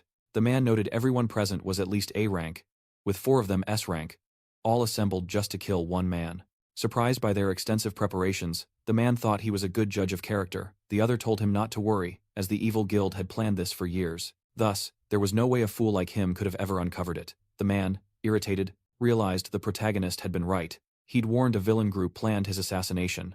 At first, he dismissed it as a lie, but now he saw the truth. The man wondered who knew this entire plan, like a reader of a dark level-up manhwa. Yet, something else was more critical. He demanded to know why nothing was done. The man replied that a true leader never doubts his companions. As their master, he must trust them. The group erupted in laughter, mocking the man's stupidity from the start, wondering how many years they'd served such an idiot. The secretary grew intensely irritated, for he hadn't even verified these people's backgrounds. At that very moment, the skull creature lunged, launching an attack the man barely dodged. The other conspirator remarked that he had done a good job, thanking him for the foolishness of keeping them on his team. For that, he could now die. The man replied he hadn't wanted to doubt them. At that instant, he unleashed his skill, striking down the other man with ease, affirming that he was the true idiot. The scene shifts, with the other boy asking if Doagda truly knew everything. He replied that if the boy already knew that, he shouldn't ask foolish questions. The scene cuts again, where the protagonist faces Kang, asking if he'll just leave him lying there. Kang rose, asking if he thought he'd seen all his power, affirming not to worry, as he now believed in the protagonist. However, he never said he'd leave it at that. Now, things were just as he wanted. The group, it's revealed, was already brutally defeated. The boy watched this, astonished. Kim then stepped through the portal. There, he encountered the other man from before. The man asked if Kim saw the other group, and the boy replied that he hadn't. In this situation, he only focused on the path ahead, ignoring the rest, asking what the man planned to do now. The man was silent, admitting it was frustrating, but he had to retreat for now. There could be more villains, and even at the labyrinth's end, the boss hadn't appeared. And as frustrating as it was, their only option was to escape before taking more damage. For this reason, he tried to apologize to the protagonist, admitting this was his fault for being so stubborn. In response, Kim simply stated that his awareness was enough. The man, clearly irritated, snapped that he went out of his way to apologize, only to be met with such coldness. Observing this tense exchange, Kim knew he'd wasted precious time and earned no merit points, but it was the correct move. He had shared crucial intel on the villains to aid the raid. At that moment, the secretary appeared, announcing it was time for them to regroup and exit the labyrinth. Kim's foreknowledge, a script from some dark level-up manhwa, was limited to the raid. If the future deviated more, he would lose all control. For this reason, he had to concede this time. The secretary then inquired about monsters or traps in the other areas. The question sent a jolt of shock through Kim. The other man replied that they'd crossed many spaces, but thankfully saw no traps, leading them to believe the way out was safe. Taking in the scene, Kim questioned how there could be no traps or monsters. The space they'd been warped to was supposed to be crawling with them. However, the areas they crossed were merely alternate zones, posing no real threat to the players. He had to understand why this was happening. Because without monsters and traps, it was impossible for the original party to have ever reached the labyrinth's master before his regression. In that exact instant, a horrifying realization struck Kim. The entire group's attention snapped to the side, their faces masks of shock. The other man choked out, asking what that terrifying creature was staring at them. The labyrinth boss stood, revealed before them. It immediately swung its massive axe, striking the group dead on, the force of the blow launching them all into the air. To make matters worse, the regression gate shattered into nothing. A moment later, the other man scrambled to offer his assistance. Kim, in response, yelled that he understood the situation and immediately broke into a desperate sprint. At that very same moment, the other man activated his skill, and our hero followed suit, charging into close-quarters combat with the Minotaur. A heartbeat later, the three attacks violently collided. In that instant, the Minotaur swung again, but they managed to evade the attack. Within seconds, its forehead began to glow ominously, and a skeletal monster materialized from thin air. The other man gasped that it was an S-rank monster. Glancing back, Kim saw even more beasts emerging. The secretary cried out, questioning why monsters were suddenly swarming them. An ethereal voice then echoed through the chamber, speaking of those who trespassed in the labyrinth and disturbed its eternal rest. It declared that for their transgression, they need not worry, for their journey forward would end here. Everything would be resolved, all at once. The horde of monsters advanced on the two men, who stood frozen, awaiting their deaths. But their leader appeared, cutting down several minotaurs as the protagonist moved to support him. Together, they successfully held back a portion of the horde. Then, the protagonist gave a signal, and the man began to channel a powerful spell. He unleashed it upon the monsters, which were seemingly defeated. The man muttered that it was impressive, but his awe instantly turned to disbelief.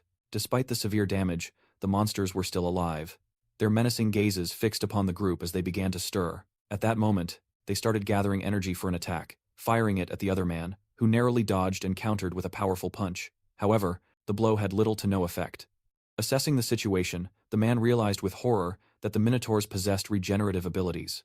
Just then, even more monsters appeared. The man concluded he had to defeat the boss to wipe them all out, but he still couldn't see a path to victory. He might be able to land one solid blow, but he couldn't fight this enemy while also protecting the secretary and the protagonist. However, if they attacked at the same time, they might have a chance. Still, he hesitated, knowing this single choice would define his fate. A memory surfaced. A man telling him to make a choice, saying that no matter how strong one is, if they force a duel, the association would be forced to intervene. And that to accept a comrade, one must consider not just their skill, but their very character before deciding. He then declared that, unlike a rational man, he refused to live a life consumed by doubt. The elder conceded that might suit him, but warned that more doubt was necessary, having witnessed countless betrayals as a player. A single misstep could cost him everything. Sometimes, protecting what truly matters requires sacrificing something precious. For that reason, raw strength wasn't the answer. Recognizing one's limits and prioritizing the crucial choices was the key to victory. These, he explained, were the marks of a truly exceptional player. Hearing this, the man was left speechless. Was the elder just spouting nonsense from a position of weakness? The memory faded, returning him to the present. He cursed himself for not heeding the old man's words. He realized that if he slaughtered his enemies, his comrades would fall. Yet, if he chose another path, they would still perish. Therefore, his choice was meaningless, the outcome was fixed. But he would never accept such a fate. With a roar, he charged the Minotaur, felling it with ease. He then called to the protagonist, vowing to protect his allies and make these monsters regret their existence. For that reason, he would forge his own path. Kim, however, was confused by the sudden declaration. There was still a way to defeat the Minotaurs. Moments later, an explosion rocked the battlefield.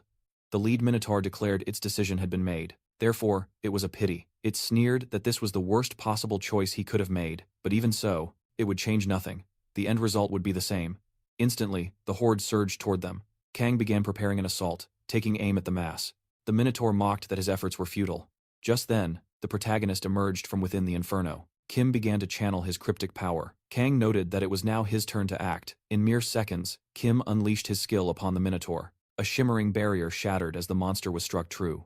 But moments before this, Kang had asked what the key to defeating the beast was. Kim admitted it was only a theory, but suspected the rifts were connected via portals. The Minotaur's rift likely led to another dimension, where a queen revived or regenerated the beasts. Thus, if that other space was severed, the monsters would vanish instantly. Hearing this, Kang began to laugh. He pointed out that if Kim was wrong, they would all die. Kim retorted that inaction guaranteed the same fate. Meanwhile, the secretary and the other watcher observed in silence, witnessing a colossal battle unfold before their very eyes. Once again, the scene returns to the present, with Kim's attack landing, causing visible damage. In that same instant, the protagonist looked on, stunned. Kang then charged the Minotaur, delivering a powerful strike of his own. Yet, the beast remained standing. Within seconds, the creature simply vanished. Meanwhile, Kim was on the ground, weeping. He looked down, horrified to see Kang grievously wounded, an arm torn from his body. It hadn't utilized its dominion over the prior laws, and was now immensely stronger. At that moment, the protagonist tried to charge the creature again, but in a flash, he was struck down once more. The onlookers were aghast, unable to comprehend the vast chasm in their power. Therefore, if he didn't use that skill, death was certain. But even with its power, he doubted he could defeat this creature. And if he failed to destroy it in a single blow, the predation would surely enter a berserk state. The consequences of that were unthinkable. Even so, in this desperate situation, it was his only remaining option. A flashback surfaced. A child explaining that the method was all in the application, wondering why he was suddenly asking how to use skills, since the descriptions were right there in the stats window, and manipulating it in reality could warp its form, contrary to what the stats window displayed. For example, the boy used spirit magic to fortify his body, even creating powerful projectiles. And in the current battle, he sometimes mixed skills, usually applying force only to his ring. Therefore, if a skill proved uncontrollable, he should try rewriting it with his own power, a feat he was capable of. The scene snaps back to the protagonist, striking the Minotaur again. The impact of his attack splintered the Minotaur's axe, yet, the monster lunged at Kim again. With a predator's gaze, Kim observed his prey. He then charged a skill, unleashing it against the beast. Their weapons shattered on impact. Moments later, Kim summoned his chain, binding the creature. He used his skill again, confirming his suspicion he could truly do it. He had vaguely sensed it before. His skill warped to his will, meaning he could likely apply it to his other abilities. Still, he knew little of this mysterious power. However, the true nature of his skill didn't matter. Soon after, the boy defeated the Minotaur, vowing to fully exploit this power. His skill activated, and the Minotaur disintegrated, utterly annihilated. Subsequently, as players in the room wondered what happened, the protagonist emerged with Kwan Kang-yuk on his back, who was grievously wounded. Seeing them, everyone felt a wave of relief and rushed to embrace the protagonist. After the great Minotaur Queen was slain, the raid team found vast treasures hidden in the labyrinth. Among them, the most valuable was an elixir that greatly boosted a player's stats. This was a unique great elixir called the Fountain of Tada. However, there wasn't enough elixir for everyone, so it was given to the protagonist and to Quan, who contributed most. But for Quan, losing his right arm meant a greater stat loss than the elixir could restore. The traitors were identified and arrested. The raid members then focused on recovery and rest. And so, the chaotic Minotaur Labyrinth raid finally concluded. During an interview, a reporter asked Quan if the raid rumors were true, and if he truly planned to retire as a player. However, Kwan Kang-yuk denied his retirement, stating he was just taking a short break. And, clearly annoyed, he called them all idiots. With a furious look, he asked if they understood the meaning of rest. A guildmate urged him to be careful. Another reporter asked if it was due to his right arm, while one mentioned the Asian exhibition games. As another reporter tried to ask, Quan cut him off. Quan confirmed the reason was, indeed, his right arm, but told them to focus on the Asian exhibition games. He added that his replacement had appeared, calling the protagonist forward. The reporters asked if that was Kim Taihun, the rookie player. Another noted that following the Labyrinth raid, the protagonist ranked 5th in contribution, making him more than qualified for the team. At this point, they also noted that a rumor claimed that, with the Fountain of Tata, he had likely reached an international level position. Hearing this, a woman scoffed that it was ridiculous, asking if the boy truly understood the national strength rank. She explained that national strength rank was for monsters on another level, even among top players, a rank for those who defy classification. But before she could finish, the protagonist took the stage. He introduced himself as a representative for the exhibition games. He acknowledged their concerns about him replacing the player, Quan Kong Hook. He understood this. Despite his achievements, he was a rookie among veterans. He admitted he couldn't guarantee an exceptional performance. Just then, a mysterious man appeared, watching the protagonist. Laughing. He wondered if this was New Korea's new ranker. Meanwhile, a woman also observing him said there was no way to confirm rumors of his national strength. In a restaurant nearby, a young man asked his friend if the protagonist seemed confident. The live audience was already buzzing with comments. Taehun didn't seem confident in his victory, but then, he spoke, and the crowd fell silent to listen. He stated he wouldn't confirm any rumors, but the games would reveal much, including the rumor that he might now possess the power of a national-level player. Meanwhile, facing Shadow, Melina begged her master for mercy. She apologized, claiming she did her best and that escaping alive was a miracle. She confessed she never knew Taehun was so powerful, but Shadow told her to rise, saying if her opponent was truly that strong, she had no reason to blame herself. She had given her all. At first, he considered benevolence, but Shadow clarified he feels nothing for the weak, and without a moment's hesitation, he ended her life on the spot. Power is the law, he declared, then with deep hatred, called her a coward for fleeing. He ordered the others to dispose of her body. Shadow was deep in thought. This was all very strange. He'd invested far more in this mission than the East Point one, to ensure it wouldn't fail. And even with Guan's failed assassination, succeeding in a simple dungeon like that should have been certain. Kim Taehun's name echoed in his mind. He concluded that this year's Asian Games would be very interesting indeed. At that very moment, Taehun was approaching a new location. He had barely arrived when a man greeted him, saying everyone was waiting, especially Korea's most powerful players. Then, the nation's newest representative, Kim Taihun, entered the room, feeling the incredibly heavy atmosphere. The first to speak was Jin Soo-jung, ranked 7th in public service, who didn't expect Taehun to be so young. Then Han Ji-so, ranked 8th, questioned if this violated the boy's human rights, but the 4th-ranked Xiwang Guok intervened, telling everyone to calm down. Age is irrelevant to skill, she stated. The 3rd-ranked Seojin Park, also present, said he knew Taehun would arrive one day, but never imagined it would be so soon. Finally, the president took the floor, admitting the chaos in getting here. But now gathered, it was time to begin the Asian Games strategy meeting. Everyone sat, ready to give their full attention. The explanation of the Asian exhibition games began. In the past, when the Abyss first appeared, people began to awaken abilities. It was utter chaos, with monsters and malevolent beings running rampant everywhere. Vigilante groups across Asia thus united to fight these creatures, giving rise to the games. Today, representatives have 7 days to eradicate monsters. Each one's kills and classifications are converted into points.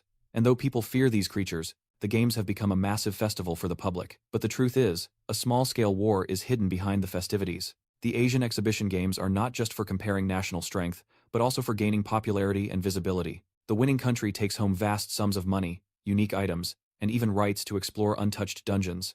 Taehun thought, I knew it. This was the right decision. He had a larger goal. The succubus queen, Rosaria, surely knew of the king, but understanding his power was difficult, and he knew she wouldn't just hand over all the information. To face her, he needed more power, and the Asian Games were perfect for that. He could fight stronger players and earn rewards. It was then that Got Tae-wook raised a problem. The #1 spot on Team New Korea was still open. Gon, ranked 2nd, couldn't participate, just like other strong players like Yong-yu. It seemed Korea's power was not what it once was, but Jin cut in, surprised. I thought this was settled, he said. I heard that kid, Tae-hyun, reached the national level, didn't he? Every eye in the room fell on Tae-hyun as questions erupted. National level? They couldn't believe it. He was far too young for that. Tae-hyun just smiled, defending himself. It's only a rumor, guys. Calm down. He explained no plan could rely on it, as his abilities were unproven. The disappointment in the room was palpable. Someone asked if they needed reinforcements. The answer was yes, but the question remained who to recruit. The president, however, assured them that everything was under control. Though they lacked the national-level players of Japan and China, the Asian Games were not solely about combat. Hunting monsters for points was paramount. As long as we remain calm, our chance of victory is high, he declared. Then the president assigned the roles. Seongjin, Seong, and Hong Yu, with their deep abyss experience, would handle monster hunting. Meanwhile, Jin Su, a veteran of player combat, and Taihun would be tasked with hunting the malevolent beings. The president was eager to see them perform, with the games set to begin the following week, and so the day finally arrived. On the first day of the Asian Games, a narrator announced the opening ceremony for the Asian Exhibition Games: Philippines, Vietnam, Singapore, Japan, China, Korea. The teams of each nation gathered. Japan and China appeared to be the strongest with national-level players, but China was the clear favorite, boasting 3 of them: Fun Lu, Ming Sai, and their most powerful, Lee Singu.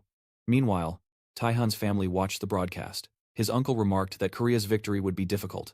His aunt just hoped Taihun stayed safe, but Jang couldn't stand it. "What are you two talking about?" he demanded.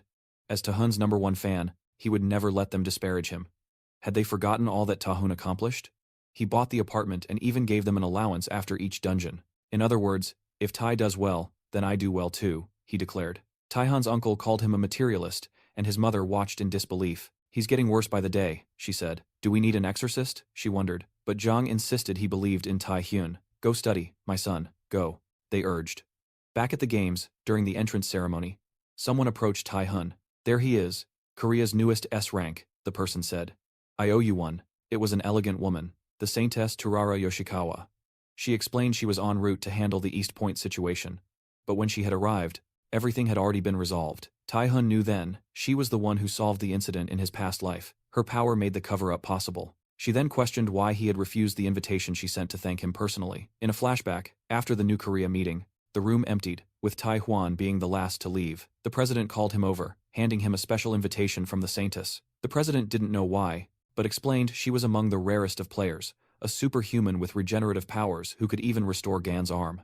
He suggested Taihun meet her before the games, but Taihun replied that he would refuse. "Go." Taewook, stunned, asked why he would do that when Gan was hurt protecting him. The president, however, asked Taihun for his reasoning. Taihun stated he couldn't share details, but the reason was simple. Back in the present, he faced the Saintess. "I know full well the horrible truth hidden behind your title as a saint," he said. That was all.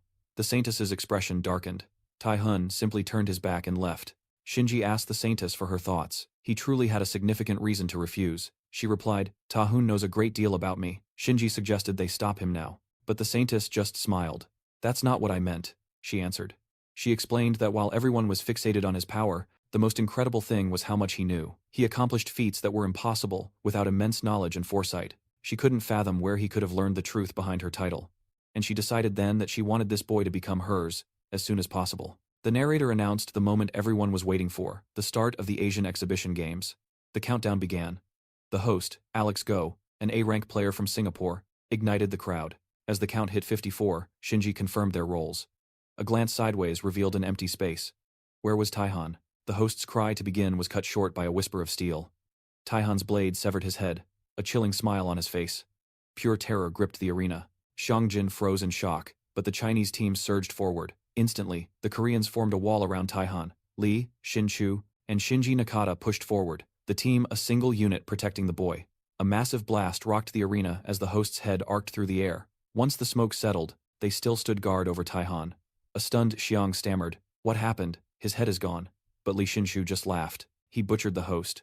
And you're still defending him? He'll slaughter us all." The ghost sword, Shinji, stepped forward. The saint, Sara, declared he could kill whomever he pleased, so long as Taihun remained unharmed. Association presidents from New Korea and Singapore rushed to intervene. Korea's president attempted to de-escalate. A misunderstanding. Our representative would never. But Singapore's president cut him off. He beheaded the host. Just then, Taihun spoke, revealing his true identity, Taiwan, the S-rank malevolent being. The one who tortured and murdered 30 passengers aboard a luxury cruise. Associations worldwide had placed a bounty of billions on his head, but the fiend vanished after profiting from the passengers' torment. He just altered his appearance. The Singaporean president was aghast. "You can't mean..." Taihun cut her short. The reason he was never caught was his ability to shapeshift, just as he did now. He stepped on Chaiwan's head, and his face began to morph. The audience watched, captivated, as if witnessing a scene from the darkest level up Manhwa. Taihun credited Snipe Walker for the intel. Another player remarked that Taihun was intriguing. The scoreboard flashed. New Korea had already secured first place, with 1,000 points. The games were halted for hours after the host was exposed as a malevolent being. Now resumed, players from every nation flooded out to hunt their prey. Kim Taihun had already claimed the first points. After crediting Snipe Walker, he immediately began his hunt for more malevolent beings. At the Snipewalker Guild, the vice president claimed ignorance of the hidden intel. Young-yu insisted she didn't know either. The VP questioned why Taihun lied. She had no clue, but appreciated him shouting out the guild's name. The phones have been ringing off the hook. We can't get any work done, she lamented. Young-yu thought, my darling must have handled this all alone. The VP then asked if Taihun was her darling. She whispered, don't tell me my darling knew all along. Later that night, a gaping hole tore through the roof of a city house. Inside, a defeated figure lay. A malevolent being. It was the A-rank, Gant. He demanded to know how Taihun found him. Taihun called it laughably easy. Just then, his phone rang. It was Young-yu, her voice laced with pet names. Taihun teased her for taking so long, and she griped about the deluge of calls he caused. Taihun asked if the line was secure. Jung-yu confirmed she anticipated his question, which is why she initiated the call. Taihun explained a standard phone wasn't secure enough. He then requested 2 favors, a deep dive research task, and more intel on the malevolent beings.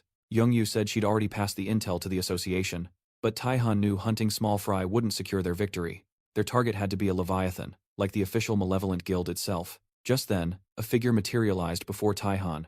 I am Kimura, he announced. Taihun turned from his call. What was that? Too noisy. Jung-yu, hold on. Kimura declared he would be punished for defiling the saint's name. Taihun was baffled. Defiling her name? What did I even do? The scene shifts as the truth is revealed. Kimura Haim, an S-rank from the Japanese exhibition games, was utterly obsessed with the saint. While Nakata Shinji was a swordsman of grace and precision, Haim Kimura was a berserker, a whirlwind of raw power who obliterated foes without a second thought. But all that power meant nothing if he couldn't land a single blow. Taihun, still on his phone, evaded every single blow. Kimura couldn't comprehend why none of his attacks connected. How can someone like him dodge all this? He wondered. Meanwhile, Young-yu explained to Taihun that the association couldn't just attack the Malevolent Guild. You want to be their direct target? They would simply hide. Even with intel, we won't move until we're certain we can get them. You shouldn't poke a hornet's nest, she said, or everything could spiral out of control. Taihun agreed. He sidestepped one of Kimura's blows, who felt death creeping closer. Taihun then slapped him. It's possible if I do it, isn't it? He said. I can know a person's exact location if you provide the information. I can't explain how, but trust me. Haven't my results proven it so far? Jung-yu complained. Oh, honestly. But she conceded. Fine. Okay. We don't know much about the guild, but we'll give you intel on the 3 warlords. They are men who control the underworld, and even parts of society. They are 3 great leaders of Asia's demonic humans. We managed to contact one of Miyazaki Kenji's executives. If you capture him, he'll spill all the information. But if this goes wrong, you could create enemies in the games. What are you going to do? She asked. Taehyun considered the lords. They aren't as important as the guild, but it's not a bad choice. He said, okay, you can begin with them. Jung-yu agreed, and said she would arrange it all. Taehyun thanked her, but Young-yu asked if he would ever ask her to dinner. Yes, after the games are over, he replied. Suddenly, Kimura got to his feet, cursing Taehyun viciously. How long are you going to mock me? He yelled. If you won't fight properly, I will destroy everything. Taehyun said. He wasn't underestimating him. First, I'm going to corrupt all your senses, Kimura warned, activating his domination of the 5 senses. Taehyun thought he was doing Kimura a favor. Doesn't he know that fighting between participants is forbidden? If he won't listen, I have no choice but to get a little serious. He invoked the Death Knight King's zeal, and a shocked Kimura was caught completely by surprise. Meanwhile, Natada was with the saint. He said Kimura was defeated and that he'd already arranged the media, blaming it on demonic humans. But after the defeat, Kimura kept repeating the last phrase he heard. Now, I'm going to get serious with you. It seemed Kimura was under a mind control ability and would take 1 month to recover, so he would be unable to participate in the games anymore. The saint concluded that Taehyun had an ability the media didn't know about. Nada suggested they might have to intervene, but the saint smiled. He has a lot of little tricks, doesn't he? She said. We won't get points without him, you fool. She wasn't concerned. She had already expected Kimura to lose. I already have another plan, she guaranteed. Then, in a filthy, dark room, a door opened. Nada and the saint found a prisoner. It was Ryoma Ishizaka, the one Taehyun had beaten senseless. The saint said it was time for him to get to work. Meanwhile, in an unknown corner of the abyss, a woman was moving quickly. She stopped suddenly. It was Rakaya, an S-rank from the Philippines. She asked why the person was trying to kill them. Why do you want first place by using such cowardly methods? She questioned. The person was Shushin, who replied that he wasn't playing around. I enjoy this. I'm here because it was a request from the Chinese Association, he said. The Filipino participants were in shock. What do you mean? The president of the Chinese Association asked for this. It's ridiculous. Is he trying to start a war? They wondered. Rika shielded the other participant and told her to run while she tried to hold off that monster. But moments later, Rika was already dead. Shushin thought, for my president to order this? There must be something very interesting at stake. He wondered what the next country would be. It's Korea, he remembered, and his next target would be Kim Taihun. The news spread. The Asian Exhibition Game scoreboard for Day 1 showed New Korea in first place with a 1,550-point lead. In second was China with 700, and Japan in third with 500. The broadcast showed the representatives hunting demonic humans. The audience was shocked. New Korea is leading. Japan and China have national players. What are they doing? They said that Kimura Ray from Japan withdrew because of an injury caused by demonic humans. But then, chilling news shattered the facade. Players from Singapore were discovered lifeless, and those from the Philippines were missing. The public realized the game had turned fatally real. In his opulent hotel suite, Tyizen monitored the grim reports. The Games Committee had launched an investigation group to uncover the truth, demanding cooperation from all nations. Tyizen recalled that in his previous timeline, this only began on Day 3. Is it all unfolding on Day 1 now?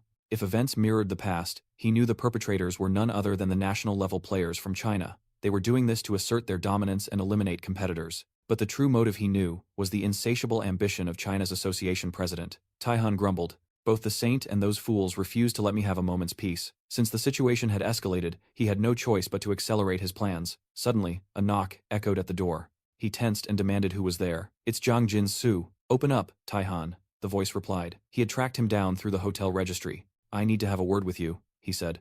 Tyizen was surprised. Zhang Jinsu was standing right there on the terrace. Zhang demanded what Tyizen was thinking at the start of the ceremony. "You took a man's head, shredded our entire strategy, and went completely rogue. Don't you realize you're on a team?" Tyizen found this lecture eerily familiar. Zhang continued. "Regardless of the reason, I'm beyond disappointed. You could have at least shared your intel." But Tyizen cut him off, stating that he had just been ambushed by Kimura Ren. Zhang was shocked. It wasn't one of the demonkin. Tyizen confirmed he thwarted the assault, but the fact that Kimura had pinpointed his location meant there was a mole within the association. Zhang bristled at the accusation. "Are you accusing me? Am I the prime suspect?" But Tyizen explained that it wasn't that simple. Anyone with access to that intel was a suspect, himself included. He was forced to act cautiously. He was the one who exposed the host as a malevolent entity. "If the S-rankers aren't eliminated, the national players won't be either," he explained. "The national-level players are hunting the others to thin the herd. Yes, I plan to move alone.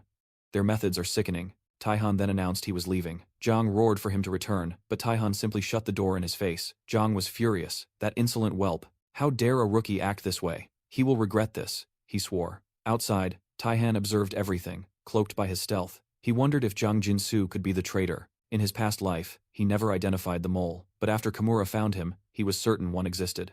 "I can trust no one now," he thought. Until he unmasked the traitor, he would deal with another pressing matter. He received a message. It was from his beloved darling, a flawless guide from Aeong-yu to find the 3 warlords. Tyizen thought, what in the hell is this? Later, in a nearby McDoria, Tyizen ordered a cheeseburger and a soda. He was cloaked in a heavy coat, and his disguise seemed to be effective.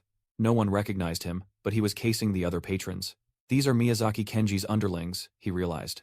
They're posing as high school students. That bag must be filled with illicit goods. All he needed was to follow them straight to Miyazaki. That's when the figure beside him spoke. "It has been some time, has it not?" Tyizen turned and saw who it was, none other than Ryoma Isaka. Tyizen was shocked. He was serving a life sentence for the East Point incident. How is he free? Ryoma said he had no desire to fight here. Tyizen told him to cut the act and get lost. Ryoma laughed. "Get lost? Are you in any position to make demands? You're also operating in the shadows, are you not?" Ryoma then shattered the glass, commanding the room's attention. Miyazaki's men realized who Tyizen was and figured he was there for them. They grabbed the bag and fled. Damn it all, Tyizen thought. Now I have to chase them down. Ryoma warned that he did not want to fight there and unleashed his aura, incapacitating everyone in the establishment. Tyizen was stunned. He did all that with his aura alone. He's grown stronger than he was at East Point. Ryoma asked if he was also hunting Miyazaki Kenji. "Give me a minute of your time," he requested. "I promise it will not be a waste." Tyizen bound him with chains and said he had 1 minute. "But if you waste my time, you'll regret ever crossing me." Ryoma said, "This brings back memories," but that he is not the man he once was. As he tried to move, Tyizen activated gluttony on the chains, and Ryoma was pinned, barely able to move. What is this pressure? How much stronger did Taihun become? He wondered. Taihun said he had 50 seconds. Ryoma grew tense. "I'll be direct," he stated. "Taihun alone can't defeat the 3 warlords.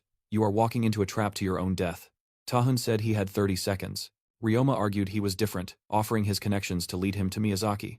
"It's a good deal, isn't it?" Taihun announced he had 10 seconds. "What more do you want, you bastard?" Ryoma demanded. "Time is up." Ryoma protested that Taihun hadn't even counted a full minute. Then, the pain from gluttony intensified, and he begged for mercy. Your offer was tempting, but it's deeply suspicious, Taihun said. A man like you suddenly helping me. What is your true objective? He used Rosaria's hypnosis, asking who was pulling his strings.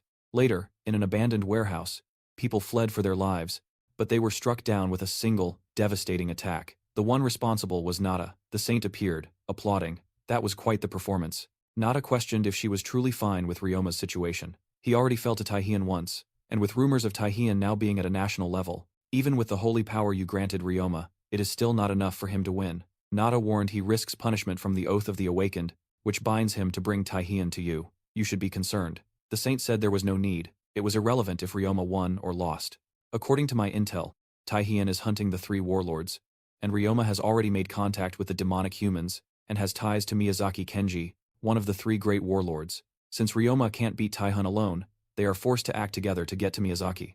She added, of course, it won't be simple, but there's a mystery surrounding this boy, which is why I need information. I want to know how he fights, his values, his abilities, his personality, and the power he conceals. Whatever end Ryoma meets, we will just retrieve the information from his body afterward, the saint concluded. Taihun left me no choice.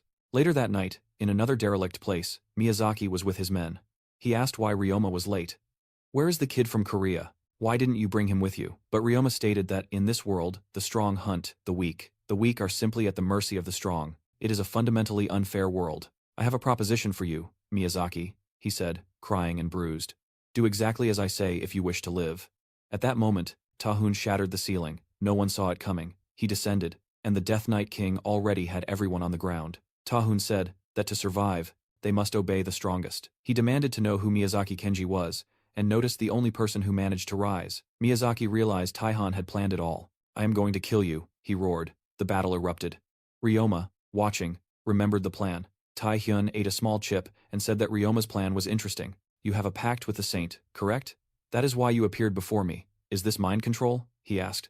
Taihun said it did not matter. He would follow Ryoma's plan. Your goal was to lead me to Miyazaki, right? Then guide me there. But naturally, I will use my own methods. Ryoma told him to stop. Since you've captured me, I will never cooperate. And even if I did, the ghost sword and the saint would kill us both. Taihen said that if Ryoma refused to help, he would kill him right there. I don't care if trash like you dies, but I offer one chance to atone. The plan is simple. Help me completely during the games, then spend your life atoning with the victims. Do that, and I'll save you from the saint and the 3 warlords. Taihun gave his word. Ryoma was stunned. Do you realize what you're saying? This is madness. They are at a national level. Do you truly believe you can defeat them all? Taihun offered a faint smile and said, of course I can. Back in the present, Ryoma watched the scene unfold and began to laugh nervously. He thought Taya was an absolute monster. Taihun was crushing Miyazaki's face, telling him to open the gate to the 3 warlords. In a hideout of Tetsuo, one of the lords in the abyss, numerous bodies littered the ground. Seated on the throne was Lee Singu. He demanded to know why that person had come before him. If your request is trivial, however, the girl had already demolished the entire room along with the men. Shortly after, while walking, Young claims she trained to control her berserk state, so using it for just 1 minute was simple. The man asks if she has gauged Kim Tae-hyun's capabilities. The girl replies that after she fainted, the protagonist fought the Great Phoenix alone, which says everything. She adds, he's apparently heading for the abyssal depths. Hearing this, the man is shocked by his explosive growth, a progression straight from a level-up manhwa. Young comments that she doesn't understand it, because, while everyone desires to advance, after a certain point, it is easy to feel satisfied. Yet, Kim Tae-hyun shows no sign of stopping. I will crush your skull. The person kneeling was Tetsuo himself, who came to offer a legendary item to Lee Singu. He claimed he focused on security, but he offered a legendary item in exchange. First, I need a favor. Erase the person hunting me, Tetsuo urged. They'd prepared a trap, but it might not hold. And if it failed, that person would find them soon enough. Taehyun grew more interested in this target than the item. There's someone even you fear? He asked. Who is it? Before Tetsuo could answer, the sounds of battle erupted outside. Bodies flew, walls shattered, the door was blasted inward, and Taehyun entered, tearing through everyone. He was with Ryoma. Tetsuo demanded to know why Ryoma was doing this. Ryoma simply said that Taehyun had to win now. Tetsuo was stunned. Our plan is simple. We move forward, partner, Taehyun stated. The fight turned grim when Xu Shen entered. Taehyun realized the situation had surpassed his expectations. A national-level hunter from China was here. So, you're the one who terrified Tetsuo? Xu Shen asked. The president of the Chinese Association also tasked me with taking care of you. This is perfect. 2 birds with 1 stone. Ryoma warned that this was Shu Shen and asked if Taihun planned to fight him. Taihun said it was clear Shu was working with the three lords. You're the one who assassinated the other participants, weren't you? And you admit it just by mentioning the association. You catch on quick, don't you? Shu said. It's Korea's turn now, Taihun retorted. Looks like it's my lucky day finding you here. You'll die, right here and now. Shu Shen called him a little brat. The battle ignited, and Tetsuo was paralyzed with fear. His subordinates told him to flee. Is he going to lose? Ryoma provoked. My partner Taihun is about to wipe you all out. But Taihun halted everyone with the Death Knight King's zeal, including Ryoma. Why me too? Ryoma demanded. Shu Shen laughed. Do you really think you can afford to get distracted in a fight? He mocked. Taihun thought of Shu Shen, the mystic deity, the god of strength. He was, by far, the most powerful national-level hunter in the Asian Games, a monster who had single-handedly defeated hundreds of creatures and players. But his true power wasn't just physical strength, but his ghost ability, which possessed a destructive force that surpassed mere physical power. That's when Shu Shen summoned the Death Scythe. I am the Grim Reaper himself, he declared.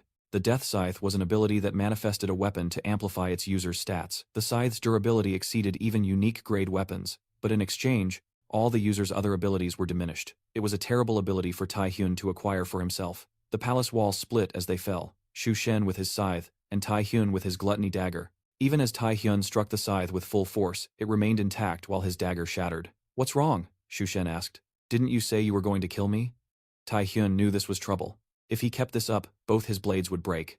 He unleashed his chains to trap Shu Shen, who seemed slightly impressed. Taihun thought that if he couldn't move, he couldn't defend himself. In addition to the chains, he used the Death Knight King's zeal, but Shu Shen sneered that a weakling is always a weakling. Do you really think these parlor tricks will work on me? This is why you're not national level yet, Shu Shen said. Taihun hadn't expected that. Shu Shen used the Death Scythe to obliterate the Death Knight King. Tetsuo, watching from above, thought the fight was over. Taihun seemed powerful, but not enough to challenge a national-level hunter. Tetsuo ordered to leave Ryoma alive and take him hostage for the Saint. He wondered if Ryoma had truly betrayed the lords and the Saint. What did he see in this Taihun? Taihun has already lost. Now we just wait for Shu Shen to return, he thought. But when he glanced at the battlefield, Shu was bleeding while Taihun stood untouched. Tetsuo was in shock. What happened? I only blinked. Shu was spitting blood, nearly dead. Shu Shen remembered the moment he tried to slice Taihun in half. Mana had surged from his dagger. I was dominating this fight. His blades are nearly broken. Why am I on the ground? He wondered if Taihun had hidden his power all along and tried to strike him from behind, but Taihun turned around instantly. These two daggers are rare class equipment, he thought. They were effective against the Minotaur Queen, but I learned something from that fight. If I use the power of gluttony instead of my mana, it won't be consumed. That means I can use gluttony at its absolute maximum. The weapon that shattered wasn't Taihun's dagger, it was Shu Shen's death scythe. You can have the weapon, Taihun told Shu Shen, but in return, I'll take your life. Before Zua could finish, he was silenced. Tetsuo was desperate. Ryoma was unconscious. Gluttony was consuming Shuer's body on the battlefield. In that instant, Taihun Qin's power as a national-level hunter was confirmed. Meanwhile, in a luxurious, rain-swept place, a person said, "So, Xian has decided to act."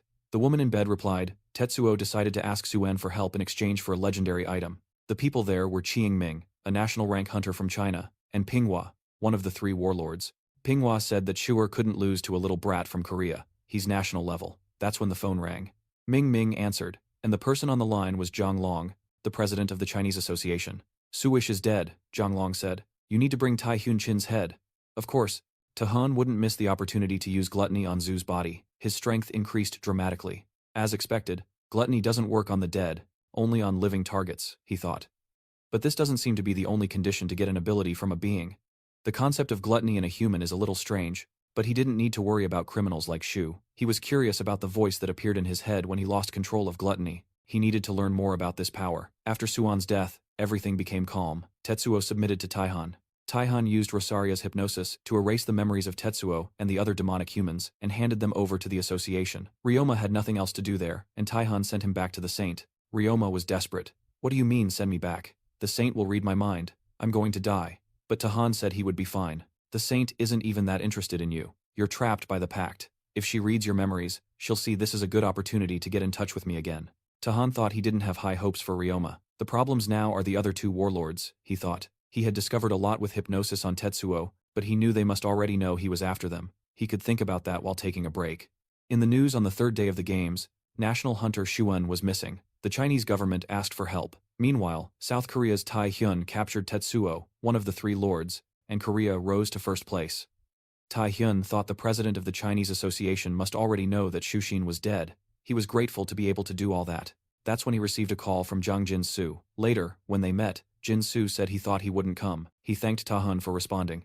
Taehyun asked if he was sure that Pinghua, one of the lords, was in that building. Yes, Jinsu replied.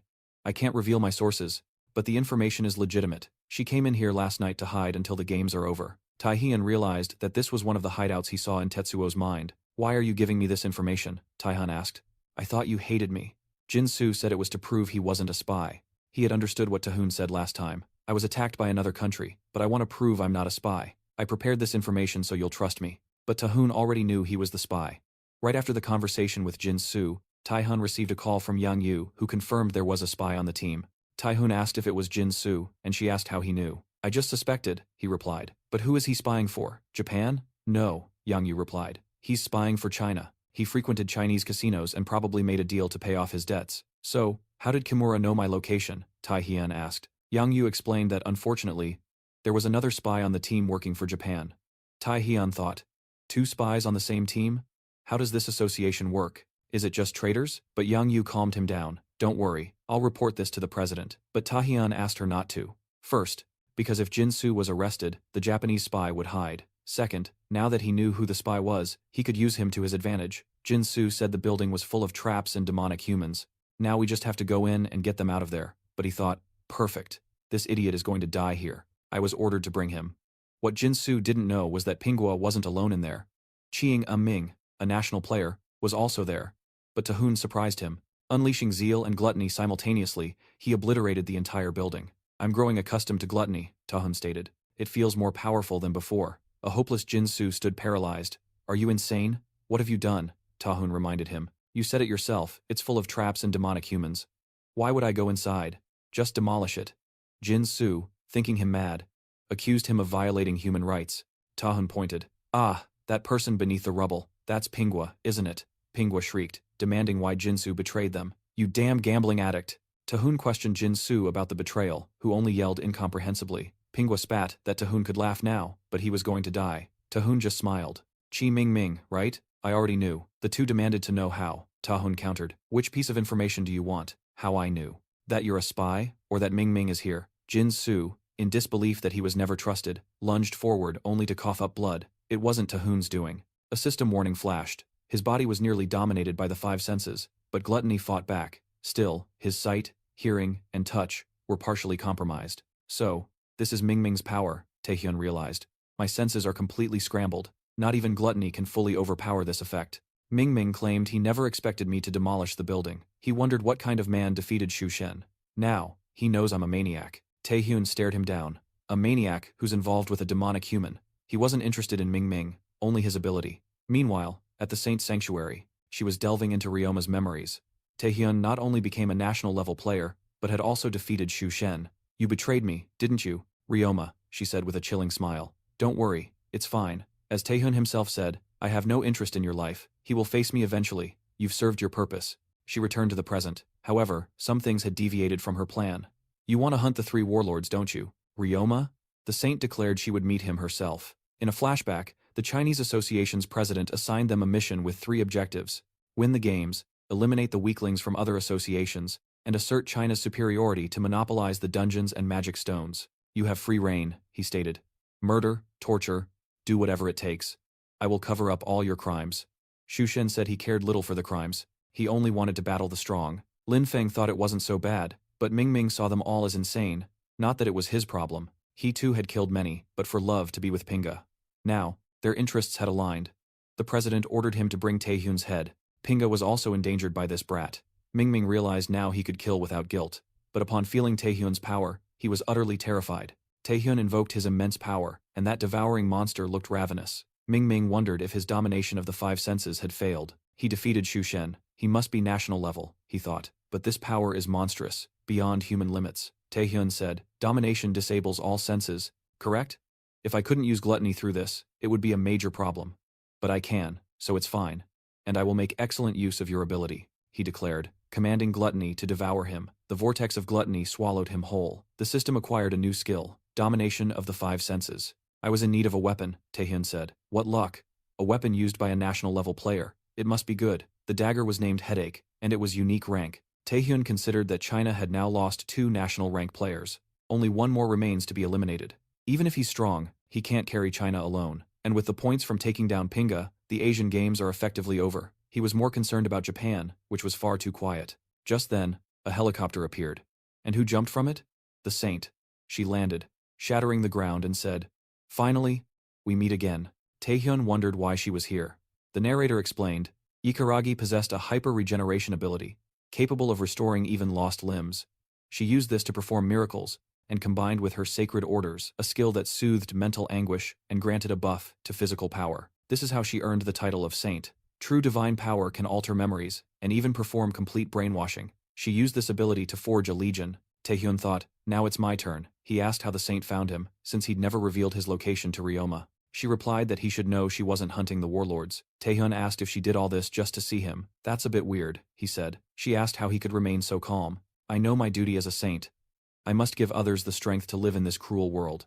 And how do I do that? I make them worship me as a goddess. Knowing someone as elegant, beautiful, alluring, sacred, and perfect as me makes them happy. Adoring me is their motivation to keep living, she declared. So why are you so calm? Taehyun realized she was utterly insane, but the saint said it was fine. Her duty was to lead people like him to salvation. An entire fleet of cars approached. Taehyun wondered about the presence of so many civilians. Then he realized they were all brainwashed. The saint said he should know she had searched Ryoma's memories. But there's one thing I couldn't understand. The source of your information. Prepare yourself, she warned. Your secrets and power are irrelevant. I only need to make them useless. She knew killing civilians wasn't his code. He had to kill them or escape. Taihun seethed. This vile subhuman is using civilians as a shield. Later, in Korea, 2 Nightwalker members found the Den of Shadow, last of the 3 warlords. They concealed an entire area, one noted. He turned to see his partner's head explode. Shadow emerged. Nightwalker, he sneered. My land is crawling with pests. The man was paralyzed by terror. Tetsuo must have told them everything, Shadow realized. This Kim Tae-hyun is ruining my plans. He even managed to kill Shuen. His subordinates readied the portal. Taihun shouldn't get arrogant, Shadow mused. He isn't the only prodigy in this world. I have already witnessed the apex of all talent. 10 years ago, he'd led his group into the abyss. Back at the hostage scene, the civilians swarmed Tae-hyun. The saint taunted that he'd saved lives at East Point, and because of that very fact, he wouldn't harm innocents. She only had to wait for his surrender. But Tae-hyun didn't care, striking all who approached. What are you doing? The saint demanded. They are innocent, Taihun retorted. Innocent? They attacked first. You're the one pulling their strings. He yanked her with a chain, kicking her squarely in the face. Was her analysis wrong? Is the hero of East Point this ruthless? But she saw he'd held back. No civilian died. It was a feint. But she had her own tricks, casting seeds that summoned a giant sacred tree. Taihun, as expected, saved the people with his chains. Regeneration on seeds, he noted. She was hurting her own puppets. The saint had anticipated this. He feigned violence so I'd believe he wouldn't harm them. Now it's too late for him to act, she mused. Then, the woman in Taehyun's arms attacked him like a zombie. The saint declared that from this point on, unconsciousness, broken bones, or torn flesh would not stop them. Only my salvation will, she proclaimed. Branches, divine power, and puppets attacked Taihun at once. The crimes you've committed are unforgivable, she shrieked. Then, the saint felt something wrong. The domination of the 5 senses took hold. She wept blood, spat blood, her mana corrupting. Was this Chiming's power? He has the same skill. A coincidence? He'd never used it before. Tae-hyun, gathering his power, said she needed a lesson. The woman was utterly terrified. Restraining the civilians with chains, he struck the saint. Amid the ruin, the civilians were bound and the saint was crawling. Your regenerative ability is impressive, Taihun stated. You're still alive after that. She demanded how he had domination of the 5 senses. I knew you'd notice, Taihun replied. What do you mean? He knew she would try to erase his memories. Go ahead and try, he dared. He was already prepared. Her Holy Order ability controlled memories, meaning she could enter his mind. He recalled the East Point dream, how Rosaria's attitude changed after seeing his mind. This was his chance, a true level-up Manhwa moment to learn Gluttony's secret. He could finally understand. The saint laughed maniacally. Are you truly underestimating me? She asked. If you want it so badly, I will grant it. She invoked her sacred power, the true angel. Whatever your plan is, you cannot resist divine power. But as she entered his mind, she saw the great throne of gluttony, afloat in a sea of blood. The throne was empty, yet the absent king spoke, noting Taehyun's cleverness. The saint was horrified. The king asked if he'd use this little fly to reach him. She realized with shock it wasn't Taihun. This thing wasn't human. The king of gluttony, now seated on his blood throne, gazed at her. Well, it was a clever plan, he said, his voice freezing her very soul. But it is not nearly enough. He then simply swallowed the saint. She was utterly devoured by the power of gluttony. Taehun's world returned to the sterile silence of a hospital room. Confusion clawed at him. Where was the saintess? Just then, the door opened, and his sweetheart, Yongyu, rushed in. You're finally awake, she breathed, her voice thick with relief. Do you know how worried I was? His family had only left the night before. Taehun had been unconscious for one full day. He asked about the saintess. Yongyu explained that she was also unconscious. The same went for Jinsu and Pingui. As for Xiaoming, he was simply gone. What happened? She pleaded. Taehyun felt the crushing weight of failure. He knew it was a long shot, but still, a national-level player hadn't even scratched the surface of gluttony's secret. What in the hell is buried inside my head? He wondered. How much stronger must I become to find out? Yongyu approached, stroking his hair. Without you, our points were completely wiped out, she lamented. Take your hands off, Taehyun snapped. At that moment, Taewook burst through the door. Thank God, you're finally awake, he exclaimed, relieved. He told Yongyu they needed Nightwalker's support. We have to find the team that went into the abyss. Park, Sung, Jin, and the rest of the Korean team are missing. Later, Taewook confronted him. You're going alone. Are you insane? Taehyun explained that sending too many people would only create more casualties. Sung Jin and the other veterans had vanished deep inside the abyss. If they disappeared for good, it wasn't a monster attack, but another player, he stated, almost certainly a national level one. I'm going alone. Taewook saw the grim logic but couldn't let him go. You're a patient who just woke up. Suddenly, Taehun's cousin, Jae-young, threw the door open. Where do you think you're going? He demanded. Your family was so worried. We thought we'd lost you, Taehyun's mother scolded. It's Yongyu's fault for calling us. You have to see your family, don't you? Everyone pleaded with him not to go. You're too stressed and injured. You must recover. Taehyun thought of his life before his awakening. Everyone wanted to tear him down. They looked at him with hatred and contempt. But now, they were all worried. He smiled. Thanks for the concern, but I have to go. It's temporary. My allies are in trouble, and I'm the only one who can save them, he said with conviction. My family doesn't deserve a man who abandons his comrades, right? Jae-young was moved. Yongyu patted his back. My baby's gotten so sentimental, she joked. Fine. But come back alive. And with everyone, understand? Meanwhile, in the abyss, a brutal battle was raging. Seo Yongjin was sent flying, heavily injured. The one who dealt the blow was Liu Pang, the Bloodblade. You've lasted a long time, Liu said. But our little game of hide-and-seek is over. Become my servant, and I'll let you live. Seo Yongjin asked if he was demanding he betray his friends and country. Of course, I refuse, he declared. Liu Pang sneered that he had chosen pride over life. Not bad, but it seems one of your allies disagrees, he pointed out. Hanju was thinking that those two were absolute fools. It was time to join Liu Pang's side. There was no way to defeat that monster. The only chance to survive was to submit. He recalled his conversation with the Saintess, who trapped him, ordering him to be her servant, demanding reports on all players, including Taehyun. If he refused, she had her own methods, but he knew the proposal was beneficial for them both. Hanju had already betrayed everyone. What difference would one more time make? He thought. So Yongjin interrupted him. Don't worry, he said. I know you're scared, but you will get out of here alive, even if it costs me my life. It's not too late to betray us after I'm dead. Liu Pang commented he talked too much for a man about to die. Hanju, with nothing left, cried and apologized. He decided he would fight, too. We're all hanging on by the same thread, aren't we? Liu Pang laughed. He told his subordinates that the situation was becoming difficult, but he would teach them the difference in power. He invoked a barrage of blood blades. Seo Yongjin was terrified. You breathe now only by my mercy. As Liu directed the blades to kill them, his system was suddenly dominated by the five senses. The blades, moments from impact, were obliterated by something unseen. Liu Pang wondered if the ability belonged to Ming Ming. No, he thought. Ming Ming is dead. It can only be one person, the one who killed him. Just then, Taehyun arrived, radiating his knight's zeal. Liu Ping smiled. I've been waiting for you, he said. Taehyun retorted. Can't say the same. After a massive explosion, Liu Ping stood unscathed. You used your power just to flee? He asked. Liu's servant suggested a pursuit, but Liu Ping saw no need. He gazed at the tracks they left. Their destination was the Great Dragon Tower, the one place in the abyss no one had ever conquered. Inside, Zhang Jin profusely thanked Taehyun, but Taehyun simply handed him a potion. Drink this first, he instructed, offering him a Galabacho potion. Sang demanded to know his plan. The Dragon Tower is a graveyard for players, an uncleared dungeon, and fleeing Liu Ping by entering here is a death sentence, she said. Relax, Taehyun replied. It's only a dungeon. We'll conquer it and walk right out. Tiang confronted him. Didn't you hear? It's an impossible dungeon. Hanju agreed, accusing him of having no plan. The Dragon Tower, a spire in the abyss's depths, was deemed an invincible dungeon. It was infamous for two things: the immense number of traps on every floor, and the draconian's hordes of intelligent, resilient monsters.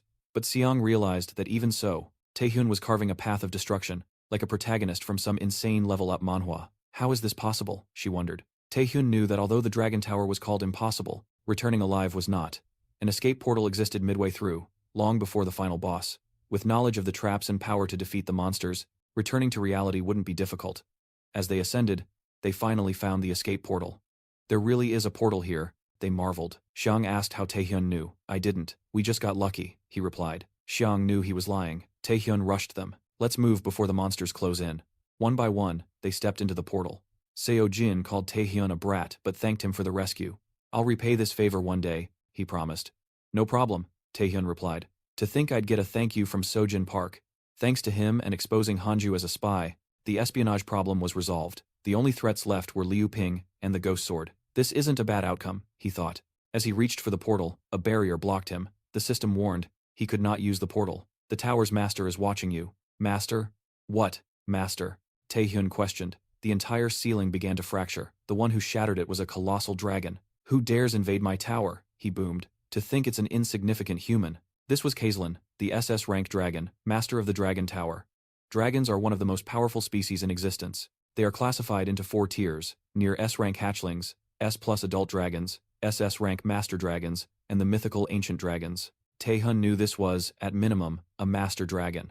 The bone dragon Wolf Doro made was from the corpse of an adult dragon. How powerful is this one? He wondered.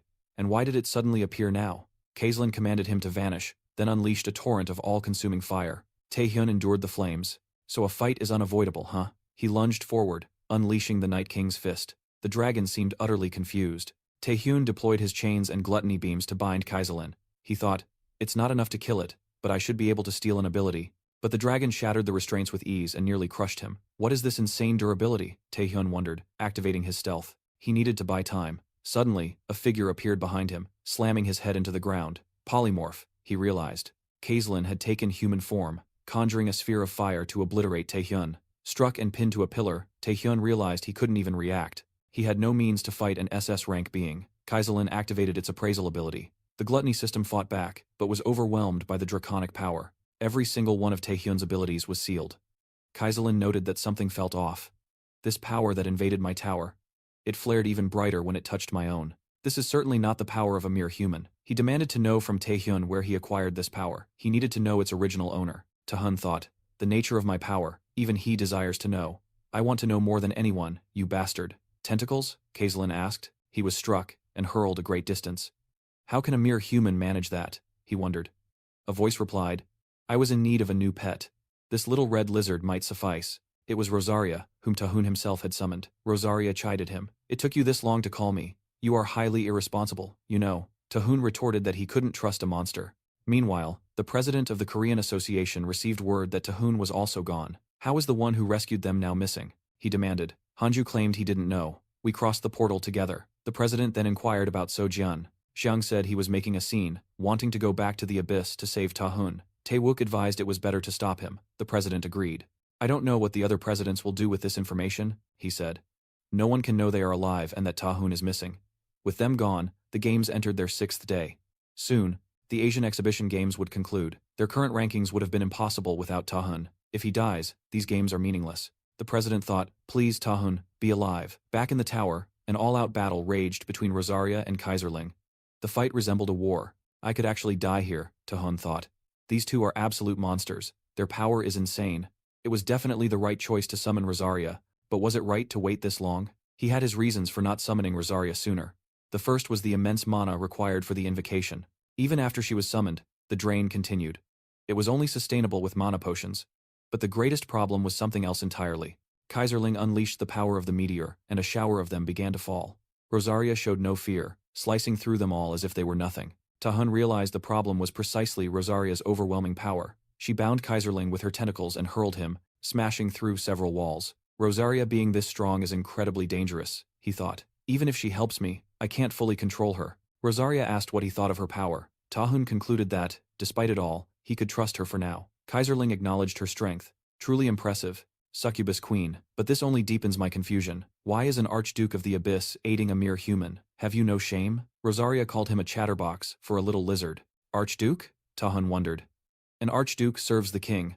Rosaria might also know about the king. There could be a connection to him.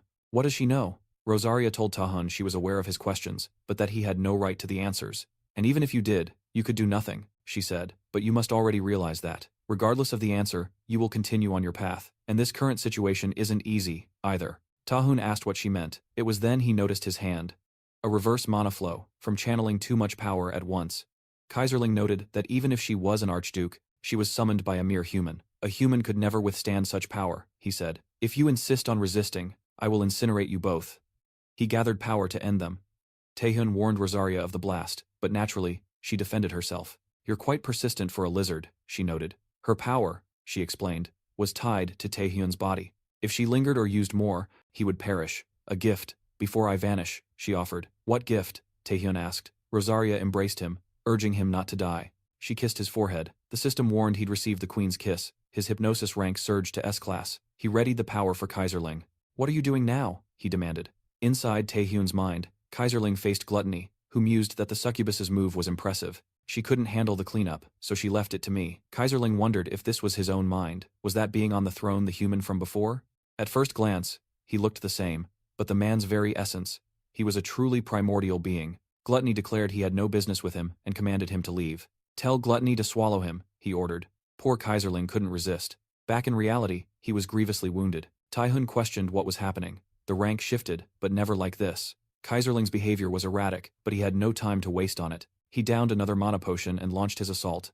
This is my only chance. He unleashed Gluttony's power, rushing Kaiserling and carving a deep gash. My strikes are finally landing, he realized. He drew more power from Gluttony. Rosaria's words echoed, do not die. Who is going to die here? I must understand the king and my power. I will have my revenge on Asodius for my past life's murder. I never truly lived. Die here? Impossible. I will defeat Kaiserling and return. He unleashed the maximum power of Gluttony. How does a mere human dare? Kaiserling roared in defiance. A moment later, its head was ripped clean off. A system alert declared Taihun's Gluttony rank had evolved. Taihun lay amidst the utter devastation. He thought he would die this time, slain by that mad dragon, but he rose. It is time to go back, isn't it? And so, Kim Taihun officially became a national ranked player, a progression straight from a dark level up Manhwa, ascending from B rank to A rank. On the 7th and final day, all eyes were on the rankings. Analysts meticulously tallied each magic stone. Japan secured 4,600 points, but failed to surpass China's 4,800. Nata yearned to avenge the saint, but that damned Taihun was still missing. At least they secured second place. Come back soon, for God's sake, he muttered. But the ceremony was not yet over. The Korean Association's president believed that without Taihun, they would take third. They had even held first place, but stagnated on the 5th day and were overtaken. Unless they slew numerous creatures or an SS rank monster, victory was impossible. The worst part is, I couldn't save Taihun. He saw the Chinese president, Jiang Long, mock him. He approached with Liu Pang. Jiang Long said it was a shame. I was thrilled to see Korea's new talent, but he met a tragic end. He entered the dragon's spire, he stated. The Korean president seethed. A tragic accident? These damn villains. I know exactly what those bastards did. Jiang Long stated the weak must accept reality. Enjoy the closing ceremony from first place, he mocked. The president felt powerless. Just then, a massive portal tore open mid-ceremony. Fear gripped everyone. Whose portal is that? Taihun emerged, asking why his dear president was holding back. The president was moved seeing him. The two from China did not look happy at all. Taihun arrived, carrying a massive mana crystal. I have returned, he declared. Meanwhile, at his relative's apartment, his aunt asked Jinyong about the games. It's the final day, she said. Jinyong replied, no, Taihun is missing. There's no point in watching the games anymore. His mother confronted him. Your cousin is missing, and you'll watch the games, torturing yourself with his memory? But his aunt urged him to look. Taihun is on TV now. He couldn't believe it. On the final day, something incredible was broadcast. Taihun had returned with a mana stone from an SS rank monster, Kaiserling. It was history's first kill of an SS rank monster. Jinyong was in disbelief. He's on TV, not lost in the abyss. The crowd was stunned, as the stone was valued at 2,500 points, guaranteeing New Korea first place. Hailed as the champion, Taihun's name echoed everywhere. Jiang Long was furious. He demanded of Liu Pang why he was alive. Didn't you finish the job? Liu Pang realized he not only survived the dragon's spire, but had also slain an SS rank monster. He was enraged. Taihun knew things could have gone horribly wrong. Luckily, my gluttony didn't consume the Mana Stone, he thought. Without it, victory would have been impossible. But China would not accept defeat. At that moment, the Korean Association's president embraced him. I am so glad you're back, he said, relieved. Taihun was moved by his sincerity. The president wept for a long time, from relief that everyone returned safely, or perhaps from gratitude towards Taihun. And so, the exhibition games concluded. An event full of shocking turns that sent the media into a frenzy. When the Korean team returned, they gathered to share their tales. But on stage, Gan was taunting the president as a crybaby, a loser, and a weakling, Lee cried, and Young demanded to know who called that idiot. A few days later, at the Singapore Players Association, Taehyun met its president. She stated the invitation's purpose was an alliance with him. This is just like my past life, Taehyun thought. Singapore, having lost its key players, sought alliances with renowned players from other nations. But he knew Liu Pang and Zhang Long would never allow it. Taehyun suggested they continue after removing the intruders. The president was confused. Just then, the door exploded inward. Invaders swarmed in, ready to assassinate her.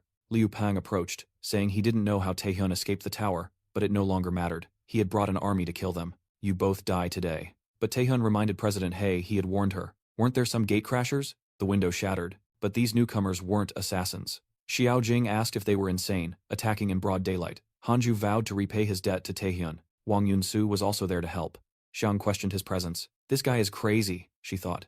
Taiyuk Go found it hard to believe, but Yunu was completely trustworthy. You said you didn't care anymore, right? Taehyun told Liu Pang. The same applies to me. You will die here today. Earlier, meeting the Korean Association's president, Taehyun had explained that Liu Pang would attempt to assassinate President He. And certainly, Zhang Long wouldn't want to be left behind. Their goal, he said, is to eliminate rival associations and monopolize all dungeons and monsters. But even the presidents are at risk from Liu Pang. The president didn't doubt him. But what's the plan? Isn't it obvious? Taehyun replied. Bad guys deserve a lesson. Everyone prepared for a beatdown. A massive explosion erupted. Xiang Jing ordered them to evacuate the president. Yang Yu said to follow her sweetie's plan. Xiang asked, Sweetie? The hero and Yun Su declared he would protect the president. He was stunned. Amid the chaos, Liu Pang resolved to kill everyone before him, but a chain suddenly ensnared his hand. Taehyun yanked him from the fray. Where are you going, Liu Pang? He taunted. Don't you want to play? Liu said he ran in the abyss, but now he would fight. He invoked a rain of blood blades. You're arrogant for defeating Zhu Shen and Ming Ming. I have already seen your abilities, Liu Pang sneered. Please stop screaming, Taehyun said calmly. He moved through the attacks, shattering them with gluttony, and tore off Liu Pang's arm. Had Liu not reacted, he'd have taken a hit from Night King's zeal. It was impossible. How was my arm severed so easily? His growth is like some dark level up Manhwa. Taehyun had changed so much in just days. He tried to retaliate, but was executed on the spot. Amid a spray of blood, Liu Pang fell. Not a speck of dust touched Taehyun's clothes. After evolving gluttony on Kaiserling's essence, he thought, I knew I could win. But Liu Pang was a powerful player. Had he been a competent player, he might have helped with the dungeons that remain unconquered to this day. Liu Pang, even fallen, just laughed. Now I see why the other Chinese nationals fell. You're an absolute beast, he sneered. I never thought I'd need the Archduke's might against you. You really think you're the apex predator here? He vowed to reveal what true power is. Liu Pang unleashed his blood-fueled berserker form. Inside, the Chinese assassins were already neutralized. Xiao Jing urged Yang to witness where Taihun fought. A domed barrier sealed the area. Within, a transformed Liu Pang was pummeling Taihun with a flurry of arms. This is power! This is strength! He roared. What are you even saying? You disgusting bloodsack? Taihun retorted. He severed Liu's limbs, but they regenerated instantly. Taihun was nearly struck. Is this the same Liu Pang? He wondered. And the surroundings. It's like we're in the abyss itself. A teleportation ability? Liu Pang had claimed it was an archduke's power. Kaiserlin called Rosaria by that title, he recalled. So, other archdukes exist. Rosaria must have ties to the king. Does Liu Pang have them too? In that instant, Liu Pang shattered the Night King's hold and seized Taehyun. Awed by my power, he demanded to know, your movements are sluggish. This outcome was inevitable. You may have transcended humanity, but with the Archduke's might, I am unbeatable. Taehyun asked for one question before his death. What do you know of the king? You ask that of an archduke? Liu Pang sneered. The king is a power you can never hope to approach. I see, Taehyun said. So you don't know, either, he had asked, already knowing the answer. Channeling the power of gluttony, he broke Liu Pang's grip. His own body started to disintegrate. Fine, I need to learn more about the archdukes, he stated. Liu Pang revealed he had been concealing his power all along. My business with you is done, Taehyun declared, commanding him to disappear, as gluttony devoured Liu Pang. Taehyun mused that Liu Pang knew of archdukes, but nothing of the king. Perhaps only Rosaria knows, and there are more archdukes besides her. If they are all on her level, they're all terrifying monsters, he thought. I don't know how much they know about the king, but this is the only path forward for me. Just then, Liu Peng's body morphed into a mass of blood and flesh, converging on a single point. A voice spoke. That foolish child bragged about being the strongest, yet this is all he amounted to. Humans are truly mysterious and idiotic creatures. It was Igman. You're the one who killed my contractor, aren't you? He asked, as Igman gathered the power of blood. Contractor? Taihun wondered. This mana, this power, it must be the Archduke of the Abyss he mentioned. Igman said he wished to test Taihun's abilities and attacked with blood blades. Though wounded, Taihun barely managed to evade the attack. The same ability Liu Peng used, but its scale and power are far greater, he thought, desperately defending with gluttony. This guy is on the same level as Rosaria, he realized. He's not a being I can carelessly approach. Why did he just appear out of nowhere? I have to survive. I'll use everything I have. Igman was impressed. The narrator explained that summoned creatures are affected by their contractor's power. If the contractor is weaker, the summoned being can wield more power.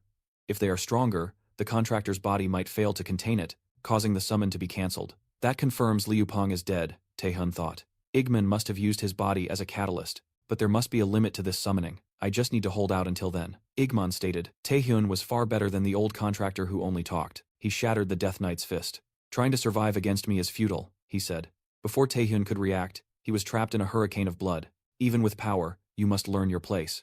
Igman claimed he could end him with a snap of his fingers. But then, suddenly, the great storm of blood transformed into a garden of petals. Igman wondered at the origin of the petals. It was Rosaria, saving Taihun. She remarked that he always summoned her at the most interesting times. Taihun admitted the situation was dire. Igman finally understood. I knew it was impossible for my contractor to fall to a mere human. To think you contracted Rosaria, he snarled. Get out of my way. Leave the human. Or I will bury you both. Rosaria asked if he was venting because his contractor died. Over a millennium has passed, and you're still so petty. You should already know my answer is no, she replied. Taihun asked who the man was. Rosaria identified him as Vampire Lord Igman, an archduke, and their enemy. Igman prepared an attack. I am going to kill you, he roared. That's my line, Rosaria retorted. A cataclysmic battle erupted between the two. Taihun felt the mana reversing in his body and knew he wouldn't last. His limits were reached too fast from fighting Liu Peng and the assassins. He could barely maintain Rosaria's summoning, let alone assist her, but she told him not to be hasty. My limits are tied to my contractors. You have grown stronger, but our foe is an archduke. I must unleash my full power to stop him. Just hold on a little longer, she urged. You've clawed your way through hell to survive. It cannot end here. Witness the true power of an archduke, a power you will one day surpass. She then conjured a massive sphere of energy. Igman declared his time was up and shattered the invocation. For today, our meeting concludes. If you survive, perhaps we'll meet again, he stated. Rosaria's lightning bolt struck the blood spear, unleashing a cataclysmic explosion that blinded everyone. Taihun was consumed by darkness, losing consciousness. The system blared a warning. Critical condition, life force minimal, mana depleted. Adrift in his subconscious, Taihun wondered how many times this had happened. S ranks, national levels, archdukes. Each time I grow stronger, a greater threat emerges. How long must I endure this grueling cycle? Then, a voice echoed. Pathetic. It was the consciousness of gluttony. What are you doing? Squandering the king's power like this? National level? Archduke. A laughable notion, the voice mocked. If you lack the will to surrender everything, your very body, then I will put it to proper use. Taihun awoke in a hospital again, but he'd finally glimpsed the face behind the voice. This time, the entity had stared directly at him, but he was clueless about its connection to the king. Looking aside, he saw familiar faces watching him. They all cried out together in relief. He groaned. For goodness sake, stop hugging me all at once. Yongyu explained. The barrier vanished in a massive explosion, leaving only Taihun unconscious. Thankfully, the Chinese Association's assassination plot was thwarted, and Zhang Long, the suspected mastermind, was under investigation. Later, Taihun was finally discharged. Finally out, he thought. Archdukes, that entity in my consciousness. The closer I get to the king and gluttony, the more convoluted it all becomes. Yet, his power grew. He checked his status window, noting a new, unusable ability. Blood Frenzy. Its activation required consuming potent blood. Later, as promised, Taihun met Yongyu for dinner. I was genuinely terrified this time, she admitted. Now that we're eating, what's next? Taihun considered, then replied, I'm going to start clearing dungeons in China and Japan. That's not what I meant, she complained. You promised we would go on a date after the games. Taihun reminded her he had only promised dinner, which this was. But Yongyu was skeptical he could enter the dungeons immediately. They're gold mines. Even with the rights, they will stonewall you. Both the Japanese and Chinese associations will make excuses and run out the clock until your access expires. But Taihun already knew. He had a contingency. If they stall for too long, I have other plans. He recognized his own shortcomings. The ability from Liu Peng, Blood Frenzy, remained dormant. There's a condition for using the blessing's power. I need potent blood. He was a strategic asset, but no match for an archduke. To face them and uncover the king's truth, he had to ascend to a new level. Later, in a desolate area, Taihun found the closed Bang Chai Su brewery. The door was ajar. An old man grumbled, if kids these days can't read, it's closed. Get out, he snapped. Taihun replied, his business wasn't with the brewery. I came to ask about combined abilities. The old man spun around, his eyes sharp. How do you know that? Who in the world are you? He introduced himself as Kim Taihun, a national-level player, and the man who would save him. Bang Chai-su, the brewery owner, wielded a unique S-rank ability, Fragments of a World, but he refused to use it. Some called him arrogant for not saving the world, but Bang could not forsake his only son. He attempted to fuse the abilities of villains his son supplied, but an experiment overloaded the mana body. You never discovered why, Taihun stated. The subjects you and your son brought either died or went mad from the reverse mana flow. Your son then fled, fearing retaliation, and you vowed to never use your ability again out of crushing guilt. Bang was stunned. How do you know this? He demanded. And you still want my power? You're insane. Get out. He spat. That S rank or national level meant nothing. He'd already destroyed too much with this cursed ability and would not use it again. But Taihun calmly faced him, invoking his gluttony. There is no chance my body will break, he declared. After a moment, Bang asked if it was true. The reverse mana flow wasn't your ability's fault, Taihun explained. Your power was too strong for their bodies, causing an overload. My body is strong, and even if this fails, death won't claim me. Bang couldn't fathom it. His abilities, which he saw as curses, were neutralized by a young man in an instant. Who truly is Taihun? It's as if he foresees the future. Tahan then warned, tell no one I was here. Even if I die, nobody will know you were the one who killed me. Don't speak of such things, Bang pleaded. Tahan recalled that in his past life, Bang's guilt was only exposed 10 years later, far too late. He perished from regret. It's a good thing I arrived in time. The system prompted if he wanted to forge 3 ability combinations: Stone Skin with Stealth, the Zeal of the Death Knight King with Paralysis, and the Heart of the Monarch with the Silent World. Bang was stunned. 3 distinct combinations. How can one man possess so many abilities? Tahan knew he couldn't detect powers without a fixed source, like Gluttony or Rosaria. He urged Bang to proceed. Understood, Bang complied. Here we go. At the United States Players Association HQ, President Kevin Lee met with the nation's strongest players. Gregor Gale, ranked in the top 10, asked if a war was imminent. Dylan Gray, the third strongest, chided him to be more respectful. Ricky Hollis, ranked top 2, questioned why he was always eager to fight. Cody is the leader, she stated. Cody Wood, the top one, said they weren't kids, and ranks were a mere formality. Kevin cut straight to the chase. You are aware of what befell the national players from China, correct? Montel Roman, top 5, confirmed that Xu Shen, Shiag, and Liu Peng were dead. Nick Rowan, top 6, added he heard 2 died fighting warlords, and the other trying to take out Singapore's leader. Gregor questioned what the issue was. They're all dead, so what? Kevin replied, that was China's official story, but new intelligence suggested otherwise. They were all eliminated by a single individual. And Lu Pong held a contract with the Archduke Vampire Lord Igman of the Abyss. The room was shaken. Hollis asked if Cody knew. She then asked, who killed them? It was Tae Hyen Kim from New Korea, Kevin answered. At that very moment, Tahan's power surged. Kevin figured he must be formidable, but not the monster they imagined. They desperately required intelligence on him. Tahan reveled in his newfound power. His rank hadn't jumped to S, but to AA. The next morning at New Korea Airport, Gregor griped. Did we really fly all this way for this Taihun kid? Marcus Gore, top 8, replied it was more or less the case. Gregor vowed to teach him a lesson. We are not here to fight, for now. Marcus spoke as Taehyun analyzed his own abilities. They had fused. He was itching to test them. Shadowskin not only fortified him, it also concealed him. The Sovereign's world let him manifest a domain that amplified his power, while weakening foes, alongside the Sovereign's zeal. I truly want to test this, he mused, but unleashing it in the real world would create a massive problem. Just then, figures approached. Marcus Gore, 8th in the rankings, and Gregor Gale, the 10th. Gregor scoffed. Is that the kid who beat Fanglu? Did we come to the wrong place? Marcus stated that was impossible. Later, in a tense discussion, Taehyun asked what business they had with him. Marcus said he was impatient. They only wished to talk. Marcus activated his ziggurat ability to analyze Taehyun. Full name, rank, status, abilities, even his psyche. I've never seen an AA rank, he thought. Taehyun's status is national level. but maybe not enough to have defeated Funlu. But when he scanned the abilities, Gluttony blocked the ziggurat. This has never happened before. Marcus was shocked. His curiosity about Kim Taihun, Korea's new national player, ignited. Now he saw why the president was so invested. "What is it you want from me?" Taihun demanded. Marcus stated they sought a partnership for the Chinese dungeon he won as his reward. The U.S. president wished to investigate it, and since Taihun beat Funlu, Zhang Long would obstruct his entry. Their interests aligned. If Taihun granted them access, they would assist him in clearing the dungeon and handle any trouble from Zhang Long. Marcus knew a contract with Kim Taihun would be advantageous. Even a refusal would clarify they were not hostile. Taihun refused. Marcus thought it was a pity but respected his decision. But Gregor interjected. "Hold on. We flew all the way from the United States and he just says no." Marcus warned him to back away from Taihun.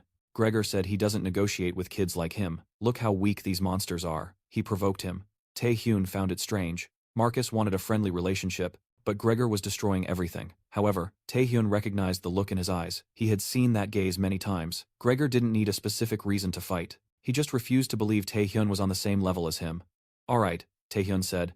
"If you truly want me to agree, I want to see who is the strongest." He considered it a perfect opportunity to test his newfound abilities. Later, in an arena with an anti-ability barrier, the secretary, Haya Yan, asked, "Taihun wants to gamble in our arena. This is going to destroy our structure. Do you really believe the arena can withstand 2 national-level players fighting?" Gregor liked the idea.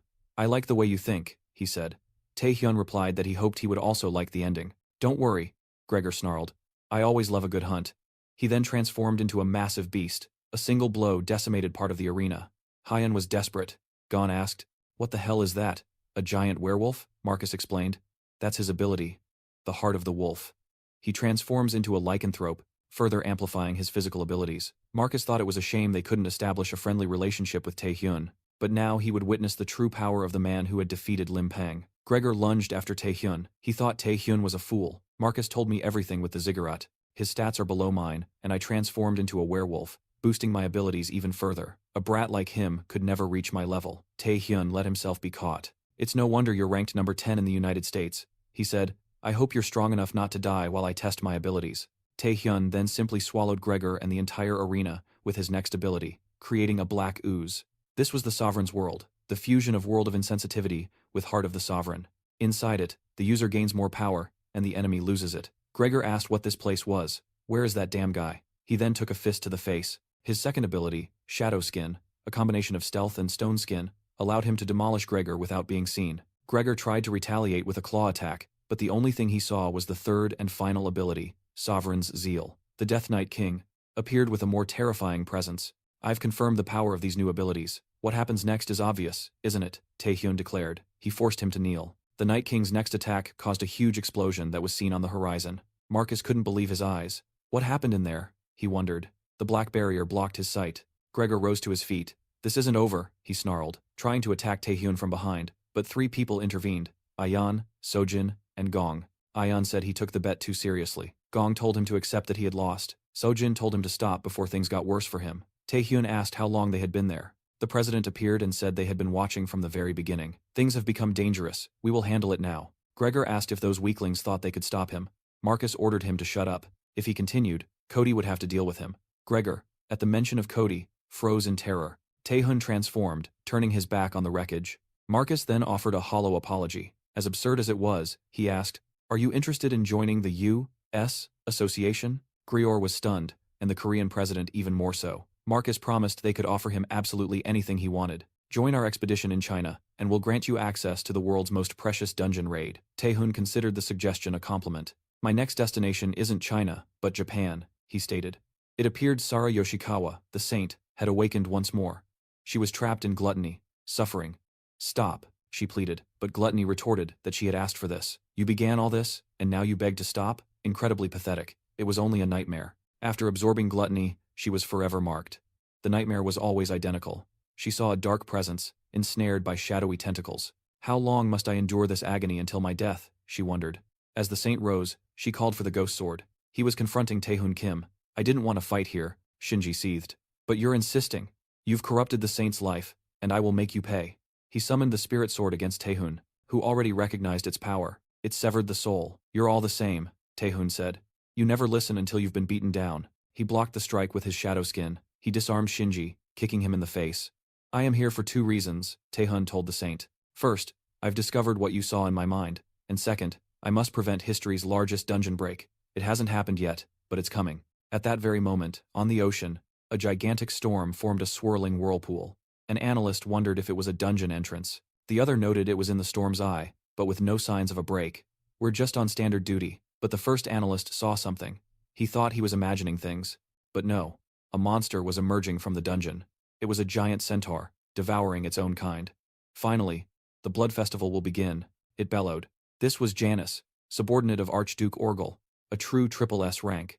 Sarah later explained what she saw in Taehun's mind. A being similar to him, but one that was neither human nor monster. It was a mysterious entity, she said. Taehun thought, the same damned thing I saw in my dreams. There wasn't much new information, but she could have seen something more. He already knew the saint suffered constant nightmares because of gluttony. While he didn't sense gluttony inside her, he felt its magical trace the likely cause of her nightmares. So he reached out, absorbing the last of its magic. This should cure your nightmares, he stated. The saint attacked him. Why are you helping me? She demanded. Taehun replied, I'm not helping you. Everything I do is because of the dungeon. At that moment, he felt a tremor. Asterisk, it's already begun. Asterisk, he thought. He warned Sarah this was the dungeon break he'd mentioned. Suddenly, Kuro Matsuda, president of the Japanese Players Association, appeared.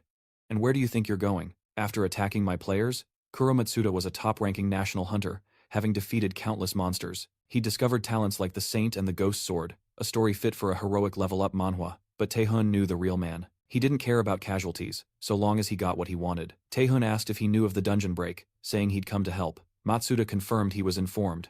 But what does that have to do with you? He questioned. Taehun had the right to clear the dungeon while it was intact. Now that there has been a break, you can do nothing, Matsuda said. And if you solve the dungeon break, what becomes of Japan's reputation? And my players? Matsuda declared that Kim Taihun must be imprisoned for attacking his players. The saint intervened. If you want to minimize casualties, you need him. But Matsuda ordered her to stay out, reminding her he had suppressed news about the people she controlled. If you side with this Korean, you can be certain I will end your life, and the ghost swords, he threatened. Take Kim Taehun now. Taehun replied that it was ridiculous, but he allowed them to handcuff him. Resisting now, he thought, would only complicate things for his own president. Now, it was up to the saint and Shinji, he stated. Matsuda conceded it was the right move. You'll be released soon, if you behave. Don't be so arrogant, Taehun shot back. You refused my help and will cause disaster. It will be your fault. Later, centaurs from the dungeon break swarmed the city.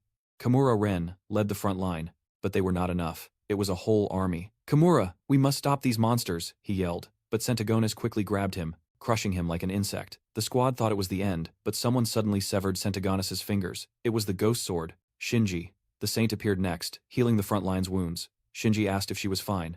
Yes, actually, she confirmed. That strange magic I had is gone. Shinji wondered if Taehyun truly came to help, but they had a much bigger problem to face, Centagonus. I never thought I'd find such fine food here, the monster growled. Shinji was first to face him, but Centagonus's sword was incredibly heavy. The saint led the others.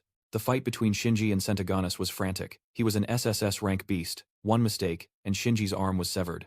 In addition to that, Centagonus's regeneration was monstrous, its severed hand already reforming. This is precisely why the dungeon had never been cleared. Yet, even after being blasted away, Shinji rose again. Asterisk, I can cut this thing down asterisk, he vowed. It had been 5 years of failure. He had used that time to become stronger. Fueled by the saint's rapid healing and the power of divine revelation, his attack power swelled. I cannot maintain this for long, the saint warned. You must cut him down now. The slashes from Shinji's ghost blade shredded Centagonus into pieces. From the Japanese Association's headquarters, Matsuda watched. I knew it would be easy, he sneered. Taehyun and Kimi never needed his help. Taehyun was relieved they defeated Centagonus, but he knew it was not the end. Portal breaks had occurred in Korea, Russia, and France. A portal's rank was no longer a true measure of its threat. Taehyun asked if Matsuda was sure this was the end. Shinji screamed, "What the hell is this damn thing?" From inside Centagonus, its son, the true dungeon master, clawed its way out. Centimion, S+ rank. It was devouring Centagonus's corpse. Shinji watched as it emerged to feast on its own father's body, as if it were the most natural act in the world. But this was a different monster. One he had to kill. Shinji charged, spiritual power blazing from his blade. Did you kill my father? Centimion asked. Its form had already warped as it slammed Shinji through a building. The saint was the next to be crushed. I will devour all of you, Centimion shrieked. In the headquarters, despair took hold. Taehyun knew exactly what it was. Centimion, the dungeon master. It grew stronger by consuming the flesh of monsters and humans, a nightmare from the darkest level up Manhwa. If the president admitted they needed help, they could minimize the damage. But Taehyun knew that would not happen. Matsuda was furious. This is ridiculous. A beast like this, defeating my players? He knew not only the players would be lost, but the city and, more importantly, his reputation. We have to run, Matsuda yelled to his subordinates. They asked about the players. It's too late for them, he said. Taehyun appeared and struck Matsuda across the head. I hoped to avoid problems because of President Go. But if I do nothing, nothing is going to change, he declared. He warned everyone he was there to stop the dungeon break. You can stay and support the players, or you can run. The choice is yours. I will not stop you. I am going to save the players and the people of this city. He had to kill Centimion, halt the dungeon break, and prevent it from expanding. On his way, he met someone he never expected. At that moment, Centimion had defeated Shinji, Kimura, and the Saint.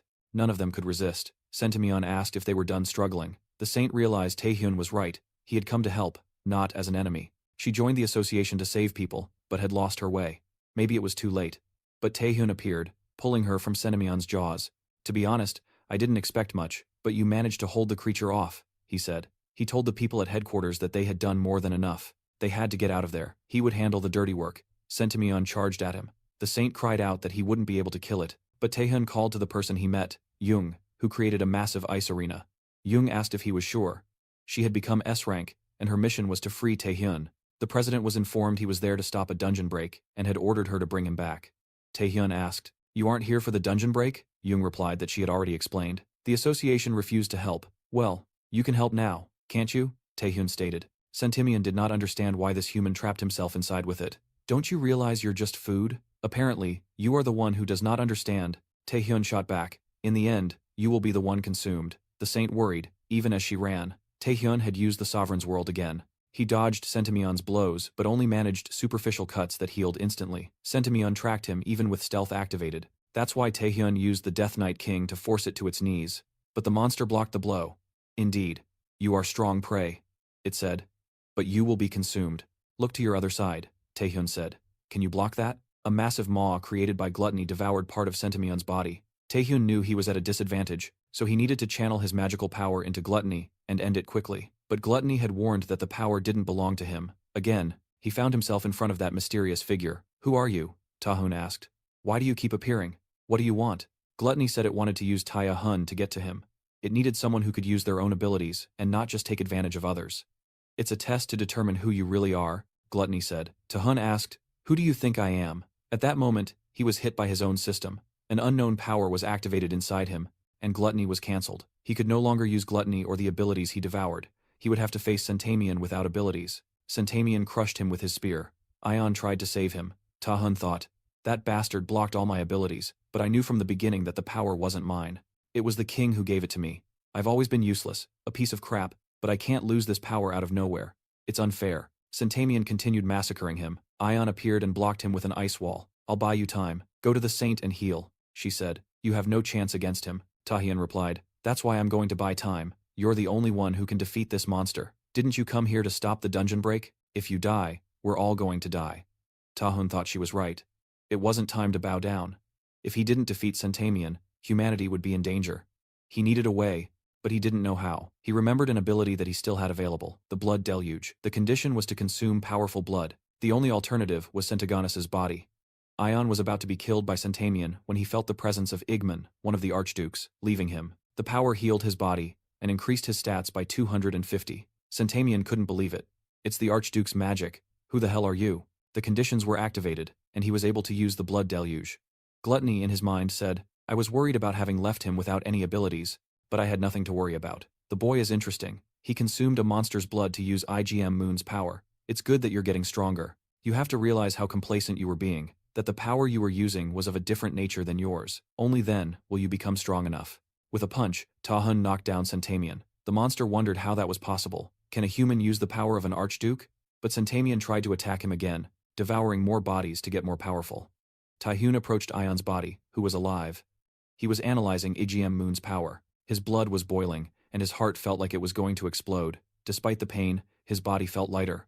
When Centimion went for the final attack, Taehyun activated the power of the protagonist, dodging all the blows and finishing off the centaur, piercing his chest.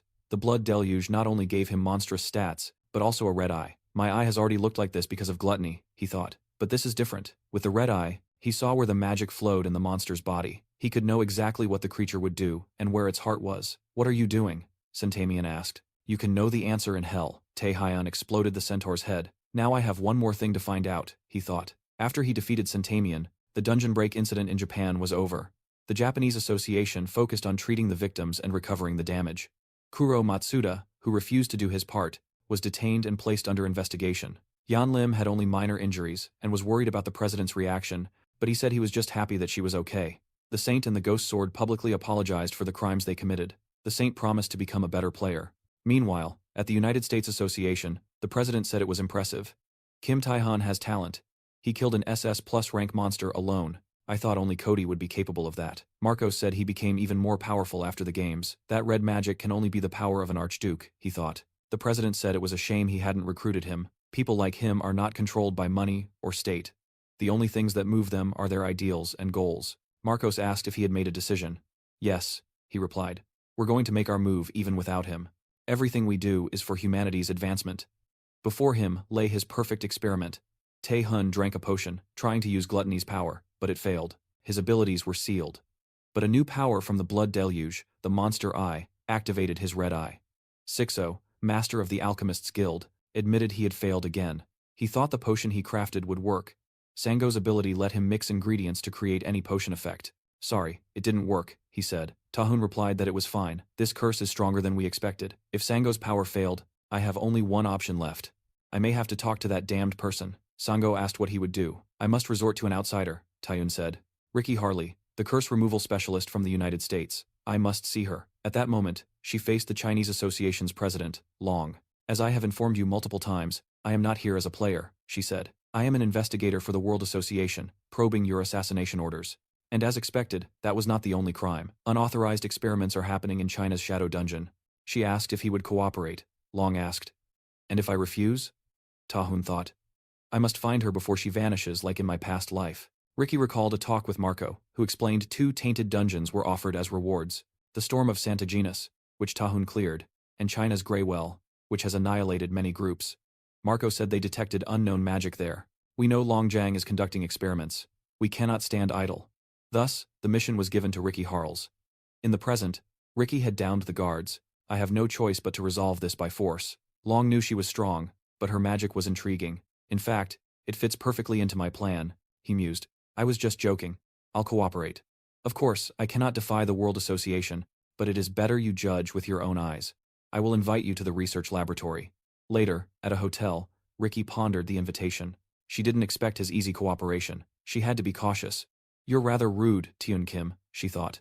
Appearing like this? Do you normally break into a woman's room? She saw him as a rising star, whose story was like a real-life level-up manhwa. English fans followed. Tahun simply said she would die there. He knew her well. Ricky Harland, rank number 2 in the US, with her canceller ability that undid awakened oaths. Taihun needed her alive, but knew she died there in his past life. Ricky confronted him. So, what if I die? Players are always in danger. With great power comes great responsibility. Tahun asked if she wasn't worried. Anyone can.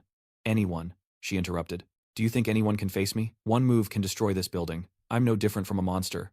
Players need an anchor, a cause, a dream, or money. What holds you? Are you a human controlling your power, or a monster thirsting for it? Tahun said he didn't know. I'm shocked. They say players eventually snap, but you're an old-timer, Ricky smiled. If you're here, you want something. I need your power, Tahun stated. Most of my abilities are sealed. And what's in it for me if I help? Taihun explained his only interest was the victims, and he could help uncover the truth. Ricky questioned if he truly thought she needed his help. Taihun replied, there's one way to find out, and a plan B never hurts. Later, they stood at the gates of Long Jang's secret laboratory, with doctors awaiting them. Who is this with Ricky? Just my bodyguard, she said, as Tahun remained in disguise. He knew only Ricky was invited and couldn't risk exposure. Long found it odd. A national player with a bodyguard. I've never heard of such a thing. Ricky retorted. Better safe than sorry, right? Taihun seethed just seeing Long's face, the man behind the assassinations. Before entry, they were required to take an oath. Ricky declared that such oaths were useless on her and imposed her power. Long apologized, and the tour began.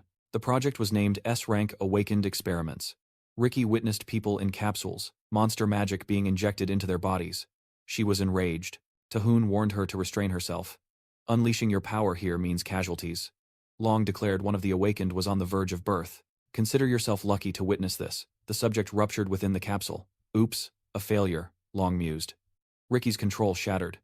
Taihun attempted to soothe her, but she had already snapped. I knew she had more than just the canceller ability, Taihun realized. He never imagined she could trigger an earthquake. Long proclaimed that humans were never equal. A player's fate is sealed from their first rank. No one desires to remain weak. I'm merely fulfilling dreams here, Ricky roared. This ends now. She unleashed her energy at Long, but he countered with a black hole scroll, nullifying any ability. A rare item, Taihun noted. Long sneered she might possess more magic, but he understood his tools. He had another gift prepared. Taihun finally understood why this lab was buried deep underground. The entrance to the Grey Well was right there. They were siphoning magic directly from the portal. It's a pity. I truly thought Ricky would grasp my ideals, Long continued. And you, Taihun, you have a score to settle with me, don't you? Had he known all along, Taihun wondered. It's over for you both. Long ordered the door sealed, trapping the two with the failed experiments and doctors. Even if I lose the experience data, it's worth the price, he mused. Ricky cursed that he had sealed her ability. This is bad. This has never happened. A creature emerged from the Grey Well. An orc, twisted with a different power, contaminated by the parasite. The orc began to rampage, attacking everything in sight. A doctor screamed that its aura would infect anyone it touched. The orc closed in on Ricky. Taihun intercepted it, saving her. I can't allow another contamination. I must stop it from escaping, he resolved. To do that, I must find the source, the main parasite. His crimson eye located the parasite within the orc's skull, but the beast evaded. He hurled the orc across the laboratory, but it rose again. It lunged, trying to infect Taihun. As the smoke cleared, despair gripped Ricky. Taihun stood motionless. He's been infected. He's going to turn into a monster, she thought in horror. But Taihun declared that this was exactly what he wanted. He plunged his hand straight into the orc's head, ripped the parasite free, and obliterated it. Are you ready? He asked. It's time to hunt Long Jang. Long. And the survivors ascended. What if they survive? They're national level. A subordinate questioned. Don't worry, Long replied calmly. The building's walls and doors are made of a special alloy. The elevator as well. No one can escape. They will perish fighting the dungeon boss. Suddenly, a tremor shook the facility. Taihun shot past like a comet, regenerating from his wounds. Long, we have a score to settle, don't we? That kid always gets in my way, Long fumed. Taihun reasoned that since Long had never faced him, he likely had no combat abilities. But Long caught the blow with his bare hands and hurled him aside. Where did this power come from? Taihun wondered, but his eye already revealed the answer. Long had injected monster mana directly into himself. He was half monster. He turned himself into a test subject, Taihun realized. Long said he hadn't wanted to intervene, but now he would exterminate these pests with his own hands. Taihun smirked. I was wondering when you'd arrive. Long was suddenly ensnared by energy bindings. It was Ricky's doing. She apologized for her timing. I can't exactly leap that high. It took me a moment to clear the obstacles. She had to admit, Taihun was impressive. He used abilities while the black hole was active and phased through walls. Yet he still needs my help, meaning his abilities are suppressed. You continue to surprise me. Long shattered the bindings. Taihun declared he had power to spare. But soon, we will eradicate this plague. As Long lunged to attack, Ricky scoffed at his lack of etiquette. She severed his arm with a blade of energy. Taihun used her as a launch pad, striking Long with his claws, and tore off his other arm. This man is no ordinary player, Ricky thought. Long rose, striking Ricky with a regenerated arm and blasting Taihun away. Long's regeneration was immense. Your attacks are futile, he gloated. My body can regenerate indefinitely. Taihun knew this would be difficult. His own arm was trembling. Your power is lacking, Long stated. It would be a waste to kill you. Why not join me? You hold a contract with an archduke. You are impressive enough to stand by my side. So he knows about the archdukes, Taihun realized.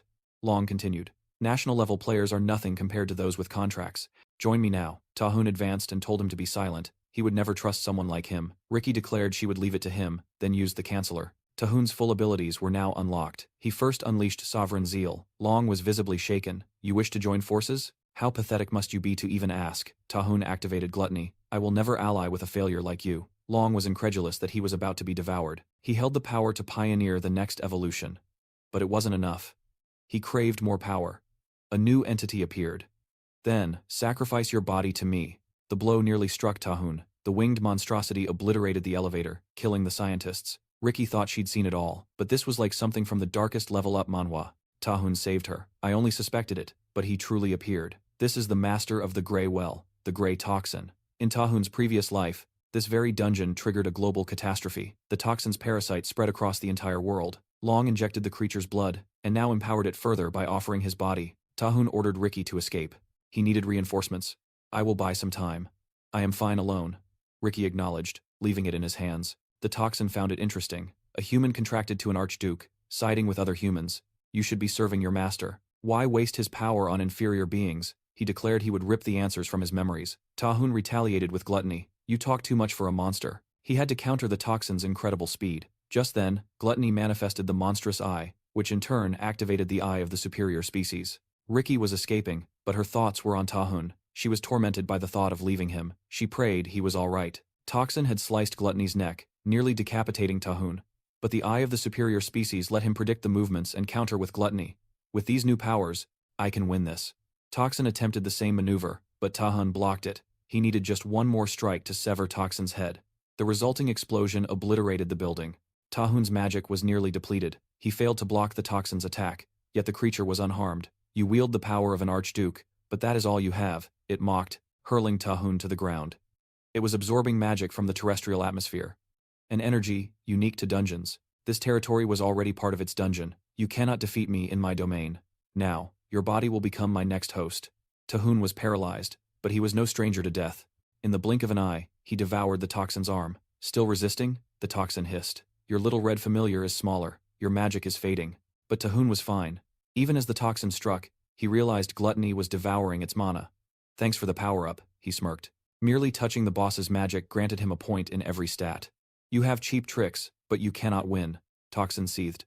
My mana is infinite while my dungeon exists. Then what if we change worlds? Taihun proposed. Gluttony's hunger storm engulfed it, casting it before Gluttony's true form. The toxin felt a terrifying presence. Who are you? It demanded. Gluttony replied that it was not permitted to ask. You insignificant insect. The toxin questioned if this too was an archduke. Gluttony trapped him with its chains. Toxin declared his contractor chose wrong. I am the Grey Toxin. Nothing is beyond my corruption. But Gluttony's power resisted the corruption, expelling the toxin. Toxin couldn't believe Beelzebub's power was being nullified. Gluttony said he had finally shut up. Outside, Mandel Roman, US rank 5, wondered what was happening. His mission was to protect Ricky. He was worried. He felt a mana wave and saw Ricky fleeing. A woman like you, injured. That's not good, he said. Ricky revealed demonification experiments were happening. She couldn't save anyone. Mandel urged her to leave, but Ricky had one last person to save, Kim Taihun from Korea. They felt an enormous pressure. The Greywell portal was breaking. Mandel used his genocidal bullets to defend her. I don't know why you're with Taihun, but his survival chance is very low. Ours too. More creatures emerged. Mandel had to call reinforcements. Ricky worried if Taihun was okay. She was almost caught. Taihun appeared, saving her. Toxin is already dead. Now it's time to handle the rest. The 2 dungeons, the storm of Centaginas. The Greywell incident was resolved by a single player, Taihun Kim. The entire world was left in awe. The International Association began discussing a new system for Taihun and players like him, the SS rank. Shadow was impressed, remarking on his rapid growth in such a short time. The man revealed a contract with one of the archdukes. Orgo. Shadow noted the power suited him. It's been a while since we've met, the man continued, which means another problem needs solving. Shadow confirmed it. You can handle it, the man assured him. Weeks later, on an island, Ricky was relaxing, but Taihun claimed he wasn't enjoying himself. Ricky retorted, he was always busy. She had completed her mission, yet Long was never convicted. The evidence had been destroyed. Still, Taihun considered it an improvement over his past life, where Ricky vanished and the parasite spread. He'd only sought her out to unlock his abilities, but he'd made an unexpected gain. Young appeared. I knew it. Are you 2 on a date? Ricky apologized, sensing her anger. Taihun denied it was a date, stating she wasn't invited. Why are you here? She claimed she was observing him, but also had some buildings to manage. Taihun stated he'd already paid for everything. Young countered that money doesn't solve it all. Who knows what he'll do here? Ricky wryly noted Taihun seemed popular. Maybe we can resolve your issue soon. Later, in a lab, Young explained the walls were impenetrable even to SS rank monsters. It was the perfect containment. Taihun knew his abilities weren't sealed, but worried if they could seize control of his body. He had to master this ability completely. I might go berserk, he warned. If something goes wrong, you must stop me. Young asked if Ricky knew what was happening. Ricky, thinking he meant the Archduke, was eager to learn more. Taihun then used a mirror to hypnotize himself, plunging into his own consciousness. This was the right move, he thought. You do know how to use your head, Gluttony sneered. To think you'd return here willingly. Taihun explained he was dealing with a parasite that resembled him. Who are you? Should I answer that? Gluttony mocked. I knew you wouldn't cooperate, Taihun declared. I'm dragging you out today. Impossible, Gluttony retorted. They both unleashed the power of devouring, and the building trembled. Taihan realized fighting gluttony with gluttony was a stalemate. You can't use the king's powers here, Gluttony taunted. Taihan was then struck by his own sovereign's zeal. Isn't it obvious? The copy asked. Even my weapons are born from the king's power. I can use this too. Taihan was stunned. The copy could wield his own abilities. He's incredibly strong, he thought. The copy pressed its relentless assault. Taihan was at a loss. Just give up, it sneered. But Taihan knew he hadn't used all his power yet. He activated the red eye. Outside, Yang was stunned. Taihan's mana surged, rivaling her own growth you only see in a level-up manhwa. It's about to get ugly, Ricky warned her. Keep him busy while I cast the spell. Yang transformed into her Amazon form. I've always wanted to fight you. He blocked her strike with a single fingertip. Yang was reminded of the Great Phoenix. My turn. Taihan dodged the attack. Ricky began chanting the spell, forming a sphere of power. Yang noted her confidence. Her own arm ached from striking Taihan, who blocked every blow, even while unconscious. I'm ready, Ricky declared. Massive roots erupted, ensnaring Taihan. She had summoned a mana-absorbing demonic tree from the abyss. Yang was in awe. She can open a portal to the abyss? Suddenly, Taihan's body broke free. He struck Yang. How is he still moving? That tree can't absorb all my mana, he sneered. I am not Taihan Kim. The copy declared that Taihan had lost, and the body was now his. Ricky knew she was facing the enemy. He's the first to deflect my blow. Rankings are meaningless to him. If this is national-level power, what are the others? Yang's attempt to reason was cut short by a brutal slap. You are nothing but an insect. Ricky realized she could no longer save Taihan. She unleashed all her power. The tree vanished, but its condensed mana remained. Ricky gathered the residual energy. If this monster escapes, it'll be worse than a dungeon break. I can't let that happen. I'm sorry, Taihan. But I will pray for you. She fired the energy at the copy, who devoured it with a smirk. That was cute. Are you out of tricks? Ricky collapsed to her knees. It's impossible. As a reward for amusing me, the copy said, only you will be killed. But the real Taihan's will, interrupted him, forcing the copy back into the consciousness. You're turning the predator's power on yourself? The copy asked. Taihan confirmed he was. The copy wanted him to reach a certain threshold. If Taihan perished, the copy would be in peril. Pathetic, it sneered. Taihan was unfazed. I've already died once. If I achieve nothing in this life, I'd rather face oblivion. The copy absorbed gluttony. I have won. Remember, you live only to serve my ambition. The moment you are useless, I will not hesitate to devour you. Taihan returned to reality. His rank had risen to 3A. He would never be S rank, he thought. Ricky said he had finally returned. He then saw that Ion was injured. Ricky called him terrifying, but admitted he had protected her. My lips are sealed. In the hospital, Ion was confined to a bed. Taihan fed her. I'll never get this opportunity again, she mused. Once is enough. Ion noted that Ricky was fast and always busy. Taihan agreed. It's happening soon, isn't it? The SS rank license acceptance. Ion mentioned it was an international event. You cannot cause any problems there. That's rarely under my control, he replied. On the day of the ceremony, President Vincent Chang was delivering a speech. We have faced many threats, but thanks to these courageous players, we are in an era of growth. Today, we proudly present the 10 SS rank players: Cody Wood, Mortal Roman, Ricky Harley, Dylan Gray, Aiden Simon, Sergey Karaman, Thomas Prowan, Daniel Harrington, Alexander Bejo, and finally, Taihan Kim. Taihan thought, at last, I'm here. He had clawed through everything. He became awakened, an S rank, a national hero, and now the highest point. But he was not satisfied. The license was just one step. The Archduke, the copy, the king, these were mysteries he needed to solve. He had to keep growing. Jin Rung, the president, punched Taihan on the back to congratulate him. That punch hurt, Taihan complained. How can an SS rank be hurt by a little punch? You should understand, Jin said. He was ecstatic that a player like Taihan came from their nation. We can achieve great things. I thank you for all you have done. I just did what I had to do, Taihan replied. Ricky approached. It's great to see you all so happy. She asked how he was. He, in turn, asked if Ricky was feeling better. She said she was still a little affected because he hit hard. My body is small, you know, she said. You did it on purpose, didn't you? The president and Taihan, who were listening, were embarrassed. What is this topic? Ricky then changed the subject. By the way, there's a person who wants to meet you today. And that person was Cody Wood.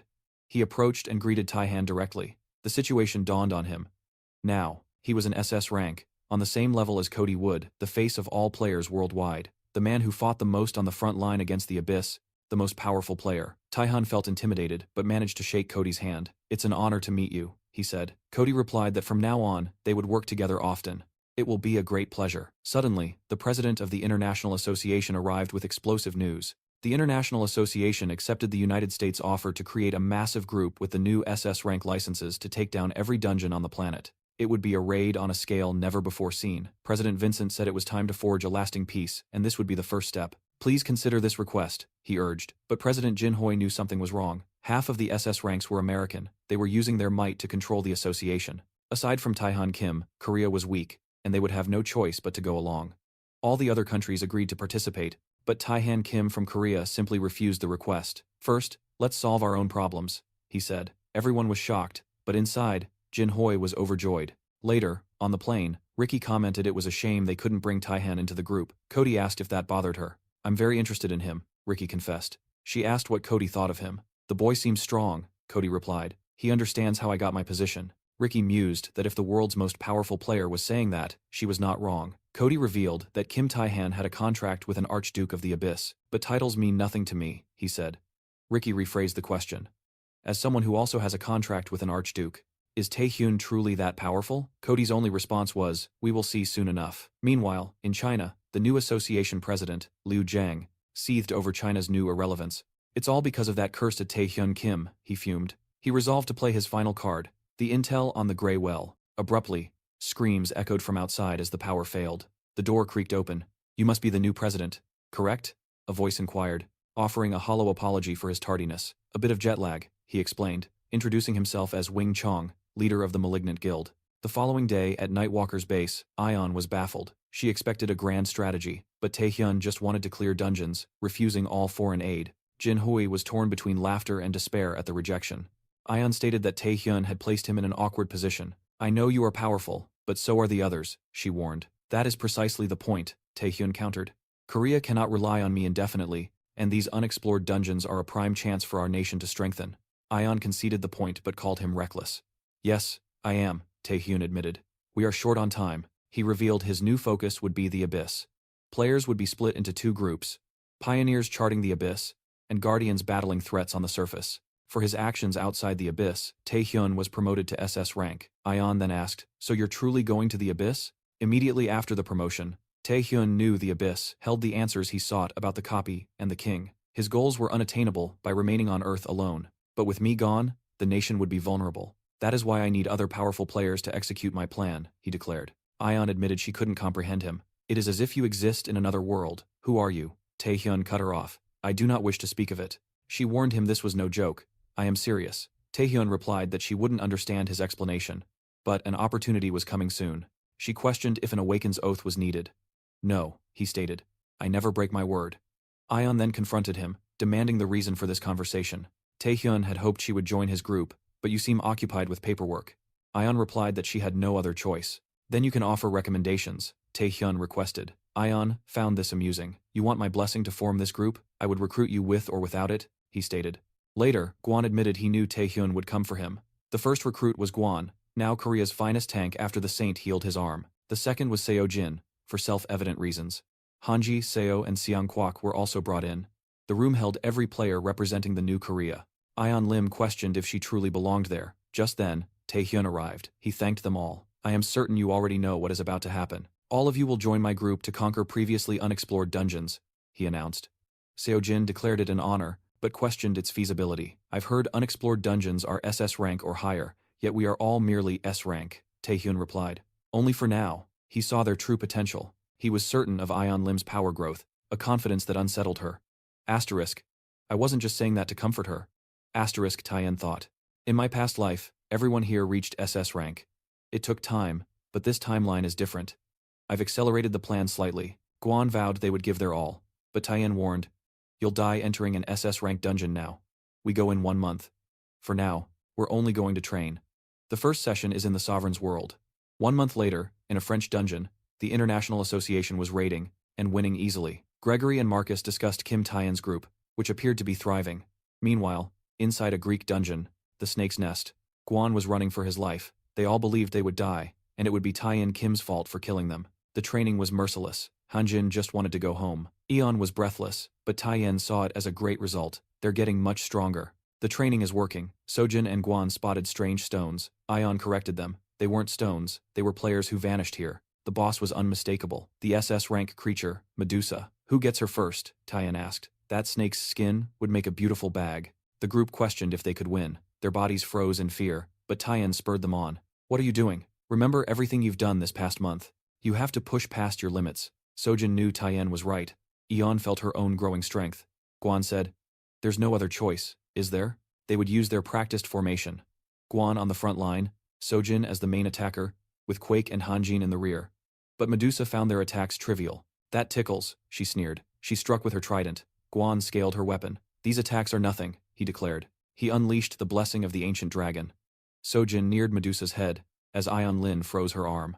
They attacked, inflicting massive damage, but she broke free and retaliated. She was an SS rank creature, after all. The plan was never going to be perfect. Hanjin and Quake obstructed her attacks, blinding Medusa. Guan defended the team while Sojin and Ion Lin assaulted. Asterisk. The plan is good, asterisk, Tyizen thought. Asterisk, but Medusa won't just stand there. Asterisk, she roared. Her movements grew wilder, but Guan had vanished. He was right behind her, using the blessing of the Minotaur Queen. He slammed her with a headbutt, knocking her down. Asterisk, his ace in the hole. Asterisk, Tyizen thought. Everyone attacked Medusa simultaneously, and she fell. The group was in disbelief, but they had won. Tyizen congratulated them. "You did very well. I knew you could." Guan said they were stronger than he'd expected. But Tyizen knew this wasn't the end. From within Medusa, a portal opened. The true boss, the basilisk, Stolas. "None of you will escape," he hissed. Stolas was the one who petrified the players, not Medusa. Everyone except Tyizen was turned to stone. Stolas asked if he was the one who defeated Medusa. "No," Tyizen said. "It was them." Stolas didn't believe it. Weaklings like these? Tyizen countered that maybe Stolas's monsters weren't well trained, and if so, to imagine their master. The basilisk attacked him, but it was met by Tyizen's new power. He had transformed, revealing red wings. "Now you'll see who's inferior," he declared. With a single attack, he sliced Stolas's neck and dodged every blow. "Stop running," Stolas yelled. Tyizen mocked. "Who's the crawling lizard now?" He wielded his new dagger, Valhalla, which he received at the SS rank ceremony. Stolas sneered. "You think you're someone just because you have Igris's power? Don't be arrogant. I'm not the only one blessed by an archduke." Stolas invoked more power from the portal. He was blessed by Jormungandr, the greatest of the archdukes. Stolas saw him before a watery horizon. It was Maelstrom, an infinite power that devoured all. "You won't defeat me with Igris's power," Stolas declared. But Tyizen said he wielded the king's power, which simply devours everything with its gluttony. The next instant, everyone awoke, startled. Guan asked where the giant lizard went. Tyizen said he handled it while they were petrified. Ion Lim realized that monster surpassed SS rank. Defeating it alone was straight out of a level-up manhwa. Guan complained that Tyizen should have warned them it was a double dungeon. Quake remarked, "He always knows everything." Taehun questioned why it mattered. "It worked, did it not? They fulfilled their role, and I fulfilled mine." He knew it was a double dungeon, he thought. "I chose it for the near-death trial it would provide. They will grow stronger to defend the world." At a press conference, journalists received an urgent bulletin. The new Korea team had conquered the Greek dungeon. Gregor was incredulous. National-level hunters failed where a small S-rank team had succeeded. Marcus revealed it was a double dungeon, and that Kim Tae-hyun's team escaped without injury. The US president watched it all. This was meant to be our moment. But he has overshadowed us once more. It was as if the two factions were vying for the spotlight. Yet, the world was momentarily at peace. Lee Jong-soo, Jongji's father, stormed a hidden base. He dismantled all the underlings of a malevolent association. "How dare you interfere with me?" He had a contract to eliminate Taehyun Kim, but now the target was an SS rank. His own company was losing its footing. He demanded of Shadow, "How much longer must I wait?" "I know you're enraged," Shadow replied. "But in this new world, Taehyun is nothing more than a big fish." Jong-soo's bodyguards were bound by shadows. Shadow noted that Kim Taehyun's growth was unexpected, but they hadn't abandoned the mission. Soon, our paths would cross again. Before that, I wanted to discuss business. The leader of the Malevolent Guild obtained a sample of the Greywell experiments. "You are a smart man. We must do this for Chisa." Jung-soo agreed. 1 year later, the new Korea group emerged from their last dungeon in Mexico. Not a single unexplored dungeon remained. Seo-jin had said it seemed impossible, but they had done it. All of them had reached the national level. The training had worked. Taehyun believed they would soon reach SS rank. He had grown stronger, but it was time to return to his mission. He met Bang Chu, who looked different. He had shorn his hair and beard. "I heard you became a researcher." "Congratulations," Taehyun said. Chu replied that an old man like him, who had lost hope, could now live to redeem himself.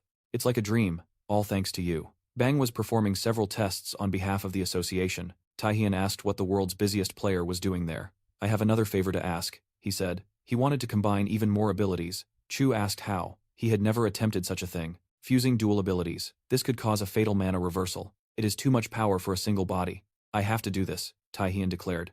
I'm going to risk everything. My current strength is not enough. You're the only one who can help me. Don't worry. My body is as resilient as an angel's. Chu agreed. They proceeded to the fusion room. The king appeared before Taihun. You being the fated one was the right choice, but there is a limit to what a human body can withstand.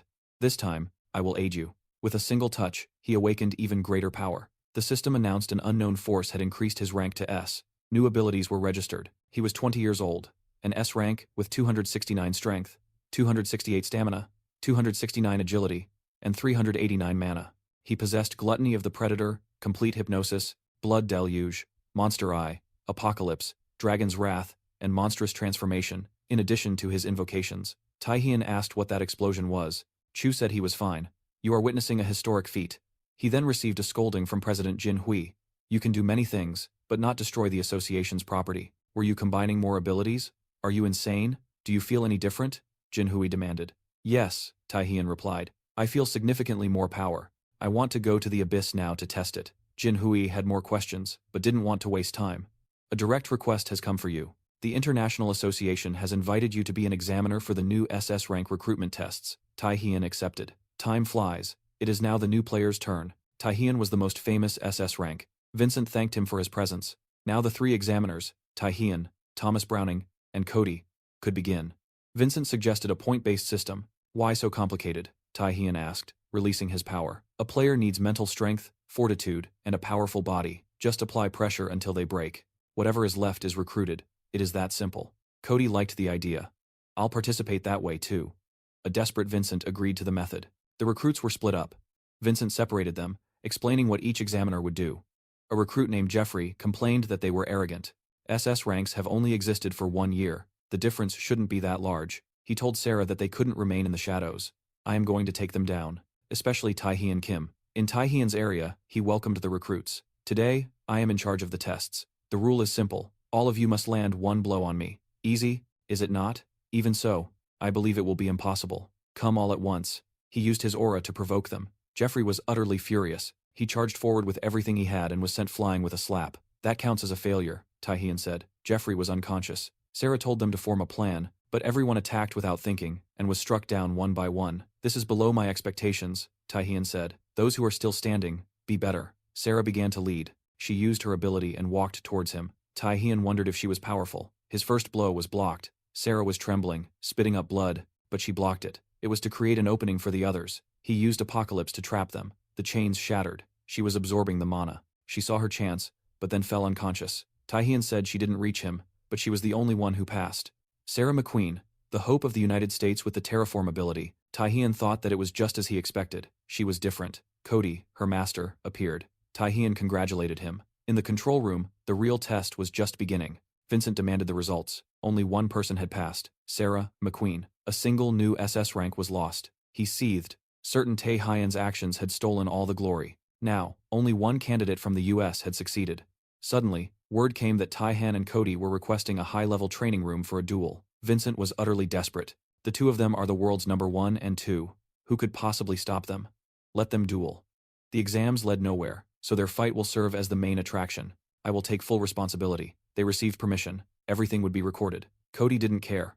I did not expect you to come here for a fight, Taihun said. Isn't this to your advantage? Are you not trying to steal my first-place position? I am not trying. If I were, I would have already taken it, Taihun retorted. Cody claimed his tongue was an art, but it had no effect on him. Physically, they were evenly matched. The difference would lie in their abilities. Taihun unleashed Apocalypse. He trapped Cody. That is immense power. I did not know you possessed that ability. I have a great deal you don't know about, Taihun said.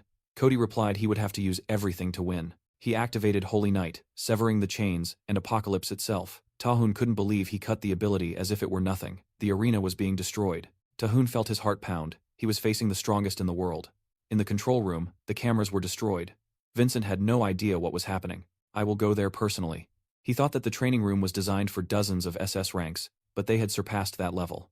Taihun said the building would fall. Cody agreed. Use all your powers at once, Taihun claimed he already had. Do not lie. You have not used the Archduke's power yet, have you? Taihun asked how he knew. I am not the only one who knows the secrets of the abyss. I also have a contract. With what kind of monster did you make it? Taihun thought there were other contractors. He used Igmu's power. So, it is Igmu, the vampire lord, Cody said. He revealed the power of his Archduke, the fallen angel Lucifer. Let us finish this. Vincent opened the final door. They felt a gust of wind and dust. It seems there are more people here, Cody said. Taihun agreed. For now, let us call it a draw. Yes, Cody said. This fight is better suited for the abyss. Vincent asked if they were okay. Taihun apologized for the mess and left. It is truly time to go to the abyss. In the succubus castle in Rosaria's kingdom, she complained that Igmu's personality was terrible. You broke my castle. Are you declaring war? Igmu asked if she hadn't already. But there is an easier method. He said he told her to reveal her contractor. Why would I do that? Rosaria asked. Is the vampire still angry about the last incident? It is not a small thing to solve. Taihan is using my powers without permission. Is that why you disappeared? Rosaria asked. His powers fit him better, but your method is rude. Igmu said. It was in order. Rosaria asked that her succubus children stay out of it. She was going to teach the rude vampire a lesson. Igmu used the blood blades and struck her. Rosaria asked if he had forgotten they were from the same origin. Igmu was caught by a tentacle. Rosaria crushed him, but he transformed into a puddle of blood and attacked her. Igmu said she had forgotten about his power. Better say everything you know now, or you will die. The illusion broke. He was fighting a clone here. I do not depend on my contractor. This is my territory. I am more powerful. Enough, vampire. Rosaria said she would tell him a little. The answer to what he wants is in his memories. There is no human who rules all the archdukes. The boy is the key to get to him. Later, Marcus knocked on Taihun's door. The U.S. Association was asking for his help. A player disappeared in the abyss. 4 SS ranks were killed. Cody went alone, and Marcus feared he was in danger. Taihun thought that for 4 SS ranks to die, the situation was complicated. He remembered the situation in his past life. He asked who the missing player was. Marcus said it was Ricky Harless. Taihun realized that the future had changed. She should not be alive. This request might seem arrogant, Marcus said. Cody and Ricky are important for the future of humanity. 4 SS ranks died for this. We have to win, Taihun said. Enough with the explanations. Where do I have to go? Jihun told him to think. Multiple SS ranks died there. Taihun replied that people were fighting for their lives. He had to go for Ricky. Taiyuki told the president to trust him. He always surprises. The president said he knew, but he also knew what happened when you trusted blindly. In the abyss, Cody was invading an archduke's castle. The creatures were infinite. Taihun reached him. Did Marcus send you to help me? He asked. I'd say he's desperate, but thank you. Taihun said. He was serious. They even sent me. Even with you here. I feel powerful magic. Ricky is lost in an archduke's castle. Cody explained that the area was newly discovered. She's still alive. I feel her mana underground. We're going to run into the archduke. The chances of winning are 0. Cody asked if he could keep up with him. Of course. On the way, they killed countless monsters. Taihun asked if he was the same man who was having difficulties. Cody said he wouldn't hold back anymore. Did you think we wouldn't fight here? The promise was in the abyss. I didn't think we would fight side by side. Taihun thought he could trust Cody. They were the hopes of humanity. Cody thought that alongside Taihun, they could win. They reached the center of the castle. Cody suggested they split up to look for the staircase, but another human appeared, taking down Cody. He held Taihun's blade. So, you're the famous Taihun Kim. Who are you? Taihun asked. Men Jang, he replied. Didn't Nguyen's president talk about me? It's a shame. He knocked Taya down easily and introduced himself as the leader of the Malignant Guild and the predecessor of Taihun Kim. He broke Tahun's blade. Cody tried to attack him, but failed. Minjong called him the world's top one. Why would a human like me be waiting in an archduke's castle? I am a contractor of the archduke and the owner of this castle. In the prison, Ricky felt Taehyun's mana. Cody admitted it was terrifying. The leader of a villain guild was a contractor. The fact that they sent him means they already knew we were coming, Taihun thought. And the archduke isn't here out of ego. Or maybe he's busy. They had to rescue Ricky. Cody led the attack. Taihun supported him. Minjang found the attack boring. Did you think you could dodge? But he was caught by the apocalypse chain. Cody's sword broke. Don't you know my abilities? He threw Cody into the rocks. Tahan realized that Cody's attack was sucked in. The system warned him that apocalypse was cancelled. Taehyun was sure it was a black hole. Minjong asked if he had ever seen one. Yes, I had problems with a scroll with that ability. Minjong said that selling those scrolls was easy. I hate the weak, but I hate the arrogant strong even more. I'm curious to know if you're different. He created a larger black hole. Taehyun dodged. This is disappointing, Minjong said. But the attack hit Taehyun. You can't absorb the abilities of another archduke. Who is the arrogant one now? You used Eggman's power, Minjong said. Now, let's fight for real. Cody got up. You can't absorb an archduke's abilities. Then I'll use Lucifer's power. He would join the combat. Minjong was surrounded. Another voice echoed. It was difficult to detect them, but I'm here. The archduke who gave Minjong his power appeared. The master of beasts, Orgo. That's no excuse. With my powers, it would be easy to kill them. Minjong complained that he didn't feel he had been given enough power. Give me a little more. Orgo crushed him. That's audacious, but I'll consider it. He said the game was over. Do your best to survive. Taehyun told Cody that they had no chance. Remember what we have to do. I'll buy time. You rescue her. He attacked Orgo with gluttony. Cody ran. He found a sphere of Ricky's energy which guided him. He found her. Taehyun. Thanks for repaying the debt. She asked about Cody. Taehyun said he was looking elsewhere. We don't have time to explain. Ricky said Orgo would make his move. Taehyun knew. We have time, but not much. Let's get out of here as fast as possible. Ricky could barely walk, but Taehyun carried her in the elevator. She said it was funny. Since the laboratory, she had seen him close to death, the hope of surviving. Thank you for everything. But Orgo was already waiting for them. Do you think you're going to escape? I left this alive because she had knowledge about mana, and now you're going to my next destination. Taehyun used gluttony. Orgo held its mouth. Your eyes don't deceive me. It's the king's power, but it's very weak. Taehyun used Igmu's power. The blood knives didn't even scratch him. Taehyun used the dragon's fury and ripped a piece of Orgo's stomach. The boy has a strong spirit, the power of the Dragon Lord. Taehyun continued. Monstrous transformation. Orgo was having fun. A human fighting an archduke like this. He regenerated. It's been a while since I felt this way. You're taking advantage of the power of others, just like the king. He vanished millennia ago, so I can finally have a fair fight. He tore off Taehyun's arm. Show me the full power of the king's key. Taehyun grew desperate. His only option was the invocation. He summoned Rosaria, who shielded him. She has arrived, the king's most loyal servant. Taehyun admitted he'd preferred not to disturb her. Rosaria stood ready for battle. Orgo, she spat. I despise him. Taehyun knew summoning Rosaria was a gamble. The summon wasn't stronger than the original. Its power tied to mana and risking a backlash, but she was already here. Orgo never expected her to be at his side. You possess Igmu's power as well. Rosaria promised he would discover the truth soon enough. Taehyun asked if he could heal using the blood deluge. Rosaria confirmed he could. He was whisked to another dimension, Rosaria's personal domain. What I can do is buy us time. Taehyun asked if she could summon another. Ricky was thrown in there with them. She collapsed into his lap. It's a temporary shelter, Taehyun explained. Ricky, we need a plan. Ricky questioned if he held a contract with the succubus queen. How can you wield the power of other archdukes? I'm human, but my ability absorbs others. This is how I use their skills, he replied. Ricky thought it made a grim kind of sense. She trusted Taehyun, though she knew he would never reveal his regression, a secret befitting a dark level-up manhwa. The space trembled. Rosaria is in trouble, Taehyun warned. They had to form a plan. Ricky revealed she had a portal, but it was unstable. I've used it for summons, not transport. We could become trapped in the void. We have no other options, Taehyun stated, putting his faith in her. They returned to find Orgo had torn off the summoned Rosaria's head. The key has returned, he declared. It's a shame the king isn't as ruthless. If you have his power, then fight like him. Taehyun unleashed the power of gluttony. It's hard to listen to you talk so much. He ordered Ricky to open the portal. I'll return faster than you think. Taehyun ensnared Orgo in gluttony. Ricky asked if he intended to enter the portal himself. Aren't you the world's most powerful mage? If I can't trust you, who can I? They plunged through. It worked, Ricky gasped. But Orgo had followed. At least, his arm had. It crushed her. This fight has just begun. Ricky's mana destabilized. The portal snapped shut. Orgo was trapped on the other side. Taehyun saw Ricky's condition. Isn't there any ability that can heal her? It's okay, Ricky whispered. I always knew this was a possibility. Taehyun swore he wouldn't give up. It's already too late, Ricky said. Can you absorb my ability to continue serving humanity? Taehyun obeyed. Ricky thought she had lived a life without regrets. Asterisk, I should have gone on a date with Taehyun. Asterisk. Meanwhile, Cody battled Minjang. Finally, a real fight. Cody knew he had to get out of there. Minjang mocked him for worrying about others. Your little friends have already been captured by Wargo. Cody wounded Minjang. That's a lie. I trust my companions. You're optimistic, Minjang sneered. The castle trembled. Wargo summoned his contractor. Minjang reported he was handling an intruder. Wargo called for him again. Minjang told Cody he was lucky. This is only the beginning. I will be the spark that ends the world. Cody realized that if Wargo was calling him away, it meant something had happened. He rushed back to base. Where are Taehyun, Kim, and Ricky? They were gone. Then they arrived. Taehyun was carrying Ricky's body. Cody asked if she met a peaceful end. Yes, Taehyun affirmed. I failed by being weak. It wasn't your fault. Her death was honorable. Taehyun said he'd take her to the association. He had to fulfill her final duty. At the U.S.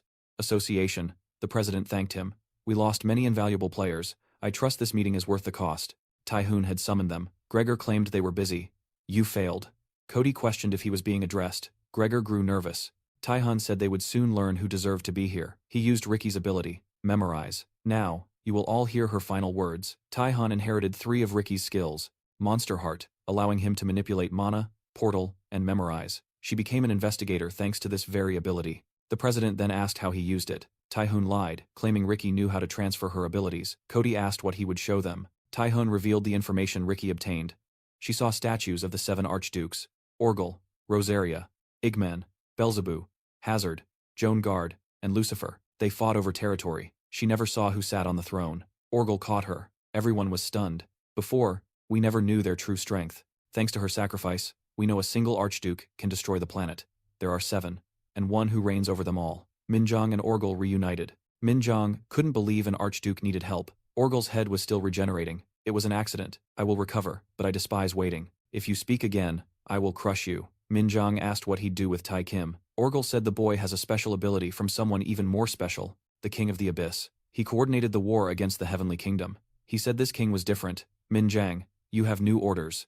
Go to Earth, find the king's contractor, and accelerate the chaos plan. I will take the king's key and dominate the Abyss alone. Minjang obeyed. Taihun asked the president, so what is the plan from now on?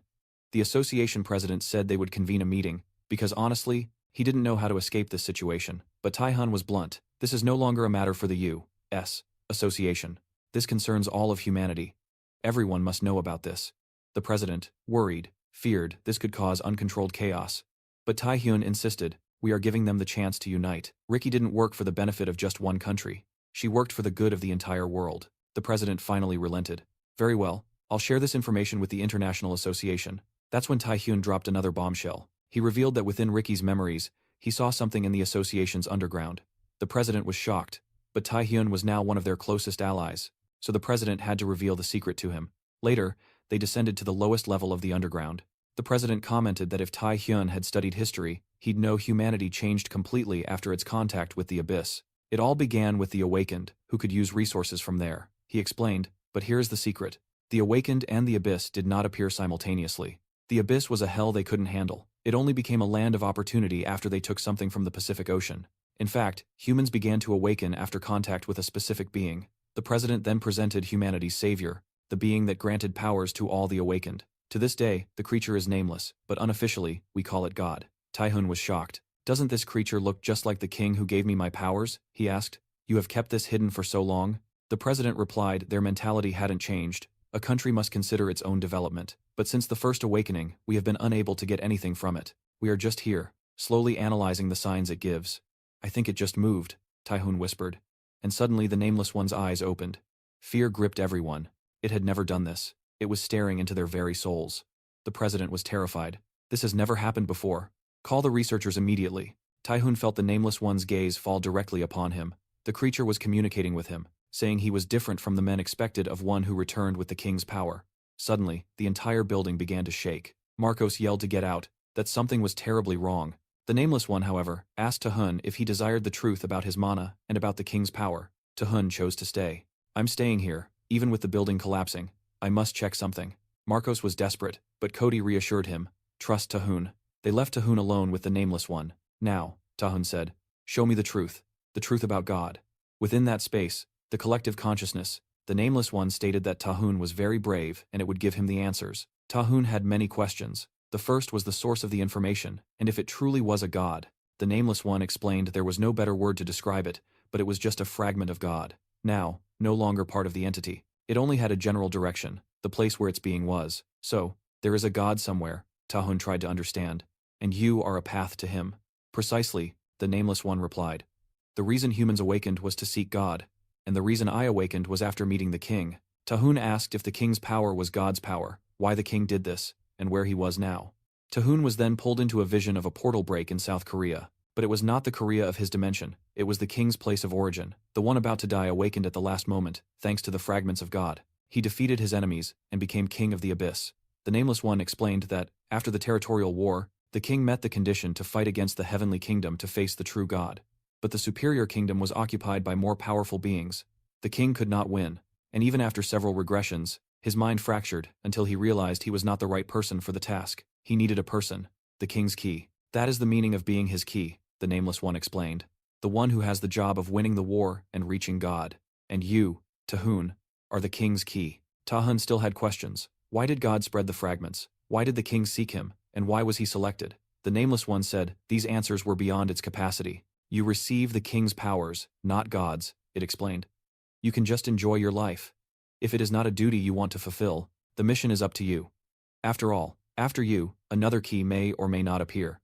Meanwhile, in the elevator, the U.S. Association staff was listening to the president. He should have stayed down there, he complained. He would have discovered more about humanity and this power. But will Taihun be okay? Marcos asked. From what I know of Taihun, he never makes a foolish decision without a reason, Cody replied. When they reached the surface, they found Taihun emerging from a portal. Marcos was shocked. What happened down there? The president asked. The Nameless One disappeared, Taihun replied. In a way, it was absorbed by me. Suspecting Taihun, the president asked for an explanation. What I received were instructions from the Nameless One. I followed them. Is that all? Cody asked. What else did you talk about? Taihun said. He could not talk about it now. The president insisted. The Nameless One is the property of the United States. You can't keep secrets. But Cody intervened. All right, but we should know what you're going to do from now on.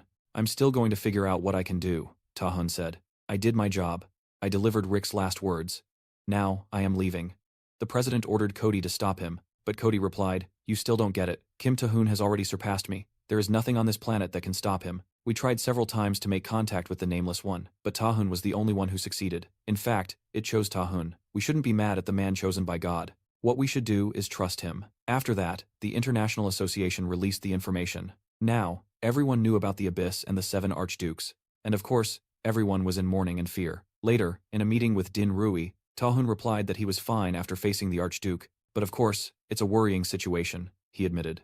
Din Rui said that even if Taihun was shaken, he needed to talk about an important matter. From what I know, you and Yu Yang are working together to stop the Abyss.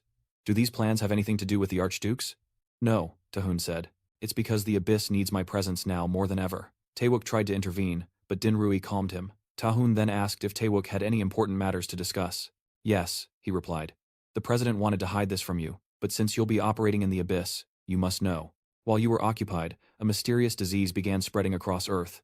One symptom is gray spots on the skin. Taihun had a flashback. Asterisk. I've seen this before. Asterisk, he thought. Asterisk, they're the same symptoms from my past life. It's the gray toxin disease. Asterisk.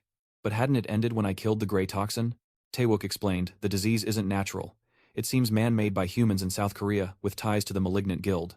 They are strong, but they shouldn't possess the power to engineer a plague. Someone must be backing them. We're investigating, but we must destroy the root of this evil. Taihun asked a critical question. I met the Malignant Guild's leader in Orgal's castle. His name is Minjang.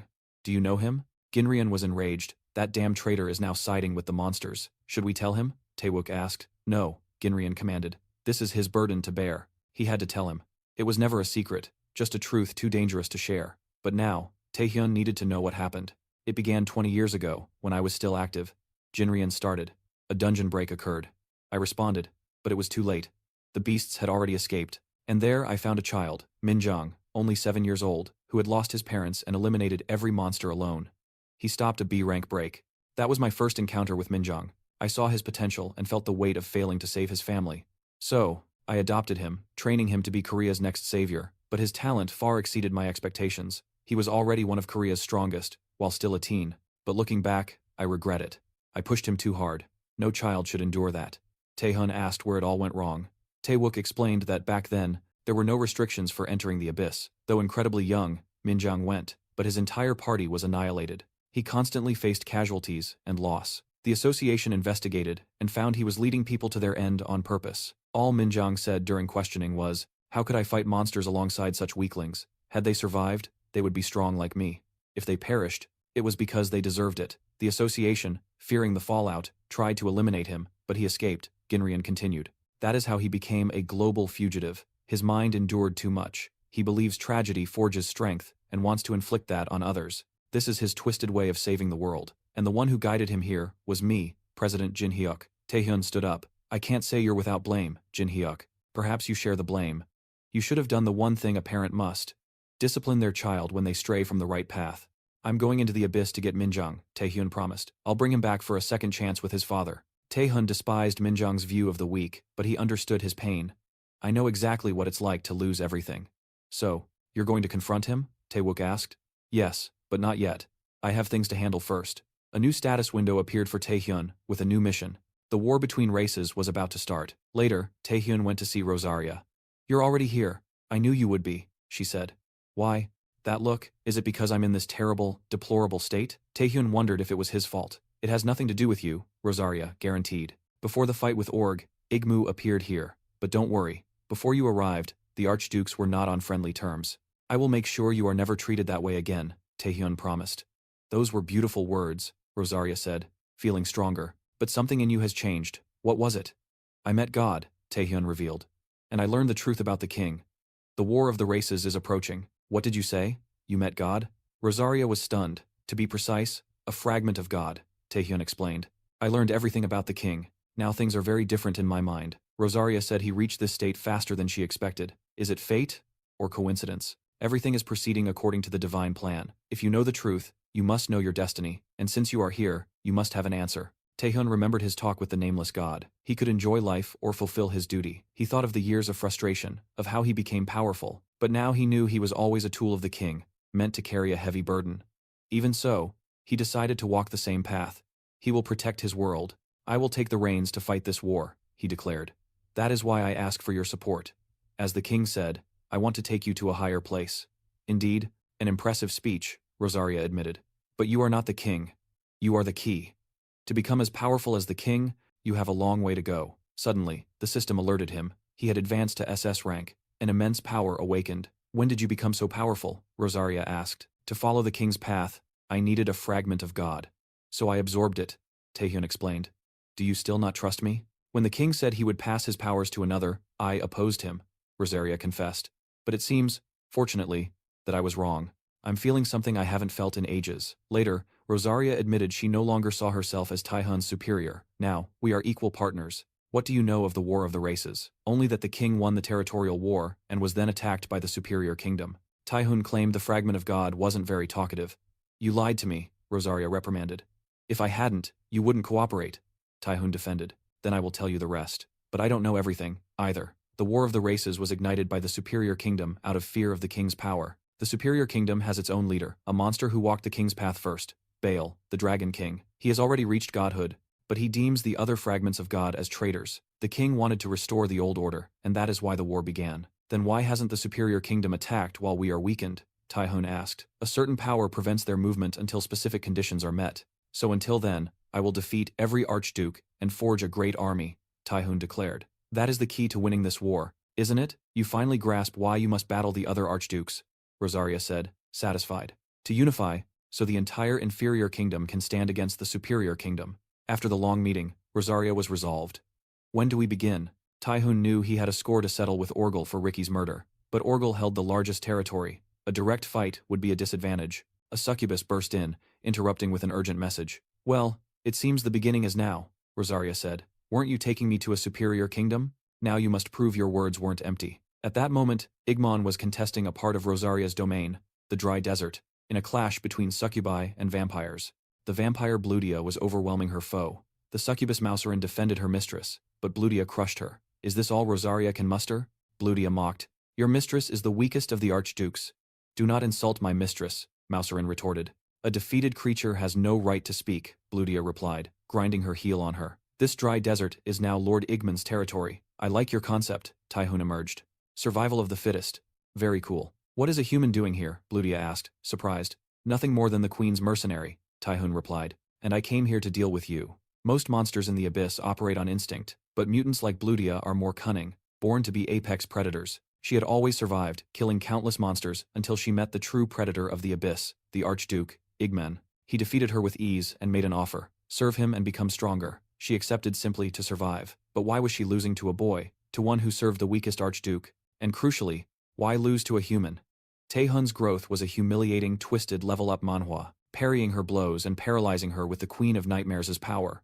Once Bludia was immobilized, he cleaved her in two. Well, it seems I've won, Taehyun declared. Survival of the fittest.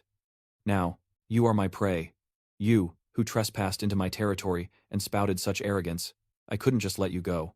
Do you serve Igman? Speaking of whom, why don't you summon him now? No, Bludia screamed. I serve no one.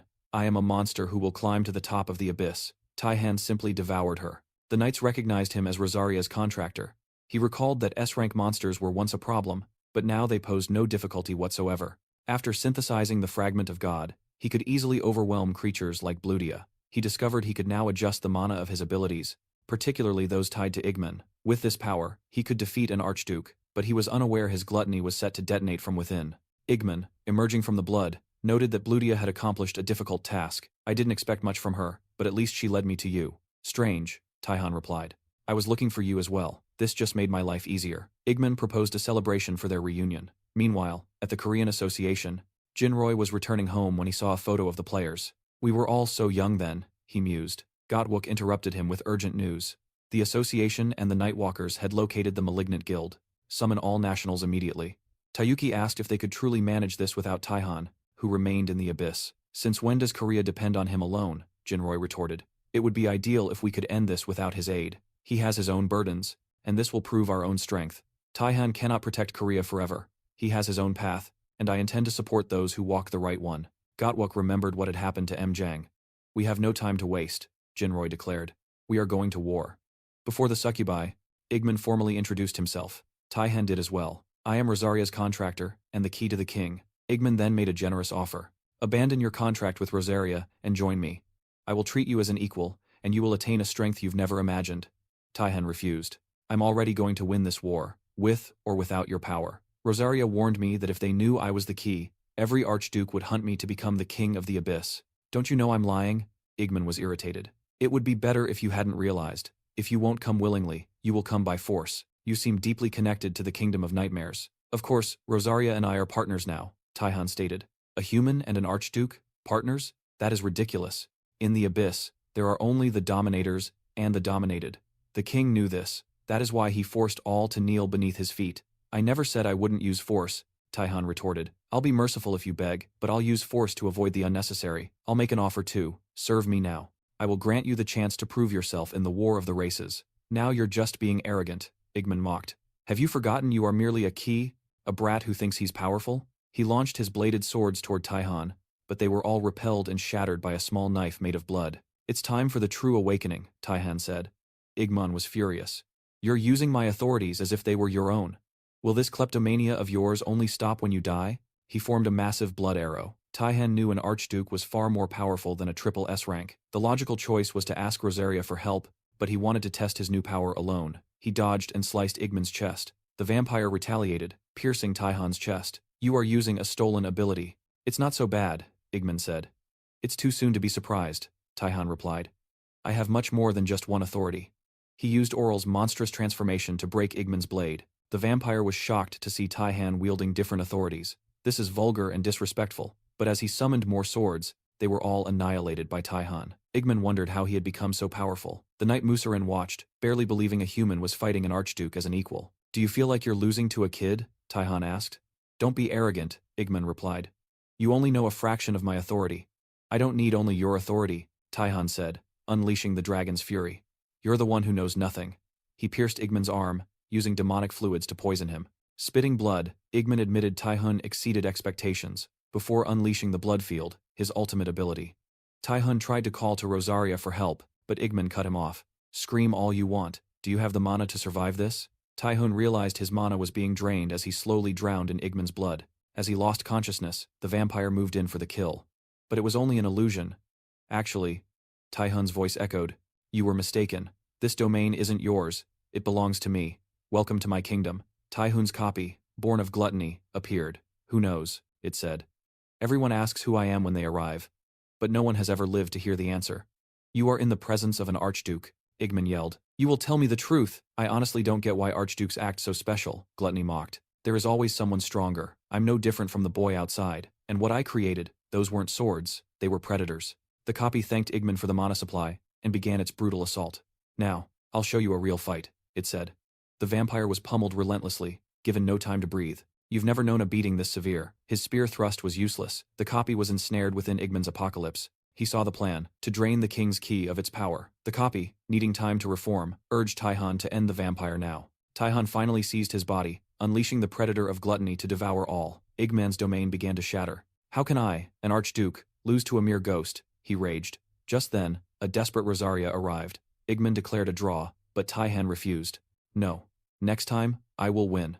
Rosaria insisted he should have warned her. Had I known, I would have been here. Taihun admitted his failure to summon her sooner. Was this enough to justify a territorial war? Rosaria conceded he was truly different. Meanwhile, at the Malevolent One's base, Guan was eliminating everyone. Randall urged speed, saying their true targets were the leaders. President Jin Rui reported Yu Yong was in pursuit of a car, and indeed, she was. Yu Yong cornered the vehicle, revealing President Li Jiangsu. The association meddles in my affairs, he spat. This is your fault, Yu Yong shot back. Why is the Tyizen Group aiding the Malignant Guild? The gray disease spread because of them, and all traces lead to your group, a failing company with a disgraced president. Jiangsu defended himself, claiming to be just a businessman. Using the guild was a corporate advantage. It's too soon for the association to celebrate. I will resist. Yu Yong dismissed him as a mere S rank. I have surpassed that rank, Jiangsu snarled, activating a monstrous transformation. A Long Jang experiment. My power rivals a national-level hunter. Elsewhere, Wangan and Jin Park assaulted Shadow, who proved immune to all physical attacks. Shadow mocked their useless efforts, ensnaring everyone in his umbra. Jin Hoi countered, but Shadow taunted. Why has no one caught me yet? Ion Lin's ice hammer froze Shadow, giving Jin Hoi an opening to deploy the mountain domain. Yet Shadow, though wounded, remained standing. Shadow admitted the president was clever, but fighting them all was impossible. His only job was to delay. He vanished. Gon complained, urging the president to pursue, but Jin Hai ordered them to stand down. Yan Lim asked if it concerned her sister. Don't worry, Jin Hai assured. Your sister is far from weak. I know that better than anyone. Jiangsu spat blood, begging you for mercy. I should be at the national rank, he choked. When did I ever say I was S rank? Yu replied. I wasn't idle while everyone else grew stronger. She recalled when Taihun summoned her to train. She had been busy, but Taihun convinced her, promising to elevate the entire squad to the national level. He asked if she wanted to fall behind her sister. I will never lose to her, Yu had replied. Since then, she trained to reach the national rank, a fact she concealed from the public. Do you have anything else to show me? Yu asked Jiangsu, who pleaded for her to leave as M. Jang was hiding. Then, M. Jang emerged. The foolish Jiangsu claimed he'd handle her, despite being near death. It's been too long, Miss Yu. You wear survival well. As night fell, Taihun finally clawed his way back from the abyss.